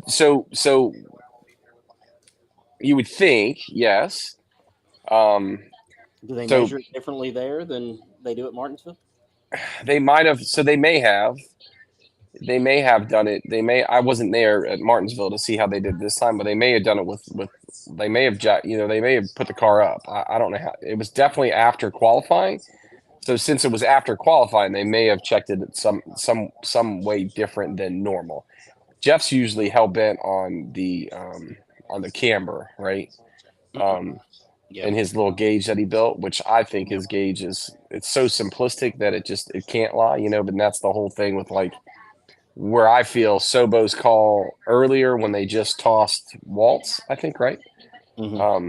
When they tossed him, they should have tossed all three of them. Because you can't say, if they're wrong, they're wrong. You had two cars that clearly passed it 0 dead nuts on, so there's nothing wrong with the gauge, and the rule book says 0. So the other two cars should have been tossed too. I don't know why they didn't do that, and I think that kind of gave, in my book, that gave them a black eye. But so and again, was Jeff? I mean, Jeff, I believe, is kind of like the pseudo head of tech now at Martinsville, I guess. I know it's not Jackie. You know, like he hired some cross-eyed guy to be his tech man. Oh God, here we go. What'd you say? He hired some cross-eyed dude to be his tech man. Listen, and the cross-eyed. I just want to clear this. The cross-eyed guy was better than the Raceway on Speedway Lane tech guy. Just saying. Sure, he was. I mean, having one was better He than not. obeyed orders. He didn't get any Walked orders. up to me. He said, "I pegged my gauge right there. I pegged my gauge." What an idiot! Boy, let me tell you, when you Anyway. get 4 or 5 beers in my man, the show becomes kind of wild, man. Oh my That's God. why he does it on Tuesdays, because he knows I don't drink. Yes, that is He's exactly. he's like screaming in the microphone. That is Oh, it's because I had For to a get second close. there, for a He second could there, see the I thought that was Wesley for a minute. Oh my God, Jesus, man, that was rough. Robbie Young chiming in here. He said, I don't think Looney has ran all year, has he? And yes, he's ran a few times at South. He's run Boston, a few times, yeah, but a few times. He's not ran much. Billy Martin has had some health issues this year, and they have not raced as much as they intended to. And he told me last winter that this season could be his last. So. Dude, he can't end it this way. Well, he can. Why not? It's at Martinsville. But to go out like that, you can't. Even if he doesn't race, but one more race, and that's Martinsville next year, you can't go out like that. Sure, he can. Wilton Maxey wants to know, is Lynn Carroll still involved at Martinsville for the late model stock? No, not at all. So it is Chase Brashears running the show. Yep, former general manager from South Boston Speedway, and and 2026, general manager of Motor Mile, right? There you go. That's the rumor I've heard.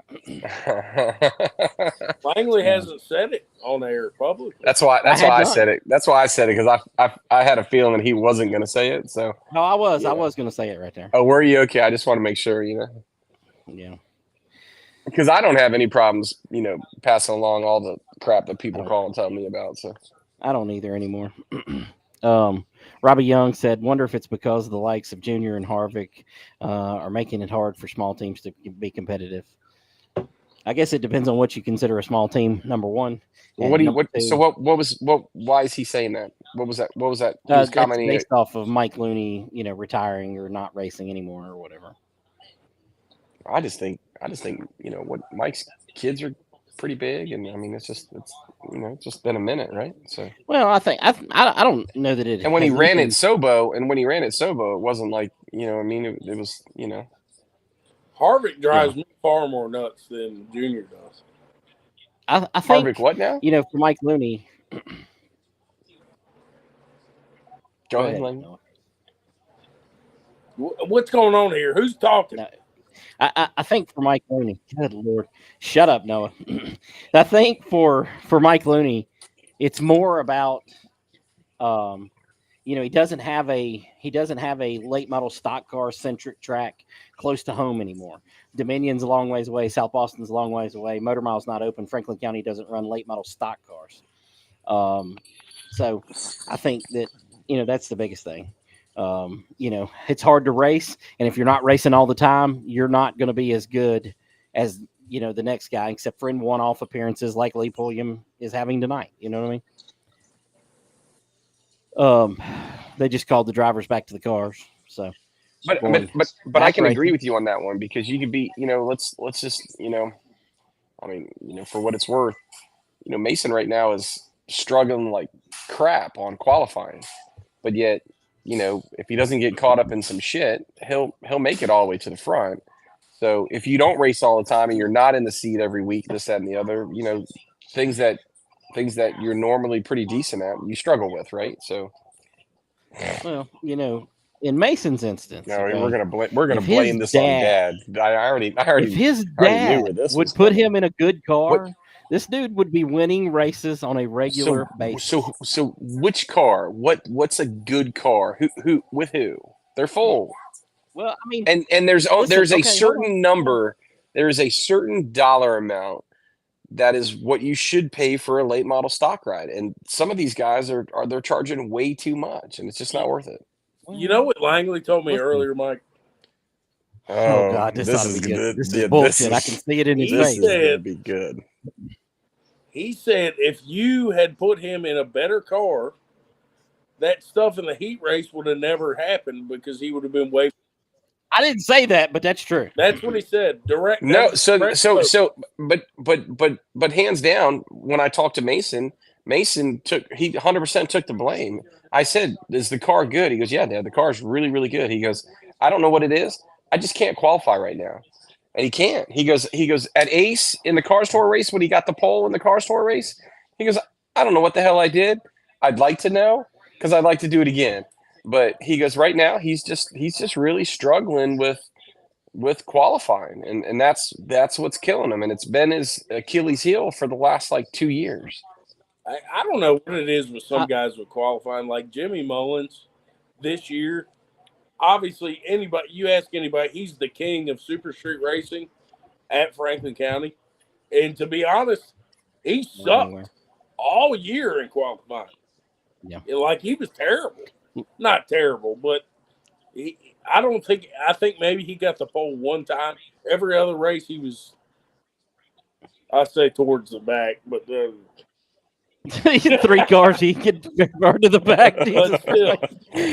Just anyways, Mike, going back to what you just said a minute ago, though. Okay, you talking about Mason saying that he's got a good car. Well, every damn body there's got a pretty good car. Okay, but there's a difference between having a good car and having a car competing up front. No, and it's minor. 100%.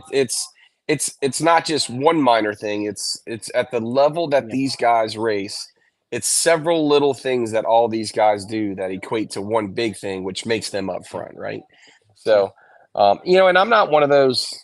I'm not one of those dads that thinks, oh shit, my kid should be yada yada yada. I mean, everybody else will tell me that, but I do think he can wheel a race car, and right now he just can't wheel it for 2 laps on qualifying, and he's just struggling with it, and he knows it. So, and I think in the car often enough. But I think it's mental now because I think he knows that. I just think it. I mean, look at practice. He's throwing fast laps. He's up there. You know what I mean? And then I just think it's when he gets into that, he knows that, I got to do this, and something happens. I don't know what it is, but I mean, that's why I told him. I said, dude, I don't care what we do. I'll buy 50 sets of tires. We'll just go burn them up. We got to get something. We got to do something. And he's and just because he's got to qualify better. He just dude, has that to was qualify tripping better. me out. What's that? I could hear the jet dryer on my TV, and I heard it coming out of here. It was freaking me out for a second. I didn't know what was going on. I think that was the Bud Light. I thought I was. Yeah. No, it's definitely the damn jet dryer. I thought I was dying for a second. Listen, I never assumed that we'd have been on here 4 hours. I figured we had about a 2.5 to 3 hour window of soberness to make work here. It didn't work out. Oh, I'm about to start telling all kinds of stuff.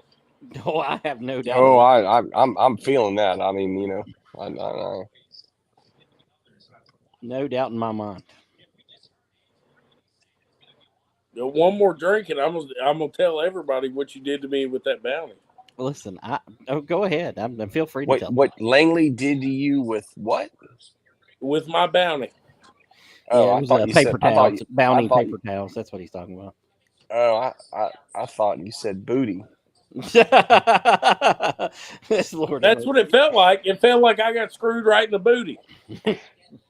So what you're saying Emily is says Noah is feeling good. I'm feeling great. Noah's on it. Noah, tilt another one back, bud. You're good to go. To be fair, I didn't plan on. Be fair, rain delays. I thought we would be well off of the show by now. So I mean, I broke into the second case. I mean, the funny thing is we're bringing Mike on here for like 20 minutes. Here's Trevor Ward on here for 3 hours.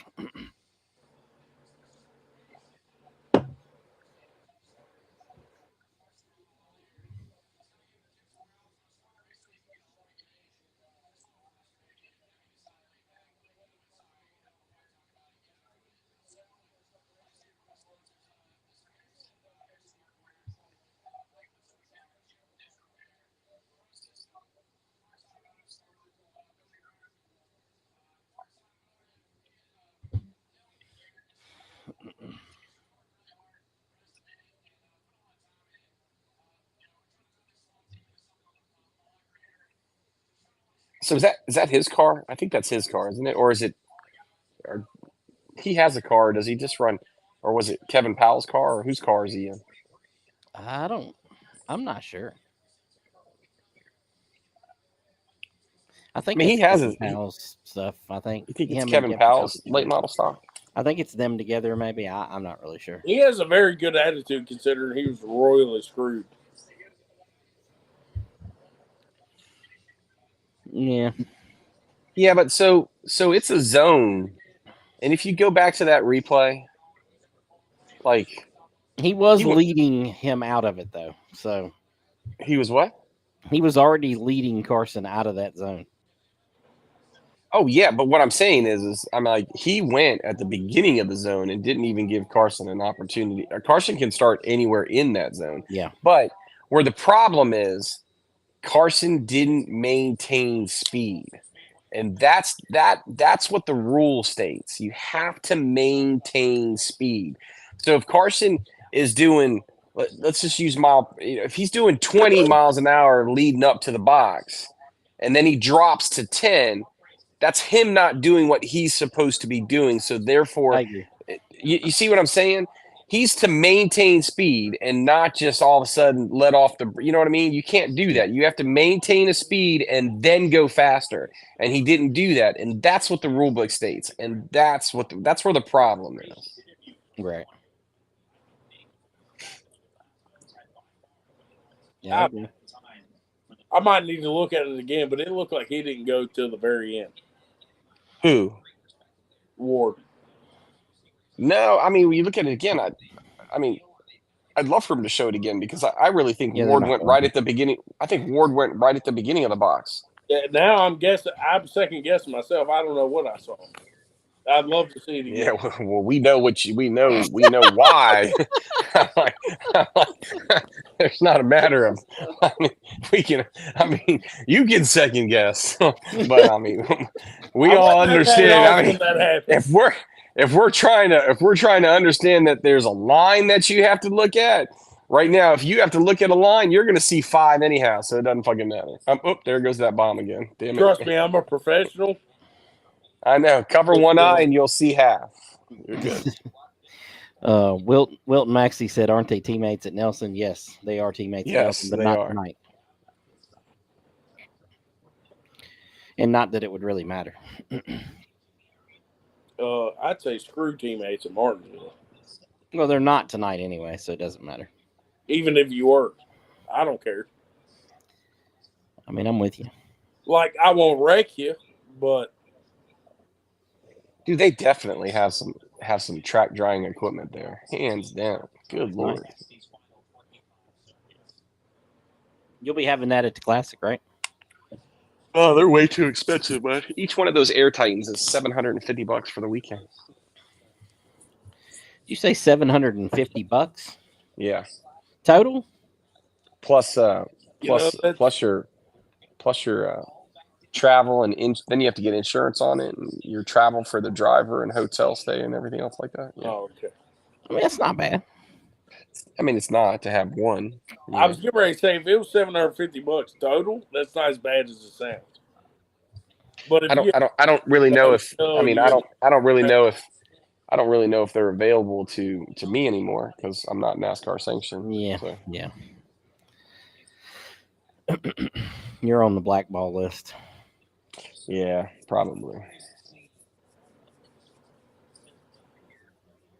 Who gives a damn?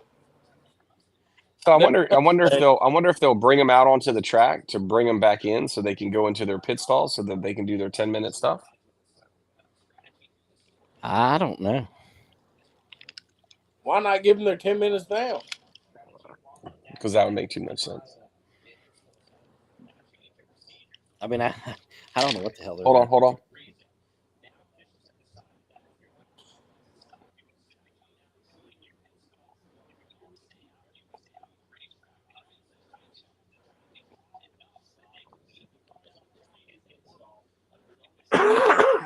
Oh, wow. So you don't have to come in for this if you don't want to? And then you can advance your position? Really? We're going to Either go all the way or not at all. sort of like controlled stop here. I guess. I don't know. The whole point of a controlled stop is that your spot is safe.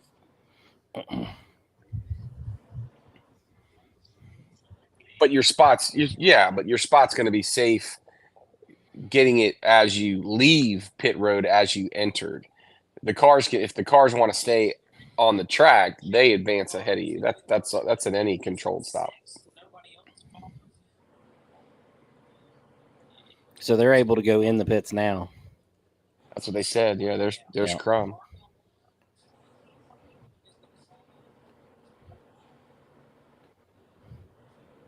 Yeah, I bet he's regretting that.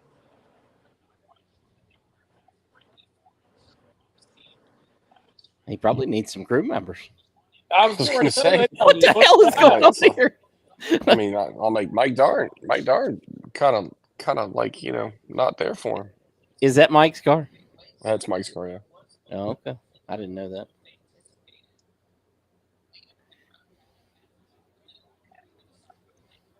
He the only guy that come on pit road? Nope. There comes Looney. And I think that's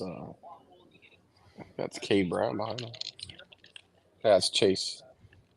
I mean, if you're in the back, I mean, you might as well. 100%.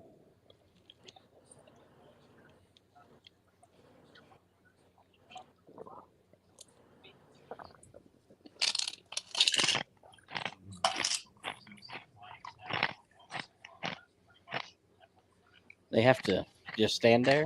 I mean,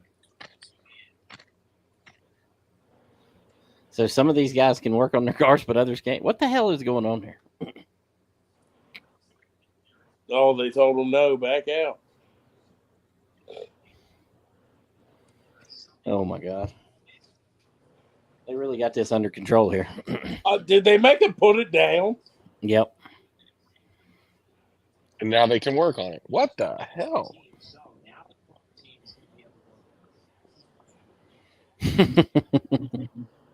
Wow. All right, so I think what they were supposed to say was all of the cars come around. If you're pitting, you pit, and then they come around to the front and stop. And then once everyone's stopped, then you can start working on your car, right? It's a NASCAR thing. Robbie Young said, I think one of y'all should turn your camera around so us poor people can watch with y'all. You don't even need to do that. It's free. It's free on Tubi. It's free on Roku. It's free on anywhere the NASCAR channel exists. You can go watch it for free right now. You don't even have to be a poor guy, bud. I would say Stream East, but RIP Stream East. They got busted in India.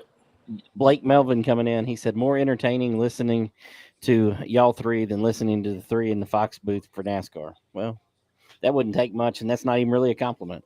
So, who's in the booth? Well, I'm gonna take it as a compliment. Well, you need to, because I mean you don't get many. So, oh, here we go. Really, seriously. Boy, Looney's car is not looking good. It definitely is not. Can I reply to this comment? Yeah, please. Sure. What's your drunk ass got to say? Dylan Maxwell said we don't have a TV at Haunt. Somebody needs to tell Timmy we need our TV back for the food booth. Just saying. It's in the hall. Well, I mean, he was thinking about bringing it there today when you were supposed to show up, but you didn't show up. So now he's thinking about not bringing it there. Timmy Trey. And first off, Timmy's already brought it over to Southern National for the haunt that's going to happen over there. So. Robbie Young said he can't listen to us dumbasses if he watch it. Dude, does nobody else have a phone? You don't have an iPad. You don't have a TV. You don't have nothing to where you can listen to us and watch that. Come on, man. If you just listen, tell Ashley to put her game down and let you watch.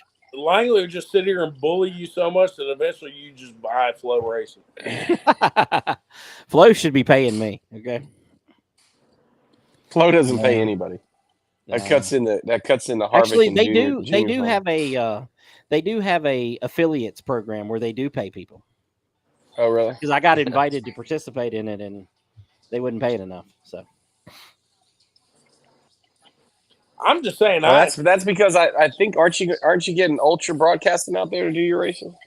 Yeah, I can't get Ultra to come do my race. Okay, I've been trying. I made them an offer, gave them a price, told them what I do it for, and I heard Ultra Broadcast is a bunch of cheap asses. That's what I heard. Damn, that's rough.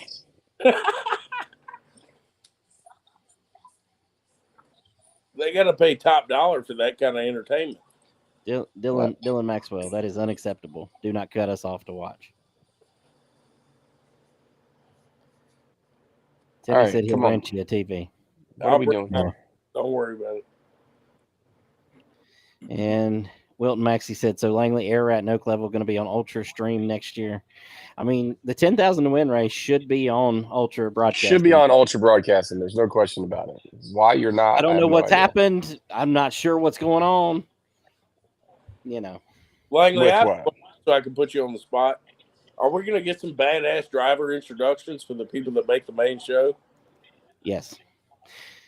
We are planning that. When is the $10,000 win race? November 14th and 15th. Oh. We are planning driver introductions. We're planning 4-wide salute. We're planning a couple of other things that I can't talk about. So, shut up over there. We're getting fireworks. Shut up, Noah. Those are illegal. What about the thing we were talking about before we went live? I don't remember what that is. The show.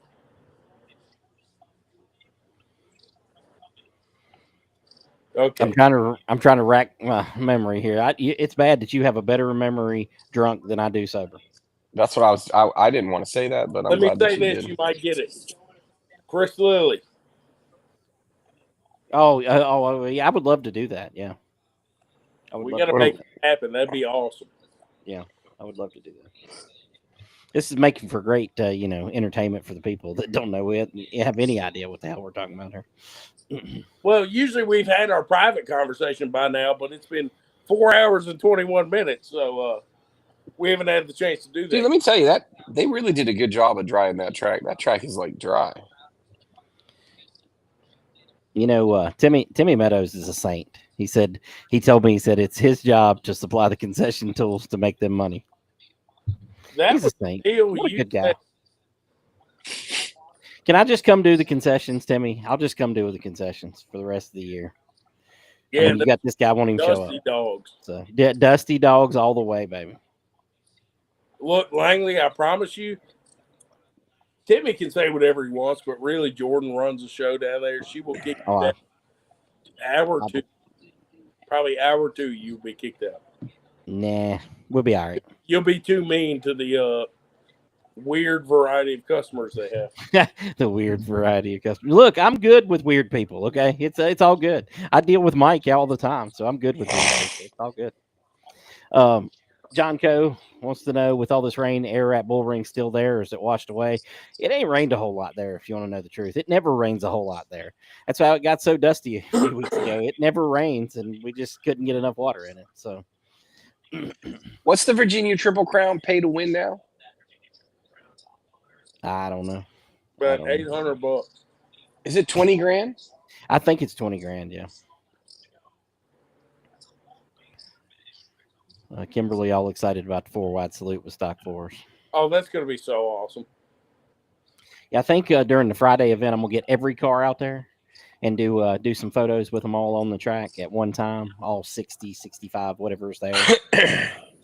That'll be badass, too.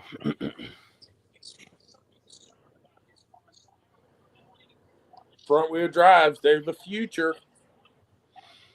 Blake Melvin said he's got Tubi running now, ready to watch some regular racing. It's just a regular race. That's all it is. Oh, we're choosing and one to go. Here we go. Choosing and one to go. Pimpleton, Pulliam, front row, Fryer, Kelly on the outside, Connor Hall. I think it's Connor Hall. Who was it? Connor Hall, K. Brown.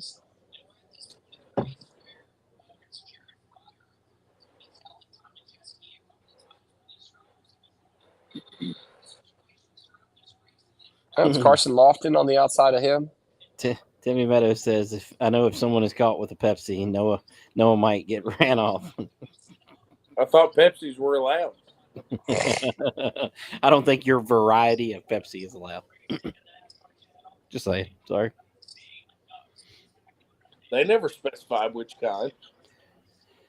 Yeah, well, I think he just did.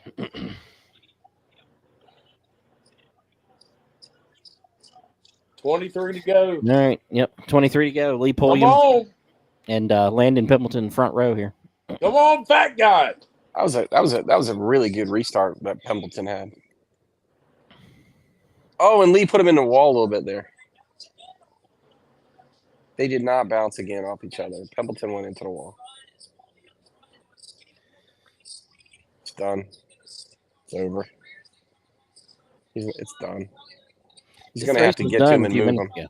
No, he moved him. He just did. He should have just went on and Tristan McKeed him there a second ago. He just moved him, so.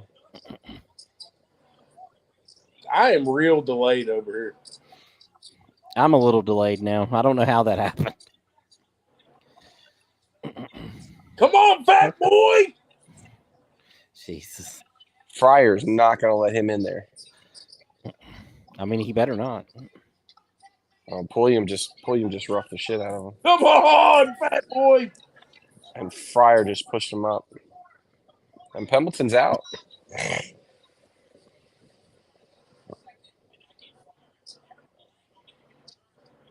It's a hell of a race there.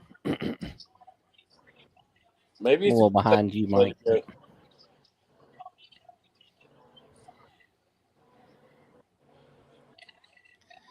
Boy, Fryer's just roughing Lee up.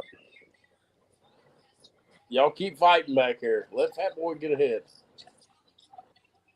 Oh, no, and here comes Majeski.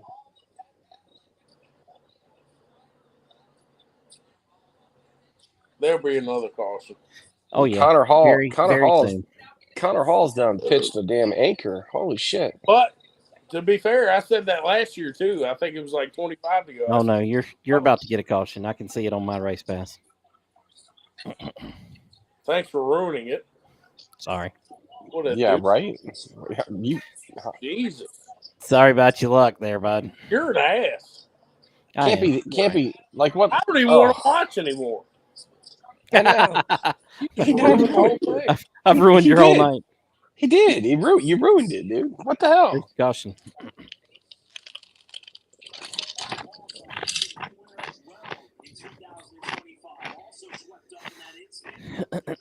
Next time, be quiet about my race pass. Glad I could help. Jesus, man. Yeah, but can we talk about what the caution was? Is it raining? Look, now Langley leaves. I'm back. Who is in that 7 car, that red 7 car? Red 7's Corey Pack. It's a local boy from Ridgeway.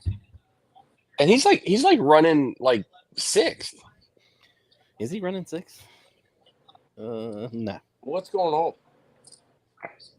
No, Corey Pack is 25th.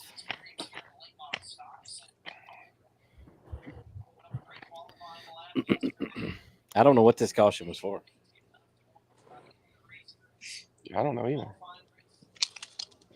Kim said that Corey Pack looked to be off the pace there, so I'm not really sure what happened. We really need to send Chase Burrows around. We just can't fix it on my laps. Come on now. I know. I mean, just hit the damn button. Just hit the button. Jesus Christ. Oh my God! This is the stupidest practice I've ever seen. I mean, we made my man come 30 cars deep to go around when we could just hit a button. He could stay where he's at. Doc Love just chimed in. He said, "For the love of Pete, please tell Mike to stop crunching on that damn ice." Oh man, I got you, Doc. My fault. Oh man, he'll be back to crunching on it here in just a second, but it's his fault. Oh my God, I can't believe we've been on this thing for 4.5 hours. It's just because we love Christ. That's why we're doing it.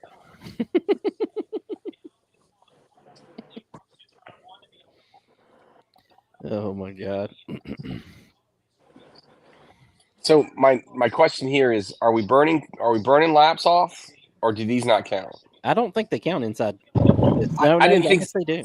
I didn't think they did. That's why I was telling Noah earlier. I'm not sure if they didn't used to. Yeah, there's But 12 laps to go, so yeah. So yeah, what? Yeah, they are counting laps. So did I miss something? No, Or was we're it just talking about the laps here. No, I mean with the caution. I couldn't tell you what the caution was for. Was it one of those Lauren Yoder competition cautions? Mike, Timmy wants to know if he can send Noah to you. He's a great Pepsi drinker and announcer. I really feel that Timmy and Noah have a bond that just can't be broken, right? So Oh, they do. yeah, I mean, there's definitely a bond, right? So I mean, like they got it's just and I wouldn't want to do that to him. You know what I mean? So yeah, he doesn't know. But I mean, he can come and work the concession stand at. Now, I don't have any control over Timmy's concession stand at his haunted house. So by all means, you know what I mean. So he can work that out, right? Yeah. John Coe wants to know, why does Noah's flag look like two bears getting it on? It's a bear with two heads. Oh my god! They're not getting it on. It's a bear with two heads. There's a lot of head there, buddy. Oh my god! It's from the great game Fallout. It's the new California. Look at Ty. Look at Ty. Ty wants some heat in them tires, buddy. Yeah, he does. Yeah, he does. Oh, that boy. Here we go. Ty's like almost from dead last in this race. He's gonna put the bumper. He got into a wreck there earlier, so I mean, he really is. Look, come on, you got to be better than that, buddy. Got to brake check the shit out of him.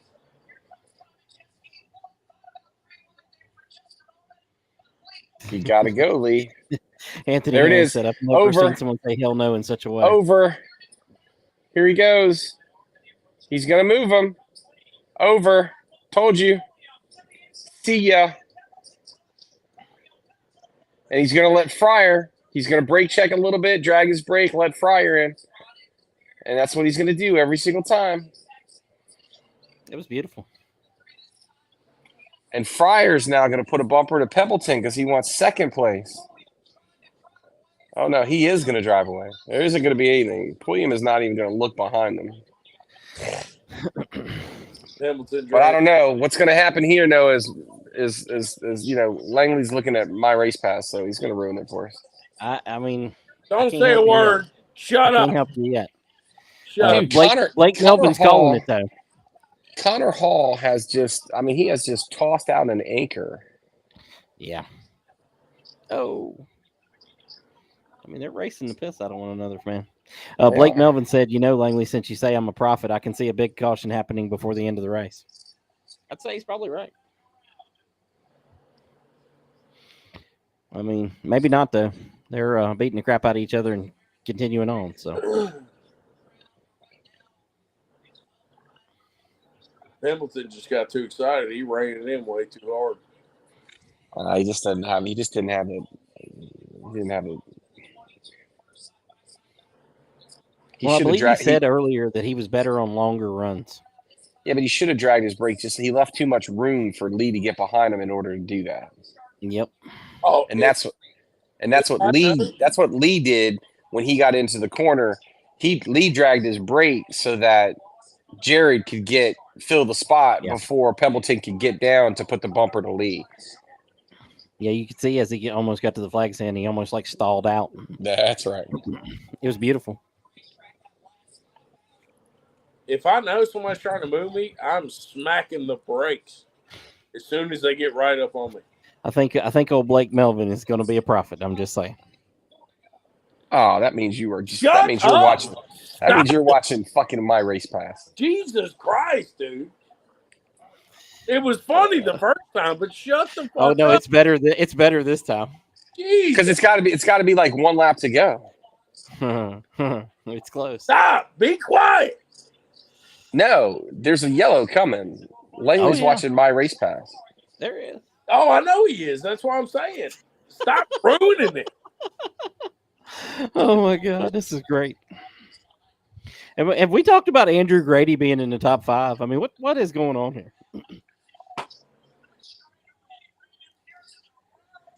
Brandon Pierce, are you serious? And I was having good comments about Brandon. For once I didn't. Come on, Brandon, you were doing good, buddy. Oh man, what a great! I mean, it's awesome, man. Giving us a caution this late. I mean, that's freaking great. Now he's stuck on. Swear to Now God, he's if these now he's laps, now if he's you say stuck on the. something- Blake Melvin said he's seen it coming. If you say something in these last few laps and ruin it, I'm quitting the podcast. I'm done. So you want me to say something? That's what you're saying, right? Go ahead. No. Kim said, and we got Noah dropping F-bombs. It's ridiculous. Mike started them. So Blake just announces, and the driver that used to drive for Lee Pulliam goes around on the backstretch. Could possibly take the. Going after here. Who's going after? Oh, I see. He went up to try to shake his finger at the old Dylan Harville. I'm a little behind you, so you've already seen it. Number 1. I think he might have told him some stuff there. He's telling him he's number 1. Is Caden Quapple really at the tail end of this race? Blake Melvin said, "I'll take Noah's spot. Say something." Go ahead. Oh man, it's good stuff.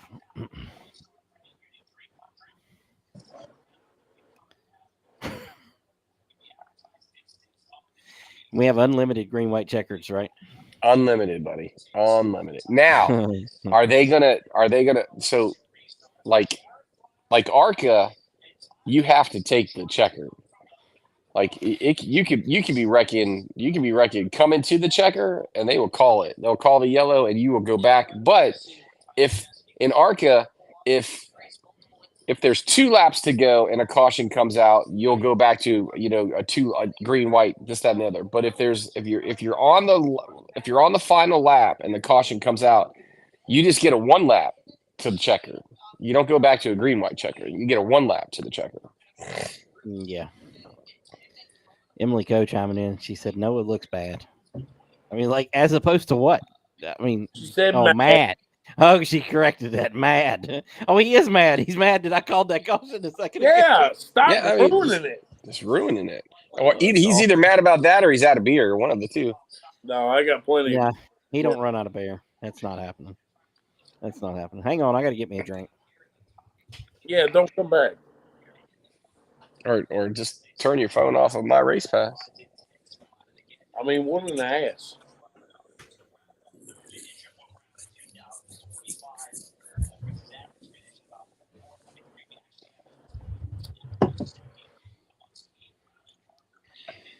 I don't know why you got to be like that. I know. Did you hear him? That was rude. Terrible. I'm cutting off my race pass. Okay. Thank you. You're welcome. Why? Because you already seen the end of the race? No. I just don't want to be spoiled here. I mean, Mike's going to spoil me about 20 seconds before I get to it here anyway. So, oh, God.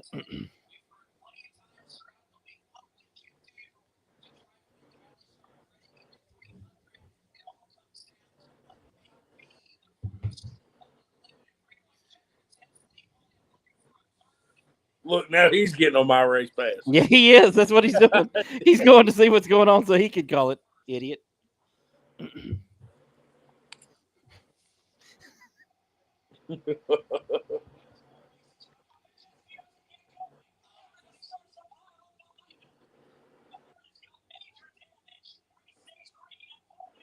Yeah, squeeze him up in the wall. He's going to shove him.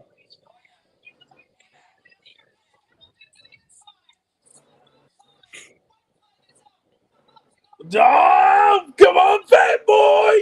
He's going to get it. Come on! Come on, fat boy! Oh, he's done. Come on.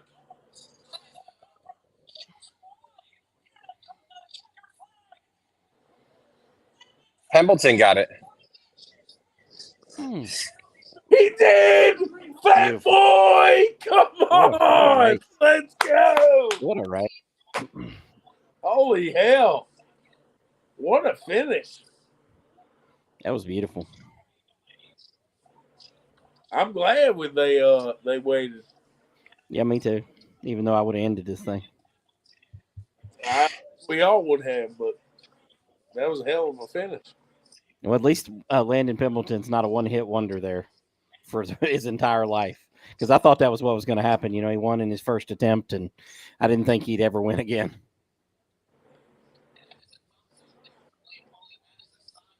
Wow.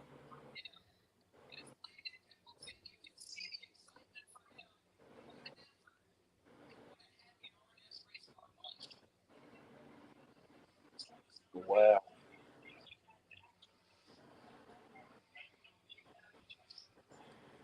That was good stuff. All right, Langley, what's the over-under?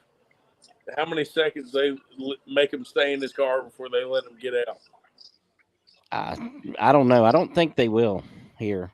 They will maybe. I don't know. He may get out before they get to him to start with, and then I don't know. Remember last year when they made Quapple wait in his car for like 2 minutes? Yeah.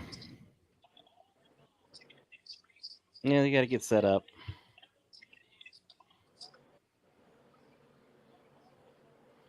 Come on, fat boy. Jesus. Let's go. It was badass.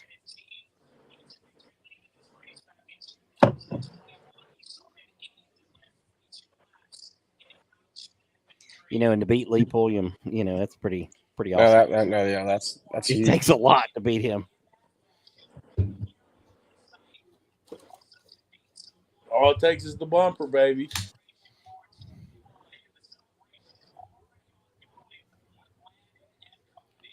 It's pretty badass. Yeah, thank God. That was a good finish. Yeah, it was. It was good. If that caution hadn't come out, that race was over. Yeah. I mean, you got the whole comment section, you know.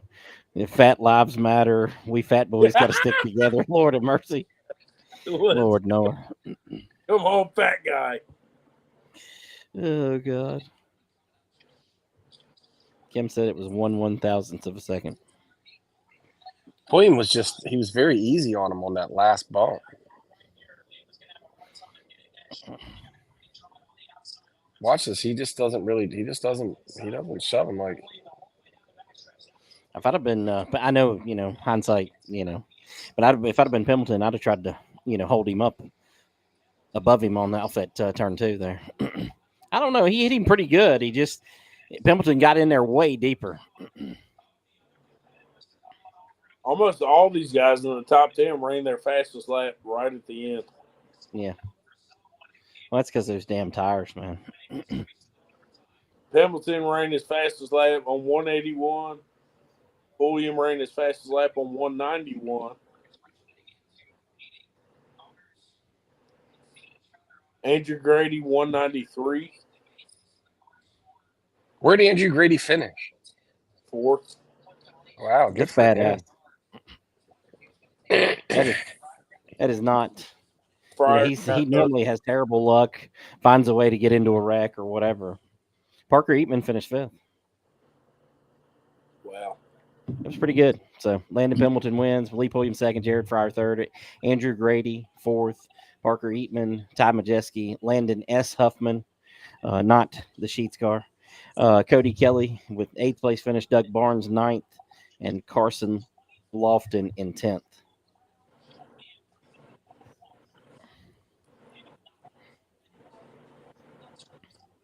I guess Connor Hall won the Virginia Triple Crown. Why is he so upset? I mean, because he didn't win. Connor Hall? Why is Connor Hall upset? Yeah. Because that was his best shot. That was a really good shot at winning Martinsville in that car, and finished 11th in a car that, you know, has won it several times. Yeah. Yep.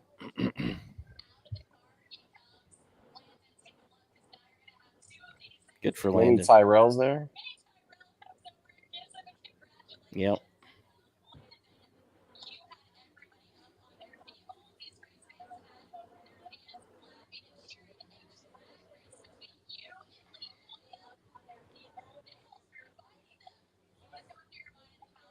I love the King's chair.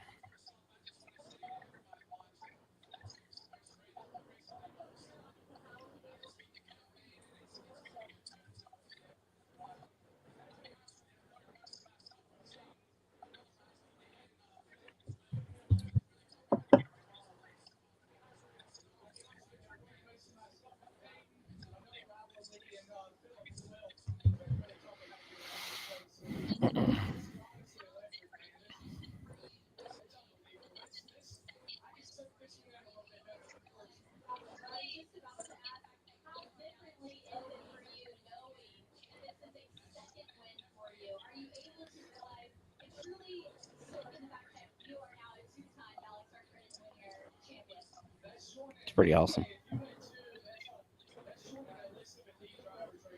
I like their hats, Mike. That's a good looking hat. They are pretty nice, aren't they? Yeah.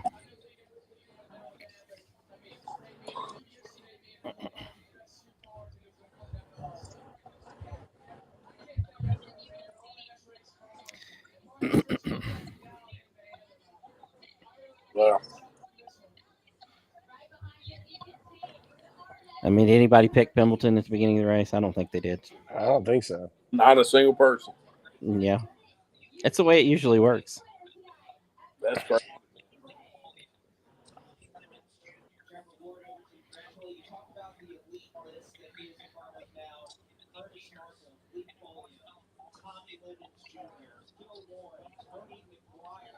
I'm just, I'm a real idiot because I'm sitting here thinking, man, I wonder where I can get those hats. Blank. I'd like to have them for the 10K.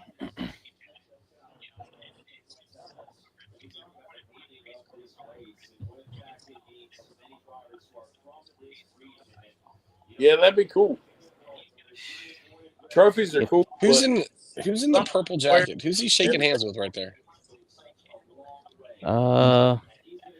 I don't know. Maybe from Valley Star Credit Union. Maybe. That's what I assume. Emily Coe said 15 more minutes. We'll go 5 hours here. It's been a long one.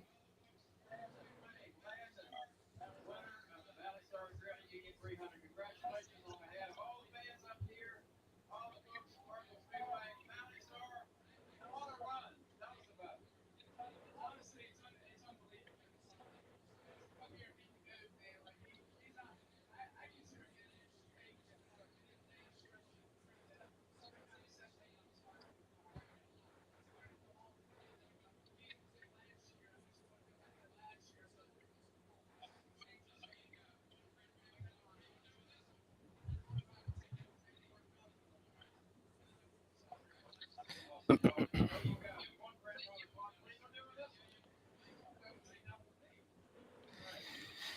course, you got he my has wife a. in here. He's got what's his name's motor in his car.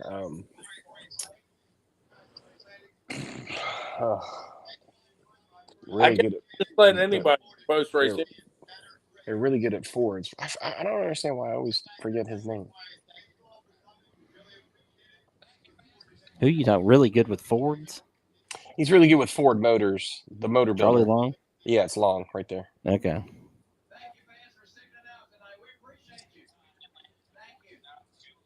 Of course, Kimberly gets in here and says those hats are ugly. So I could have did a better interview. I'm just saying. well, I mean, listen, if you're the president of Martinsville Speedway, they'll let you.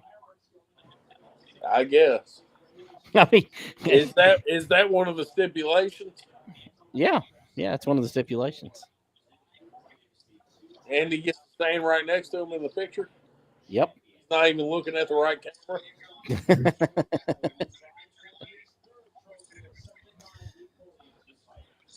See what Lee Williams says here. What was said between you two? Just congratulating him. It was a heck of a race. Steve, I mean, we have such a good race car, and not to come to the white and we get a caution, it's just sickening. But I'm just so thankful, man. I had such a fun week this week, and I hope I made everybody proud, and I gave everything I had, So I didn't leave nothing on the table. That one hurts just because we were so good, and to race 3 times in the last 6 years and come and do what we did tonight is. I hope there's a couple owners out there scratching their head, wondering how I got through the cracks, and not picked up. But it was a lot of fun. That was a really, really close finish. Right now, It was. Which one's the most prevalent on all that you feel? He was just a little bit too far away. I don't know. I mean, I just take a while to process it, but I am so thankful because, I love this. This is what I wanted to do for a living. I wanted to drive race cars. I wanted to win cup championships. I wanted to be the best I ever was, and I put my heart and soul in it every time I strapped into a race car, and it's special to have to respect all of the competitors up and down this pit road. And you might pull for me, you might not, but I think you're all respect what we do. So it was a lot of fun. I mean, racing with Landon, he is a great kid and a great family, and I would have tried to move him the same way, he did me, and I did try to get it back. And like I said in my interview earlier, I'm gonna wreck anybody, but I knock him up the hill, and that's just trying to win a clock. It's just the part of stuff was leading by 8 car lengths and come to the white and the caution comes out. That was when I knew things were going to get rough, and just didn't quite have enough. But Jared Fryer, I mean, guy's phenomenal race car driver. Kelly Boy, all of them. I had a lot of fun tonight, and it's a lot of talented race car drivers coming up. Do you do anything differently looking back at it, or no regrets? I don't know how I could do anything different. I mean, it's just hard racing. I mean, if I hit him any harder, he goes around down here, and didn't want to do that. So felt like I gave him everything I could. When I tried to get in the gas off of 4, just from where I had to wait at his car on the nose, my car wouldn't take off. It just kind of spun the tires for just a second. Trying to run doors with him down the front stretch and just knock some of his momentum off, but slowing up. But man, it's that's that feeling that never. The feeling of competing, the feeling of knowing that I'm good enough to win these races still. I was sitting outside a race car for so long. That's a great feeling. So while I'll be sick, I'll take a lot of this and show my little girl. She's 9 years old. She's up in the stands watching me, and just tell her, anything's possible. You just never give up. And when people say you can't do something, just show them you can. Hard to doubt Lee Pulley would love for this as we turn our attention to P3. It's a pretty good interview. That was a good interview. It really was. A fabulous year by all accounts in late model stock car racing. So where does this run sit amongst all that you've accomplished in the 2025 season? It's on up there. Obviously, the racer in me is not satisfied. I want to be on the front straight away, but it was all in all a good night, good weekend really for me and our team to come here and run solid like that, to have a good qualifying effort, and put a good race together with some of the best here in late model stocks, and obviously to go lead. So it was fun. Obviously, you'd like to be up there, but still happy with third. Just can't thank everybody behind me. Give me more, give me the opportunity. Man, one thing I take away from this is that was a whole lot better race than the last few Martinsville races have been. That's really, honestly, makes me wish I would have been there, this weekend, race 22, covering this thing. Cause I mean, that was a good race from the beginning of the day on. Honestly, you should be there with race 22 because coverage just isn't the same without race 22. So, Yeah. But that's for a whole other day. That's a whole other conversation. Yeah, which isn't going to go anywhere, so it's not even worth talking about because you won't go back there. Although Kim will go, Kim will be there. I mean, you could have had. Has had it on her phone, on the TV, every chance she got, everything she could do. She's, and she's like, well, you just don't care anymore. I was like, no, I do. I mean, I love it. It was great. It's the greatest race there is. But I mean, it just don't do it for me anymore. Not like that. So, but man, I feel it tonight. I'll tell you that. But I think a lot of it had to do with Lee was racing in it. You know what I'm saying? There's a lot to be said about. There's a lot to be said about him racing in the races, right? So. There is, and the look of his car is so nostalgic, and it brings back those memories and the way he races, and man, all we needed was a red and white 01 out there, and it would have been a complete night right there. No, hands down, yeah, absolutely. Yeah, I don't think we'll ever see that again, though, unfortunately. So, all right. I guess Connor's going to get some love here for Virginia Triple Crown. Yeah. Now he's like, now what do I do? Still ain't happy. Yeah, they want to pull him up there like he's going to be excited, and he's like, yeah, thanks. Yeah, he don't give a shit. Yeah. Yeah, no, 20 grand. Yeah. 20 grand straight to junior motorsports. I mean, he had to run 3 races over, 3 months to get that. He could get that in 4 races in 5 days or 6 days or whatever at Southern National. 4 days. 4 days. Yeah, there you go. So 4 days, he could get 30 grand. Yeah, 30 grand. There you go. So, I mean, you got the best thing going there, man. So it'll be interesting though. So he gets he should be a little bit happy because some of that 20 grand goes to him. So yeah, I don't think he cares. Yeah, he gets $300. He probably gets 50% of it. I don't think it's that much, but 40, I think it's 25. 40, I think it's 25. I think it's 25%. That's a hell of a deal. But there's something about he gets a crown. He gets the crown and the chair and all that. He gets to keep the chair.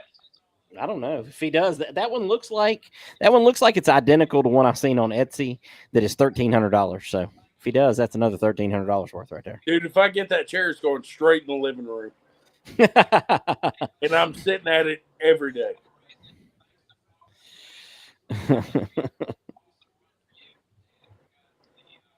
The question is, does he even live in Virginia? He used to. He doesn't at the moment, I don't believe. Because if I had it here at home, I would just every day be like, I'm the king of Virginia.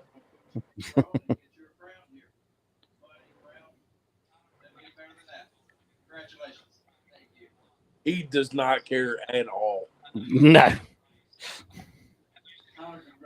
They really want him to be excited for this.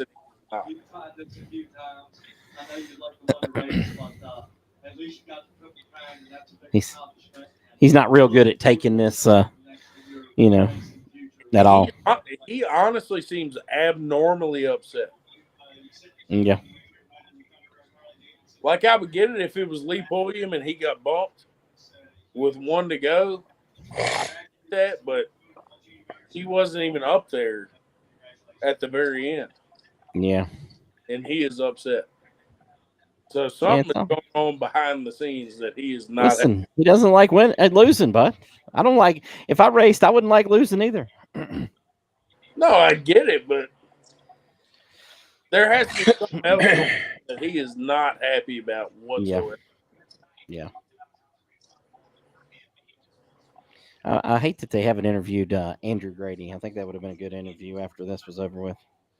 Well, apparently the producer knows nothing about racing. So, well, who finished 4th? Andrew Grady. Andrew finished 4th? Yes. Oh, that's right. You said Parker Eatman was 5th. 5th, yeah. 100%. They gotta interview Andrew. Holy cow! That's like Andrew's best. That's like Andrew's best finish. Period. I mean, you would think they will interview him because, I mean, they've interviewed him like 3 times during this race. So, I mean, you'd think they'd interview him again at least one more time. I'm glad Connor could smile for the crown there. That's a real fake smile.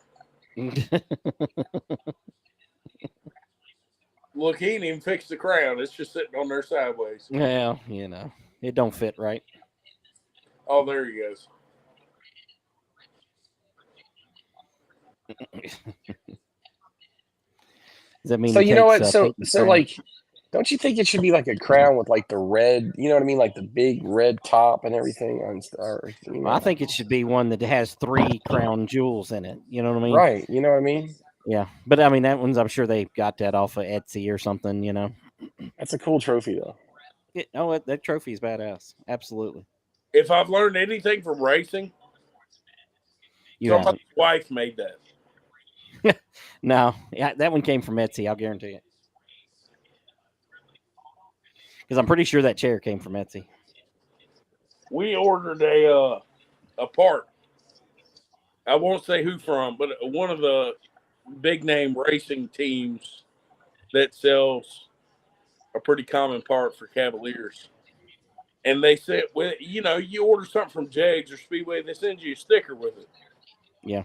So this place sent us a sticker with it, and it was very clear that somebody's wife half-ass printed a sticker on like a whatever they're called, Yeah. a cricket. And Yeah. 100%. Someone it needs to was interview very- Andrew Grady. It was I don't know why they have it here. It doesn't make any sense. I mean, they done interviewed him several times tonight. I don't know why they wouldn't interview him right now. because they don't know what's going on. Well, the pit reporters do. Good luck convincing the producer. Yeah, I mean, I'm with you. I love the graphics though. Paul does such a great job with the graphics. He does. I mean, I've been trying to play nice all night, but it's clear Mike was right from the very beginning. The producer don't tell Mike know that. what the hell he's looking at. I heard that. Don't tell Mike that. God. I heard that later. That's funny. Oh my God, man. He does not need to hear things like it. His head's starting to swell. It's going to affect his neck. He's got a broken neck. Calm down. That's funny. I'm Lord of mercy. it's clear they hired somebody. Yeah. Stuart Cruz, I mean, that's, good finish for him considering how his car looked, halfway through the race. He got 15th. Yep. Mike Looney rebounded to 17th. Yeah, that's a hell of a finish. Yep. Riley car Gentry was with an 18th place finish. Poor Corey Pack ain't got no photo. They didn't think he was going to make the race, so they didn't bother to take his photo. He should be proud of that right there. He should take a screenshot of that and go, that's a moment right here's there, what they thought of me. That's funny. It's badass. Badass that he got a good finish and got in the race. So, all right. Any parting words y'all have here? Because we done went over 5 hours, and I'm done. I'm done sitting in this chair. The disappointment is not interviewing Hey, Andrew look, Grady. what's his face from Diesel Gun? You know what I mean? I agree. It was a good finish. Glad they didn't call it, but 100%. But no, it was a good finish. Of course, there was the typical screw ups that happened between the, oh look, Parker Eatman got $10,000. Yeah, good for him. They should bring the rest of those guys up there to get pictures and stuff. Well, I think they do, don't they? Typically. Yeah. Oh, there's Parker. Not. Yeah, there's Parker. Parker's on stage now. Yeah. Well, we're about a few seconds behind here. My party thought. Yep. That black flag on Trevor Ward was a big bunch of bullshit I've ever seen. And that flag in the start should have never been allowed to happen. Oh my God, that was great. It's really not her fault, but it's fun to blame it on. All right, guys. Well, thanks for having me on. Hey, thank you for coming on. I mean, I didn't think you intended to be here this long. I wasn't doing anything else except watching the race. So, well, I understand. Might as well comment about it if my kid's not running in a race. So, that's right. All right. I'll hot later. Thank you. Let's do it again sometime. Later. Bye. Bye. All right, Noah, we're out of here. Bing bong.